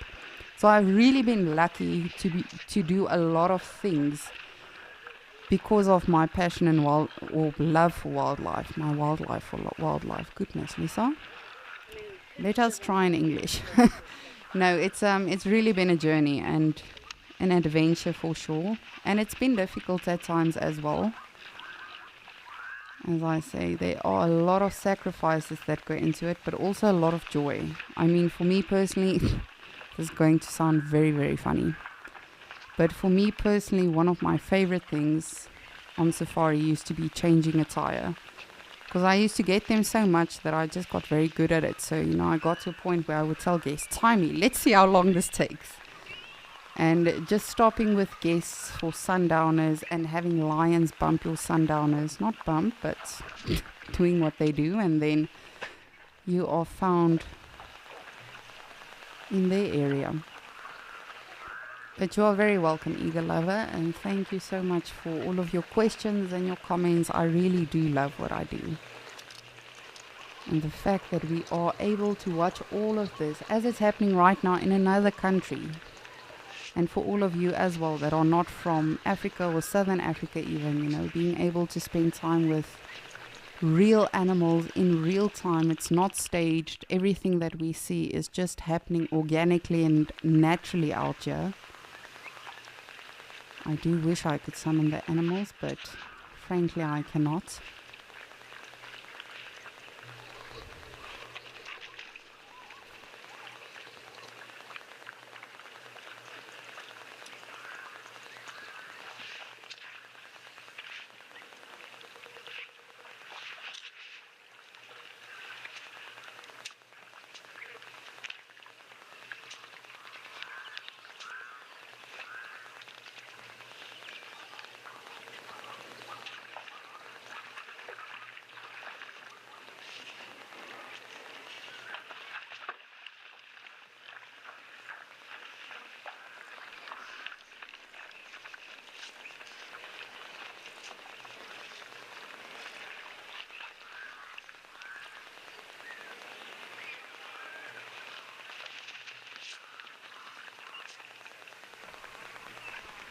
Ron, what an interesting question. You would like to know what advice I'd give myself on my first day of guiding. Whew! That's how big is my list allowed to be? No, I would say don't sweat the small things. Just experience and enjoy while you are educating, because of course, you know, when you are a new guide, you don't have that people skills yet. Yes, I mean, for me, I've always been good with people, but in terms of, you know, knowing how to read your guests and knowing what they want and how quickly or how slowly they are taking in the information that you're feeding them. So as a new guide, you're like, these are elephants. Elephants can weigh up to 6 tons. Elephants drink up to 200 liters of water a day. Elephants can sleep while they are standing. And elephants form matriarchies and they have big herds. And sometimes you get blah, blah, blah, blah, blah, blah, blah, blah. And then your guests sort of sit there and they're like, sorry, what? So, of course, like anything else, you know, just like anyone on their first day of the job, you sort of ease into it, but I would literally just tell myself, don't sweat the small things. And I'm such a big people pleaser as well. And when I started guiding, it was really bad. Like, I would go above and beyond for guests. And eventually the lodge managers were like, you need to calm down. Like, really, it isn't the end of the world. We'll sort it out. And eventually you just you learn every single day, not just with people, but with the animals as well. You know, I used to tend to freak out if I couldn't ID a bird immediately, but at the end of the day, people that have been in the bush for 50 years are still going to second guess themselves sometimes with certain birds, certain behaviors, certain noises. And that really is the beauty out here about everything that we do. Even someone as knowledgeable and as experienced and as legendary as James and as Steve, and really the veterans of Wild Earth, even they too sometimes have a moment where they're like, I've actually never seen this before. Whether it's a bird, whether it's an animal, whether it's a bug or an insect, or even just a behavior. That is the beauty about nature. It always surprises you every single day, but you have to be open to it. You have to be really observing animals and just appreciating and enjoying them.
Well, I do see we have a baby animal on the Djuma Dam Cam, so let's quickly head on over there before it disappears.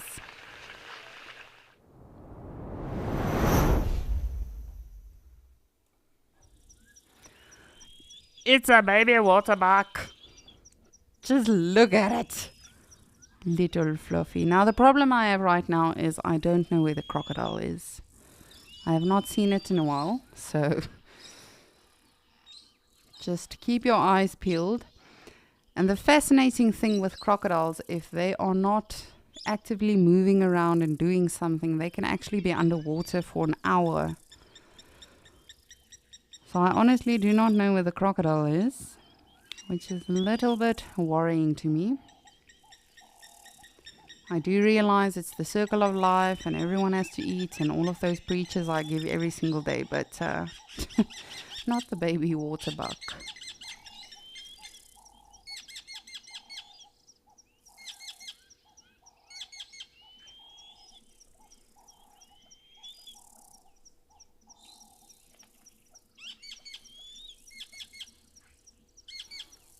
There's definitely also a bird of prey calling. We'll have a look-see around now to see if we can see it.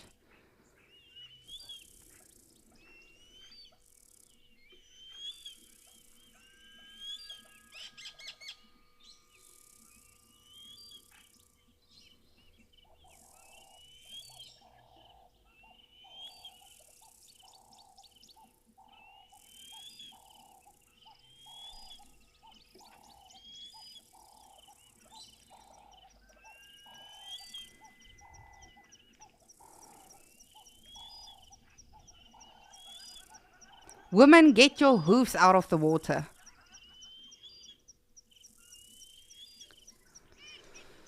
Whew.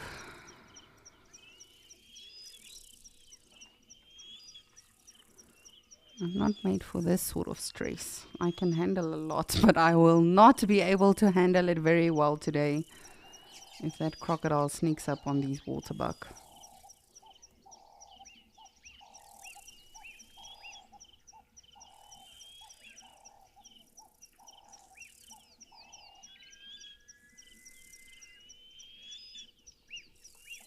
And again, I have no idea where the crocodile is. The last time we saw it, it was more or less in this vicinity.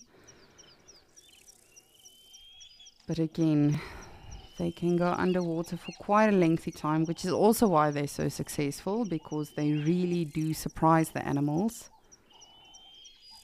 And they can literally, if they need to come up for air, they can literally just expose their nostrils a wee bit and go underwater again, and then sneak up on whatever is around. But this mother seems fairly vigilant. And as I say, it's still a little bit more off to our left. The last time we actually saw the crocodile was, well, exposed, that is, was earlier on close to the island area, but it did move, so I have no idea where it is right now. Whew. It's not a good level of stress to be at. I think for now I'm just going to keep the camera on the actual waterbuck, just so that we can make sure that they are safe. I don't know if she's actually considering coming through it. She might be. I wouldn't.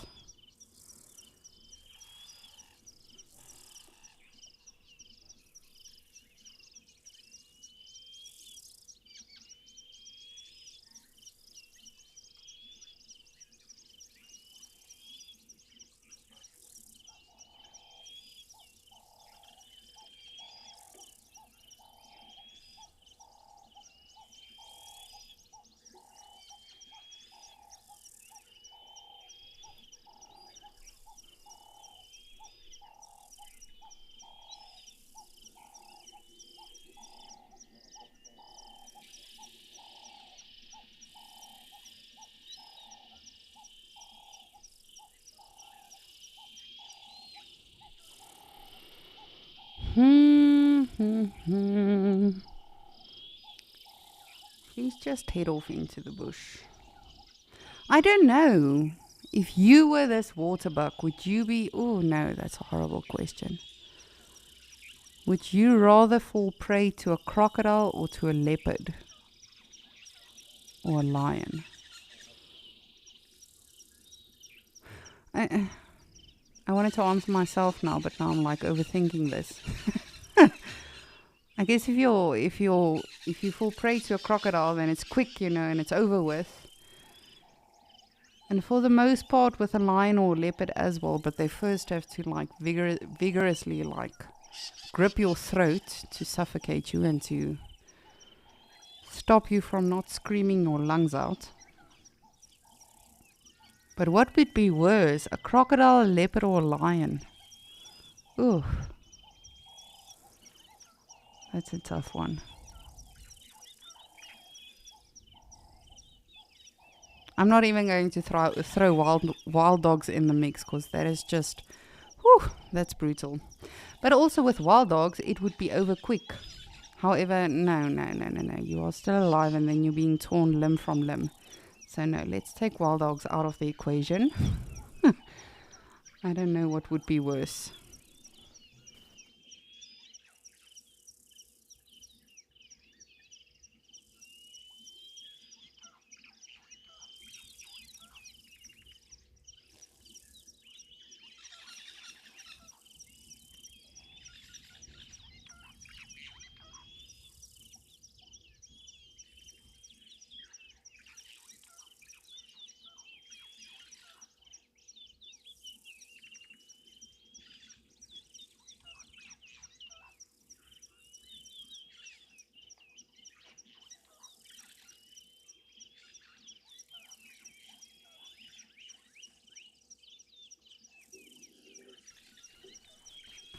Just look at that. It's a little mini me.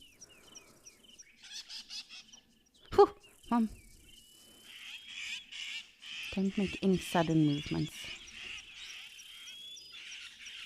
Can you imagine constantly living on the edge and being so fearful that at any time, a leopard could creep up on you or anything could really be around and your life could end instantly? All of these animals, the impalas, the waterbucks, the zebras, the wildebeest, I do think they have a little bit easier in Ukukuyo, I find. Particularly at that waterhole. But out here, you never know. And just like that, they disappeared. Just want to have a look around to see if I can actually see the crocodile. I doubt it, but then we will also have a look-see and just see if Dewey is around.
Aww.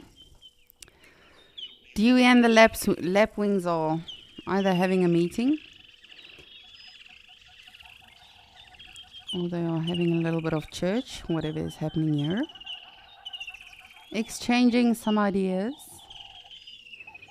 But I will keep an eye on them as well as all of the beautiful animals at our waterholes. And for now, I'm going to send you over to Madikwe.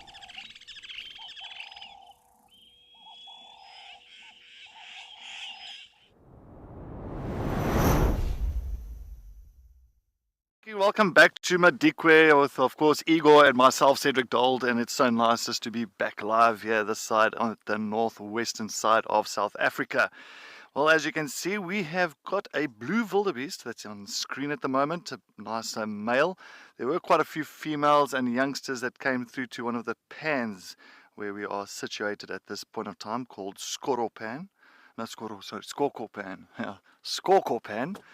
And yeah, they all came down and looks like they just all moved away back into the thickets. But of course, this male just hanging back a little bit from the rest of the herd. It seems like they have moved further away from the pan itself.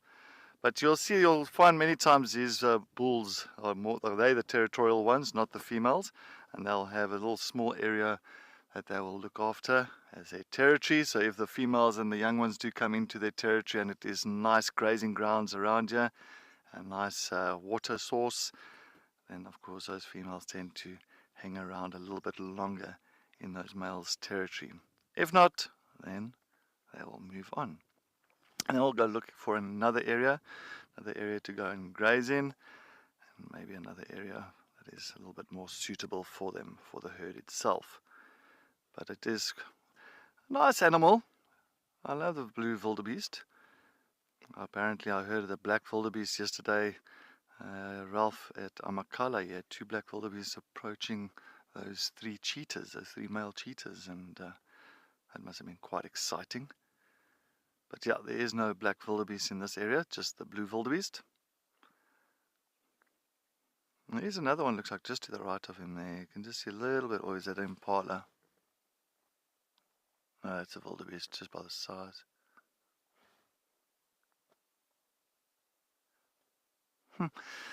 An interesting part about it is a lot of people think they are not the most cleverest of animals, but yes, there is of course a name that they actually call them in Zulu. They call them madrai. Madrai. Drai, of course, as in Afrikaans means turning, same as in Zulu. Madrai, it means turn.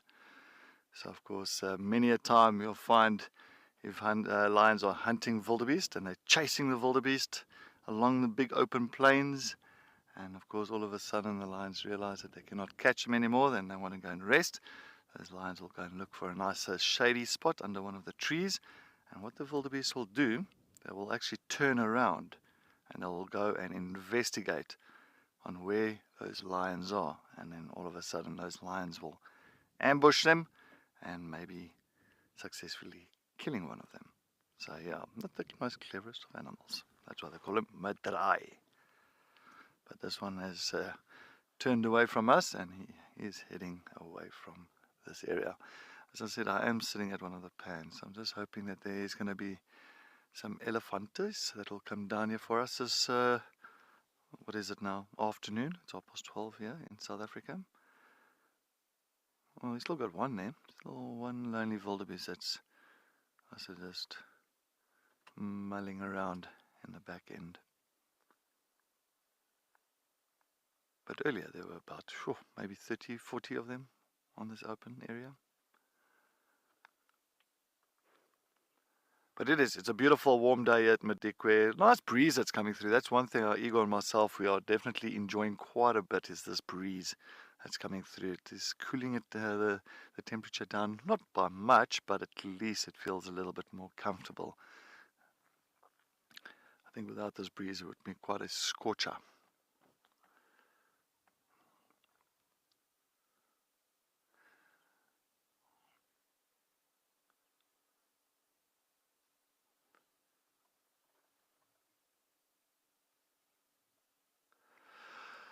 Becca, it's usually with like the male, he'll tend to have, of course, a big open clearing. He'll be like just one. He's like a dominant male of the area, a territorial bull. And the females and the young ones will be in the herds. But if they're by themselves, look, I mean, sometimes you'll find these wildebeest will be feeding around with other species as well, like impala, warthog, zebra. So just to have more eyes and ears in case of any danger. If you actually take a look, there's that lonely wildebeest that sits always on quarantine there at a big open clearing on Djuma itself. And how often do you see him walking around with those impalas? So often. He just hangs around with impalas because he uses them for safety reasons. So, you know, at least he's got more eyes and ears to listen out for anything that's around there, any danger.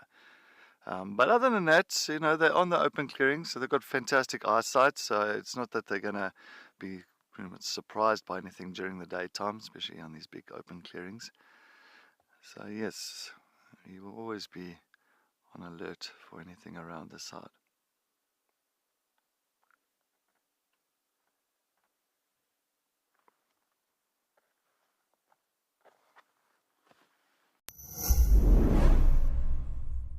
Wild Earth's mission is an expensive one, but we know that our live experience is important to so many people that cannot afford to pay for it. We have added a donate button to our website. By donating, You're directly helping us share our free nature experiences with the world. We want Wild Earth to reach children, budding conservationists, and the less fortunate. A little money goes a long way. You can make a difference to someone today.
Alright, well, that's all the reason that's gone. Or well, maybe those impalas will come running in here again.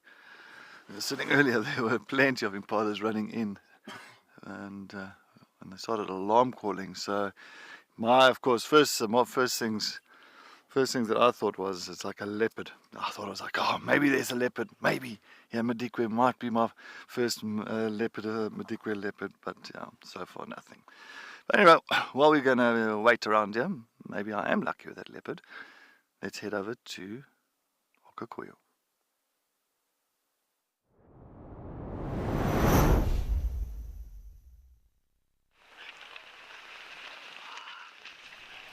Cedric, don't you think you've seen enough leopards in your life? I couldn't even say that with a straight face. You can never see enough leopards in a lifetime. Hopefully you get lucky there with your leopard in this stint. But as you can see, we are very, very, very happy with what we are having here at Okakoyo. Our elephants are still sticking around, and the Abdom storks are doing their midday soiree, or whatever they call this.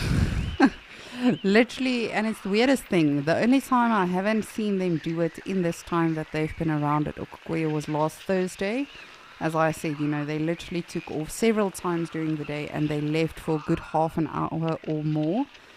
But generally, for the most part, with these Abdom storks, they'll sort of generally around midday they take off and they soar around in the thermals and then they come back down for landing. So I'm not really sure what they are looking for. They might be looking to see if there's any additional insect activity. It's just like most birds, they have phenomenal eyesight and they really can see from far away what's happening. These two elephants are still enjoying the water. The one on the left, specifically the spring, where the inlet is for the water. And the other one has probably been stationed like that for a good 15 minutes or so. And that is what we call the biohemispherical brain activity, or as I like to refer to it, the autopilot. Imagine doing something but still also sleeping. Oh, that would be wonderful. I would be very good at that.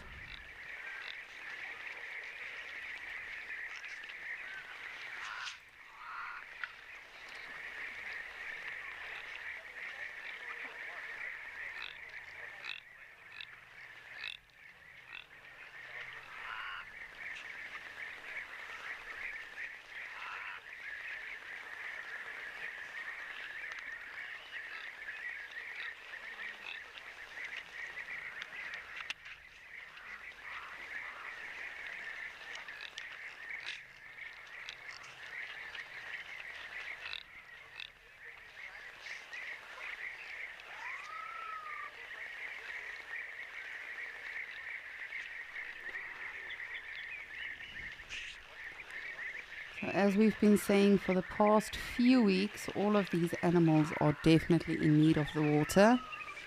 This is a man-made waterhole, however there's not a lot of water actually still left in it. You can see the actual ridges where the water generally comes up to is very, very dry. So I suspect if we don't get rain within the next 2 weeks, at least, even less, the next week or so, the conservation team might then make the decision to fill it up a little bit.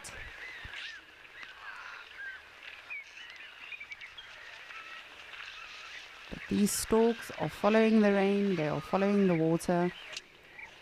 And again, if there's not rain coming, they will also then eventually move off, just like a lot of the other summer migrants or seasonal migrants that we get to see, like the woodlands kingfishers and the bee eaters and those birds. Woo. This elephant doesn't flinch for anything, not for the springbok, not for the storks.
Oh, man, and this really is what Wild Earth, but specifically Escape to Nature, is all about. Just spending some time with the animals, really taking in their behaviors and the interactions. I don't know who of you watched Sunset Safari, I think it was on Thursday, and Taylor actually sat with an elephant bull. I think she was with it probably an hour and a half. And she really just showed us, the different behaviors that you can find with people driving their own vehicles and then, of course, going on safari with a guide. But just the different behaviors that we could see from that elephant, from people giving it too little space to people giving it enough space, and him too respecting the animals for, not the animals, the humans for that. The lesser spotted Homo sapien animals.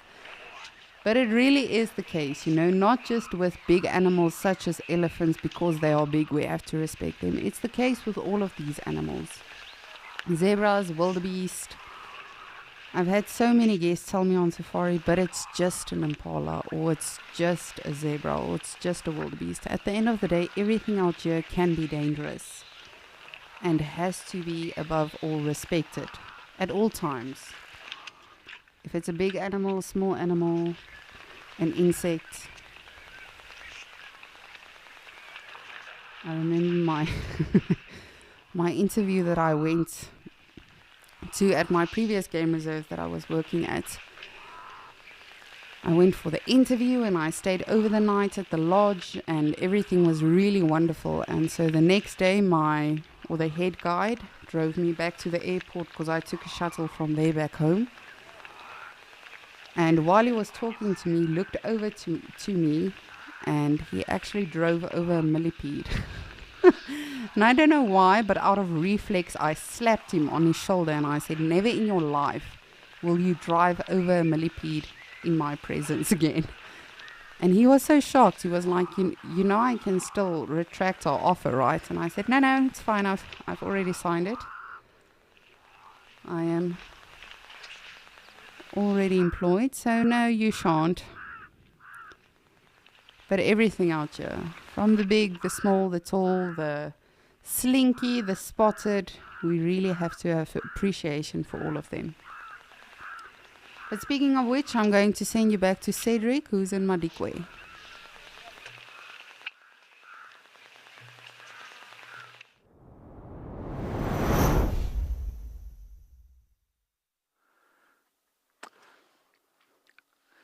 Well, we've got a beautiful bird of prey that's sitting on top of this dead tree. So I want to do a little bit of a quiz with everybody. I know what it is myself, but I would love to see if you guys can guess on what bird of prey this is, because it is going to be quite a tricky one, and it is a very interesting one. So I can give you maybe two little hints here. Okay, the first hint is the second name goes by, if you got like a war cry, and of course you kind of have a war cry between like two schools and all that. What do? You like kind of, there's a word for it. So that's like the second word in the name of this bird. Second of all, this bird of prey mainly chases other birds. So it actually chases, it's pretty much like doves, like, you know, nice like Namakwa doves and laughing doves, anything like that. So those are the two hints that I will give. So yeah, let me know, what bird of prey is this? And it's got a beautiful, look at this, so that white streak above the eye. Pretty much also quite a huge giveaway. So the size of this one will say about 40 to 60 centimeters tall. So it's not small, it's quite tall. So it's 40 to 60 centimeters large. If you got an idea on what bird of prey this is, please let us know, send it through. I'd like to hear.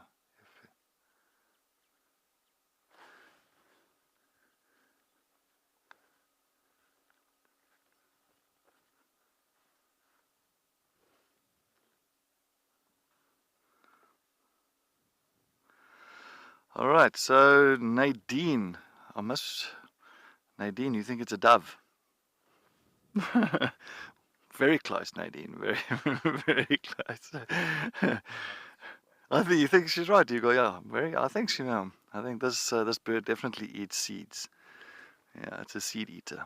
No, Nadine, you're incorrect. That is not a dove. I cannot run with that one. It catches doves. It catches doves. So a dove won't catch a dove. This one will. This one will. Okay, well. Okay, so it's a bird of prey. It eats meat. So not a seed eater. But thank you, Nadine. Thank you so much for your answer on this bird of prey.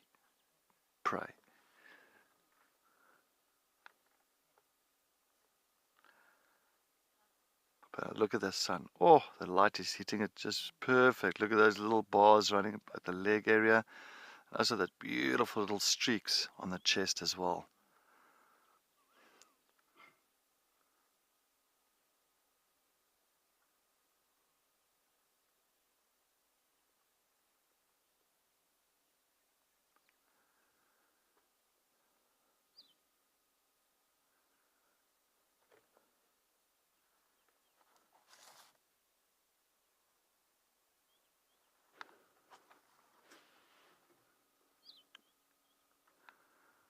So I'm still waiting for anybody that's got an answer on this one. So I'm hoping that Morgan will send me through some more answers. Let's see. If not, then I will definitely give you the answer on this bird of prey.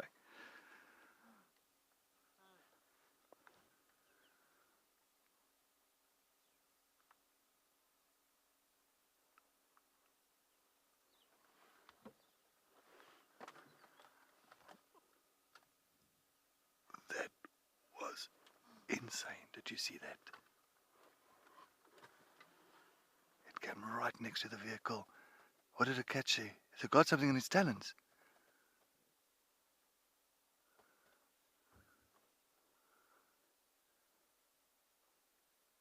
Wow, I almost thought it grabbed something there next to the vehicle. It came straight for the vehicle.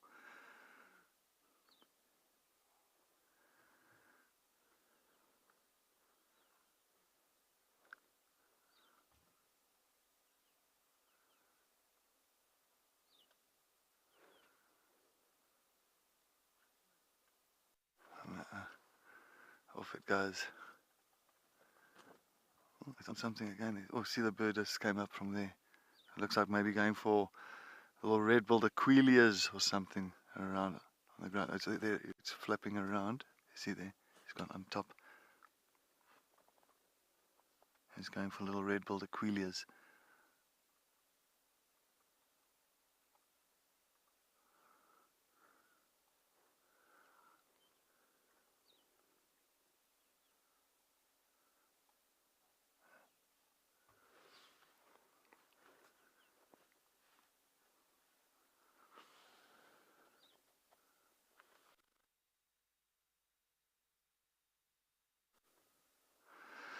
Alright, so this bird of prey just came past us and just tried to grab something, and he's going for little aquilias. He's got something there in the bush now, so he dived into that bush, and I'm sure it might be a quelea. A quelea is like a finch, the size of a finch.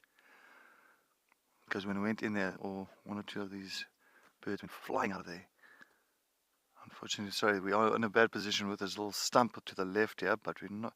Fortunately, if we do move, it's just we might lose our little bit of signal there. So let's see if we can just keep an eye out on this situation here. All right, I'm not getting any other answers on this one. So this is a juvenile pale chanting goshawk. So that's the answer.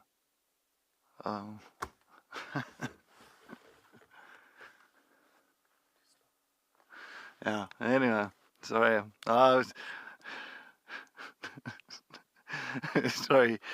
Sorry, Morgan. Yeah, sometimes I'm getting excited about what's happening. I want to let them know exactly that the pale chanting goshawks do this, exactly going for little birds. And of course, I said doves and that. But yeah, fortunately, didn't get anything through there. All right, then what do you think? You can just see it, Igor. Sky Ranger, yes, thank you so much. Apparently you got it right. You guessed it right, or you got the right ID on the bird. Well done, Sky Ranger. Quite tough when it comes to the juveniles. You know, they always got that brown, a lot of bob, like the bobs and all that coloration between the white and the streaks. But now it's grabbing something there. Oh, why does it have to go beyond bush now? You can still see a little bit of movement there. It might fly to one of them. Might perch on top of one of these dead trees not too long from now. I'll take a look.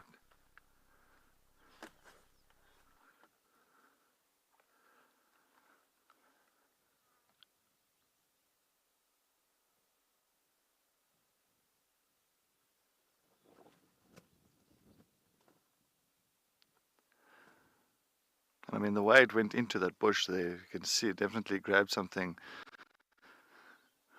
And grabbed something and went to the ground, and now maybe just plucking feathers or just killing it or something. But yeah, but anyway, we're going to try and see if we can reposition it.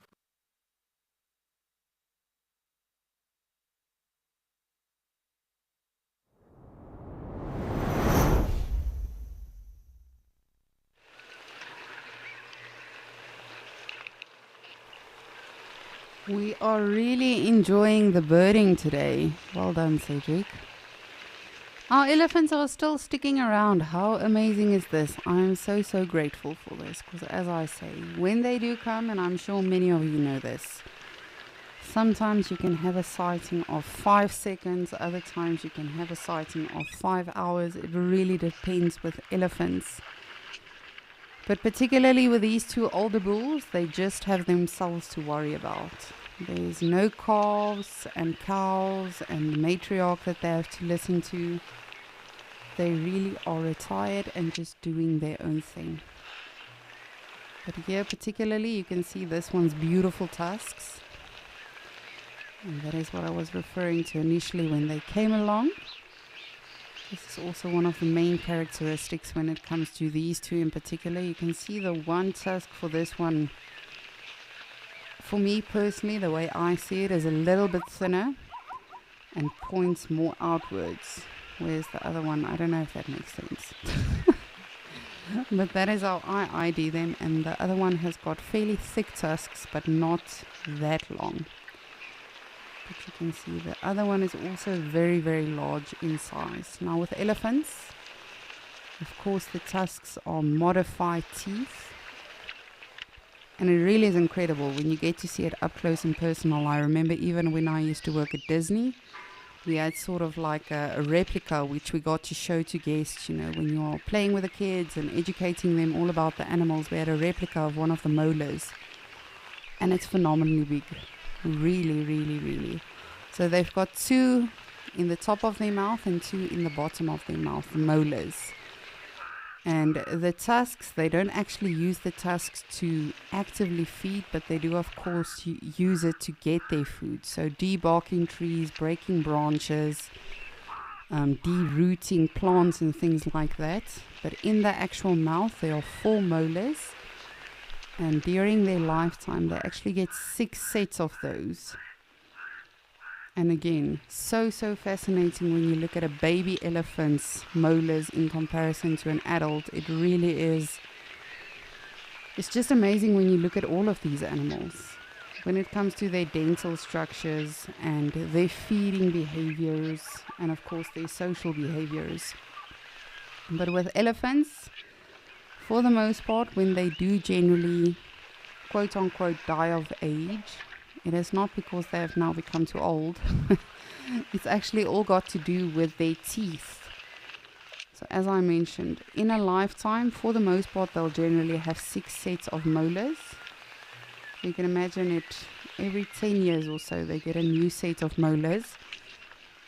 And of course, feeding on branches and thorns and twigs and barks and all of those things, you know, it really wears the teeth down, which is why they have so many sets. But generally, for the most part, if an elephant does eventually at the end of its lifetime pass away, it's not because it's too old. It's actually because it can no longer feed anymore, because that last set of molars have now worn down completely. And that animal can no longer feed on the little bit of branches and twigs and things that is left.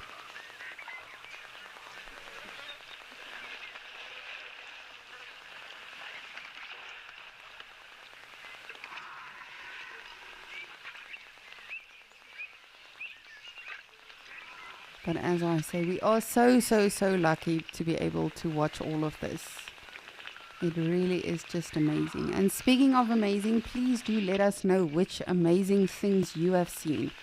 Whether it's African animals or any animals. And again, whether it's old or new, please do send through those videos to us and that footage. We would love to have that and to have you share that with us. Of course, you can win prizes, you can see your name in the credits, and you can also earn some money. So definitely do send those through to us, and you can do so by just going onto the website and then going to Content Creator, and all of the information will be there for you. And I think we are all looking so forward to it. You know, it really is. There may be sightings that I've seen numerous times in my life that someone else has never seen before, and the same with all of you. I'm sure many of you have seen some incredible things. And again, you don't have to be going on a safari and actively looking for all of the animals. Sometimes you can just sit in your garden and witness something incredible.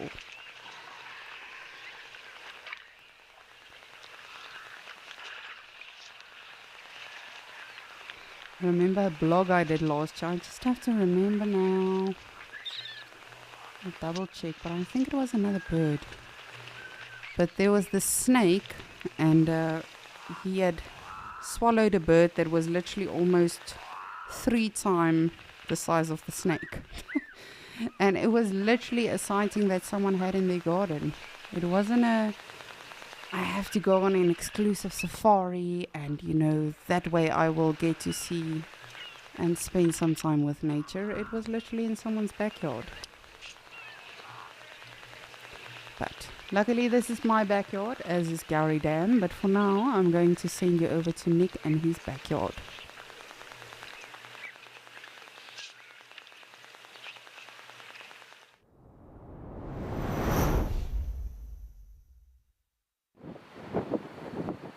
Okay, welcome back to Kariega, where we have left our dominant coalition of male lions. So they kind of tucked themselves quite firmly into one of those thickets there. Became quite difficult viewing. Come back down to the Scotia Dam area, to the clearings.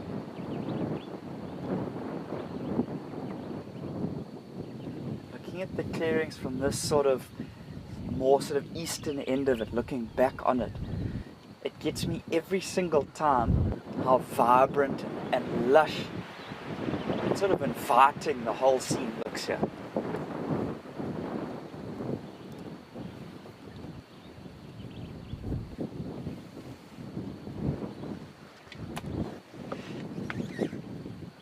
You can see we've got a few blesbok in the foreground there, and then right at the back right, we can see some giraffe.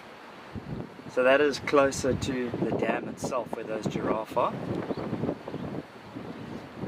That one really taking advantage of the shade from that scotia tree.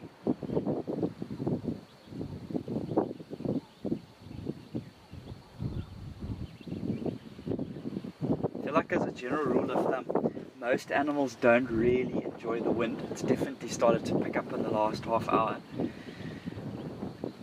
And you kind of see a lot of different expressions of animals not enjoying them, or the wind, with blesbok right up there.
But with that being said, obviously the roads are quite sandy, quite dusty.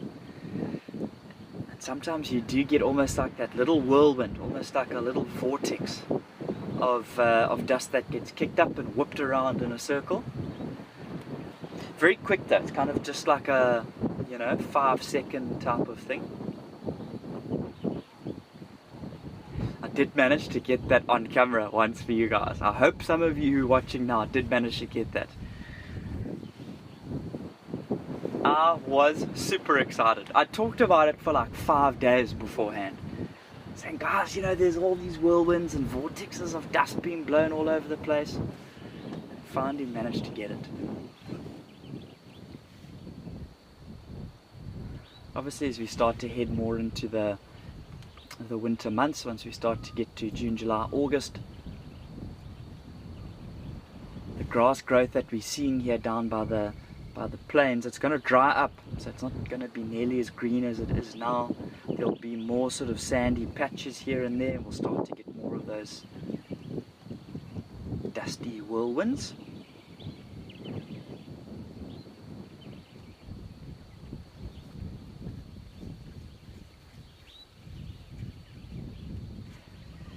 And obviously it'll be interesting to see in terms of some of the colour and condition of things like zebra. That might potentially start to change.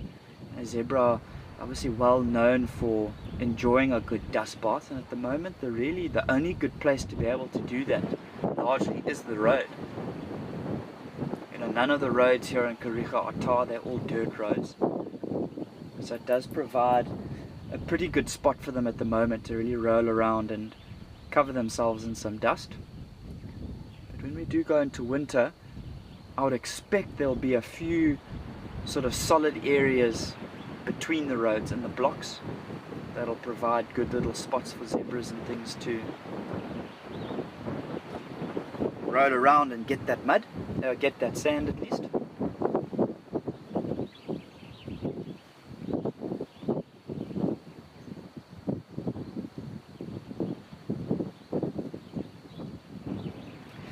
Casey, so a lot of your rarities, your rare animals can be found here, your nocturnal species. So before we get into the actual species themselves, Kariega, obviously being in the Eastern Cape in winter, it gets very cold here.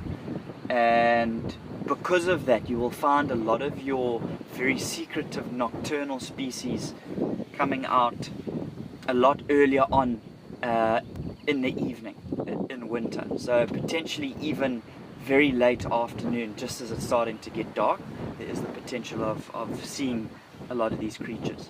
One of the more rarer species that can be found here is actually the brown hyena, not the spotted but the brown. So that is quite a rare one that you can have a look for. Most of the times that the brown hyenas have been found, it's in the far western regions of Kariega, not too far, at least very far from here, not too close to Scotia Dam. Other really special nocturnal species would be your aardvark. So remember, there are plenty termite mounds that we see around the place here. And with that, I mean, there's going to be thousands of termites, and that is largely what the aardvarks look to feed on. So Kariega is a very good game reserve to be looking for aardvarks. They are a strictly nocturnal species. And I've only been lucky enough to see 3 aardvarks in around the 7 years that I've been working in the bush. One was in Zululand area and 2 was up in the Lowveld. But all of them have been pretty quick glimpses. I feel like aardvark are definitely, they're not the most comfortable animals around vehicles. You're obviously going to get certain individuals who might be slightly more confident and bold. But I'd love to be able to see another aardvark. And they're bigger than you think. Obviously anybody who's interested in the bush and things like that, if you're ever having a look at wildlife books and things like that, looking looking at the size, you're looking at videos, you're looking at pictures, but I feel like it's only when you really actually see your first aardvark do you kind of get an idea of how big it is. And I'll tell you what, an aardvark can move. An aardvark can run surprisingly quickly. You think it would be like a slow, cumbersome animal, but they can really move it, huh?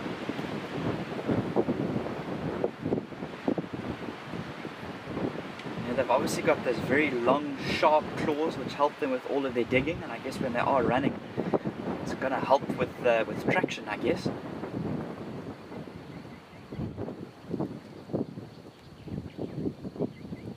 But I've never seen a aardvark during the day. It's always been when it's completely pitch black.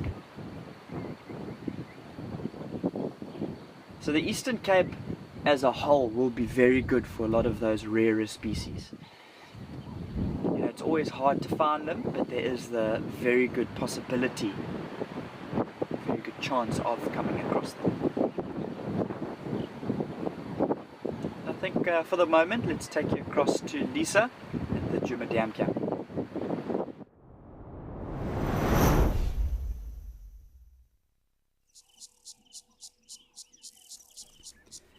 Thank you, Nick. We have got our baby and mom waterbuck, and it was just at the actual dam. And I still have no idea where the croc is. Dewey is also close to them, but the baby waterbuck was very, very interested. But unfortunately, one of our directors, Jared, woke up in a circus this morning and said, "How funny would it be if the crocodile got the waterbuck now?" No, I know it's the circle of life and all of that, but I really like them. The baby waterbuck are so, so adorable. Just to show you more or less where they are, but it was the cutest thing. The baby was fascinated with Dewey. It seemed like it had no idea what it's looking at. Wanted to sort of become friends with it, but wasn't sure if mom would allow it.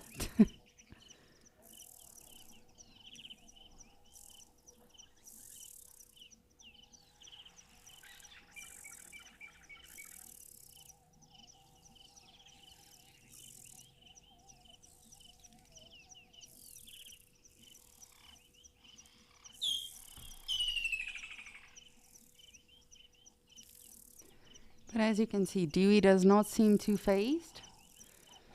I'm just worried about the crocodile's whereabouts, because I have not seen it for quite some time now. So I cannot really say where it is. Oh, we've got some impala.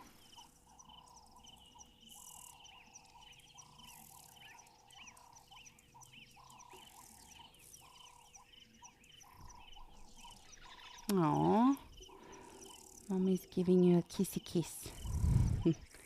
Now, of course, that is grooming, but it is also a form of bonding. Ugh. We're like literally in its ear. Sisman, I can borrow you an earbud. No, not borrow. I can give you an earbud. I don't want it back.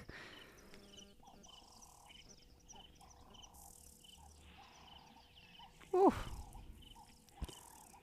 She is really ensuring that those ears are clean. Making sure he can't use it as an excuse. But Mom, I couldn't hear you when you said, "Watch out for the crocodile."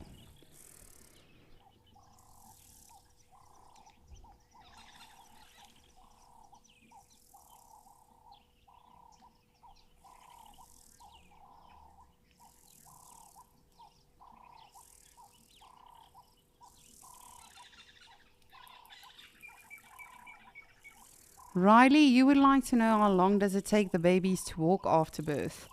So much like all of the other animals that could potentially fall prey to predators such as the impalas, the wildebeest, the zebras, it's fairly quick. When I say that, literally within 20 minutes or so. And again, it depends on, were there complications, how well the mom motivated to actually get up, because initially when the baby has dropped, the mom will start cleaning it, of course, and then a lot of the times with a lot of these species, you'll actually see the baby trying, and if not, you'll see the mother nudging it with a head sort of trying to help it get up. Because that mother knows if you are not going to start moving, we are both in serious trouble and at risk. But generally, it can be anything from 20 minutes, half an hour or so. It has to be fairly quick because they are very vulnerable. If a predator smells them and if they spot them, then it definitely can be detrimental.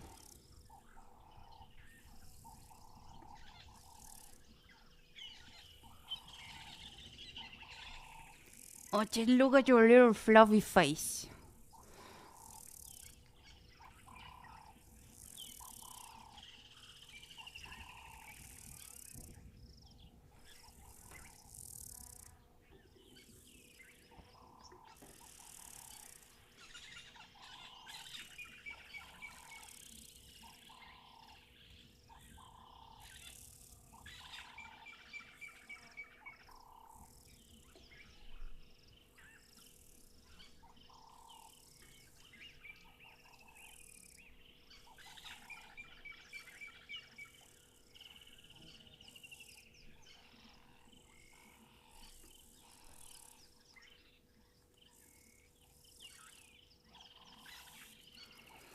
I don't like this. It's making me nervous.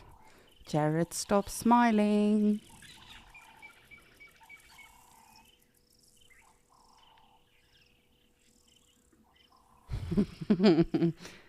No, I just know how devious Jared can be.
I'm literally holding my breath.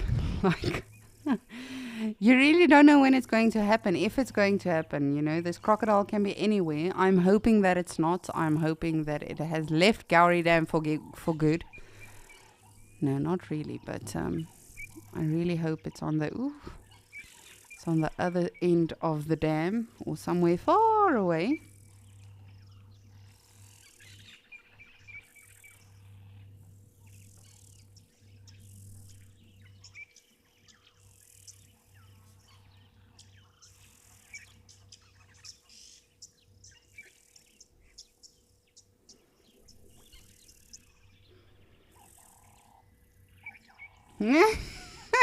That piece of grass literally looked like a beard on the baby. That was adorable.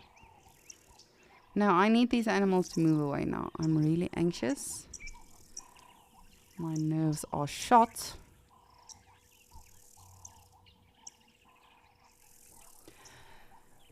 And often when we see the females cleaning the babies, whether it's impalas or waterbuck, well, I mean, the babies are so tolerant. But I always wonder, you know, because you'll often see them doing it for still days afterwards.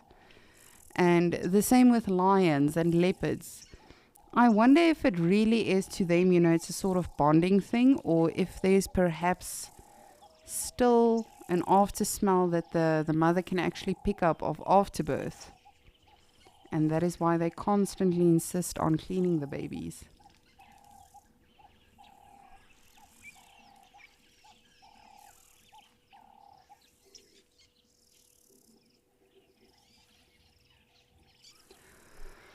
Ooh, alrighty. I'm going to calm myself down and monitor this situation. But for now, I'm going to send you over to Nick and his buffalo.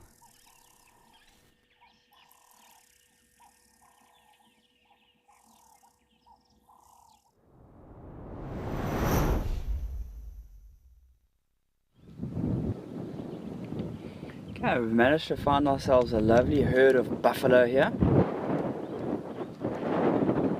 A few more compared to what we saw this morning. There must be around about 20 individuals or so here. And you can see they've literally just got out of one of the mud wallows. And they've done an absolutely fantastic job. A lot of them are completely covered. So if I can move to the side here, you'll see some of these ones are absolutely glistening in the sunlight.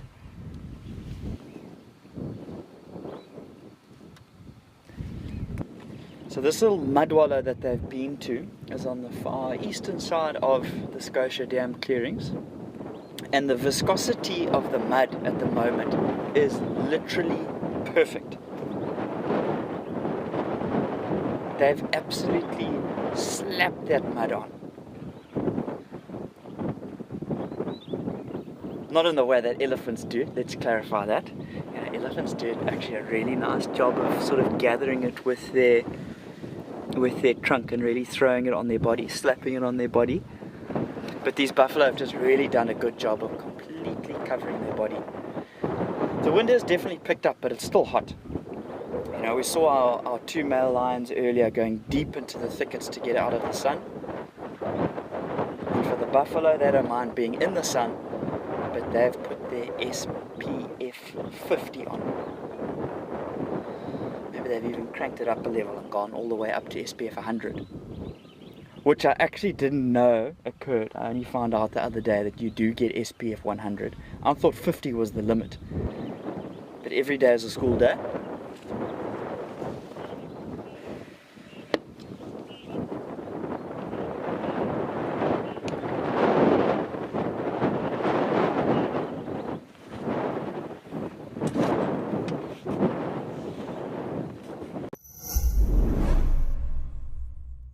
At Wild Earth, we are dedicated to bringing kids into the wild on our live, free, interactive safaris. Many of you will remember that we used to do this on a daily basis prior to the pandemic. But now, courtesy of our Wild Earth Explorers, we're aiming to take schools back into nature permanently. We'd like to extend an extremely heartfelt thanks to our Wild Earth Explorers who have helped us touch the lives of so many children.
tell you one thing, it's been an absolutely incredible day here at Kariega today. We've seen such a wide variety of different species. And quality sightings as well, not just kind of short glimpses. You know, you think of the sighting that we had with those lions earlier, that was amazing. We got them out in the open, we got that male yawning, we got him grooming himself, we got him walking.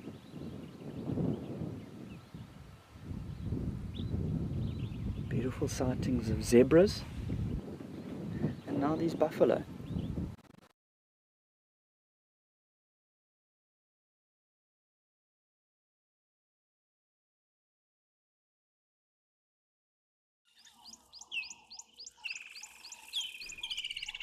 Welcome back to Djuma. We have still got our waterbuck and Dewey. And I'm still anxiously trying to keep up with what is going to happen. But again, it can happen. It is not necessarily going to happen, but of course, always expect the unexpected. Dewey won't do much. He won't really be bothered. You can see Dewey has got a birdie on his nose, or on his face.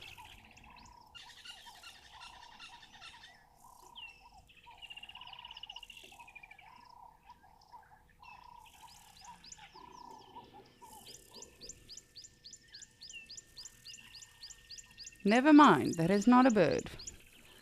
That is part of a log, Lisa. I thought initially it might be an oxpecker, but sadly it is not. It is part of the stump where Dewey is resting. You can see there's an actual dragonfly also perched on it. Don't I feel silly now?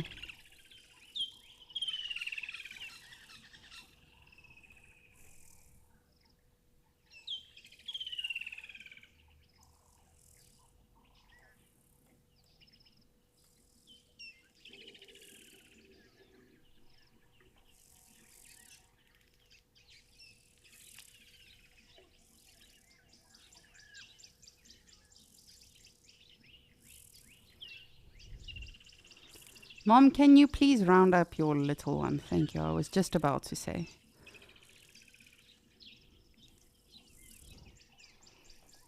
Oh, but I wish you guys could see it earlier on. This little one was so fascinated with Dewey the hippo. Very intrigued. What are you? Why do you look like that? Why do you constantly stay in the water? I mean, my mom says we don't mind water either, but you're like constantly in it. Oh, that's good. Thanks, Mom. That's the spot.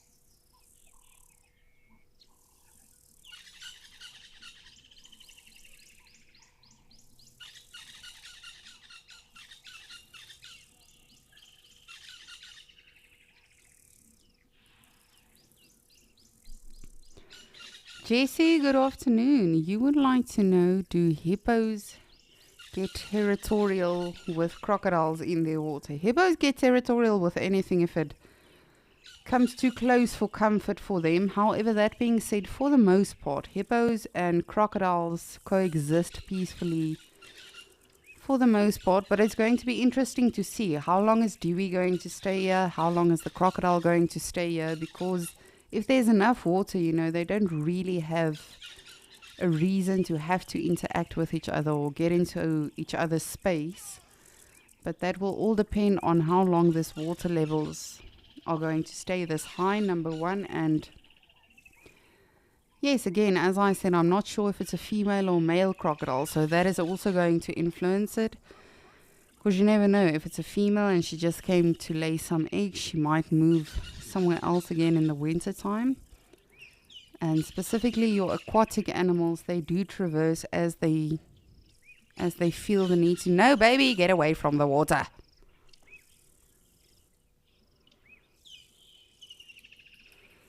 Oof, now I can't handle this.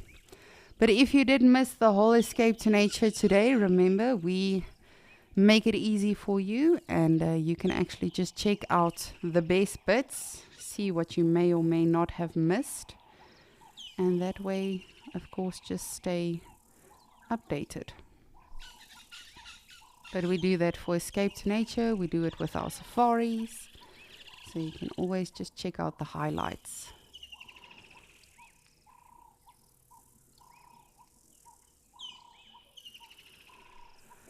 Whew.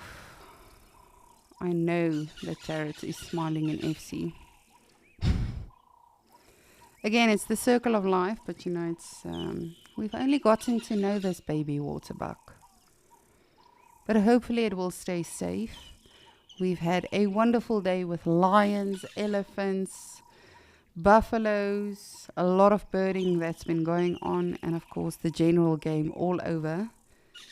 And thank you so much to all of you that have joined us today, that have sent through your questions, your comments, and just really spending your Sunday with us.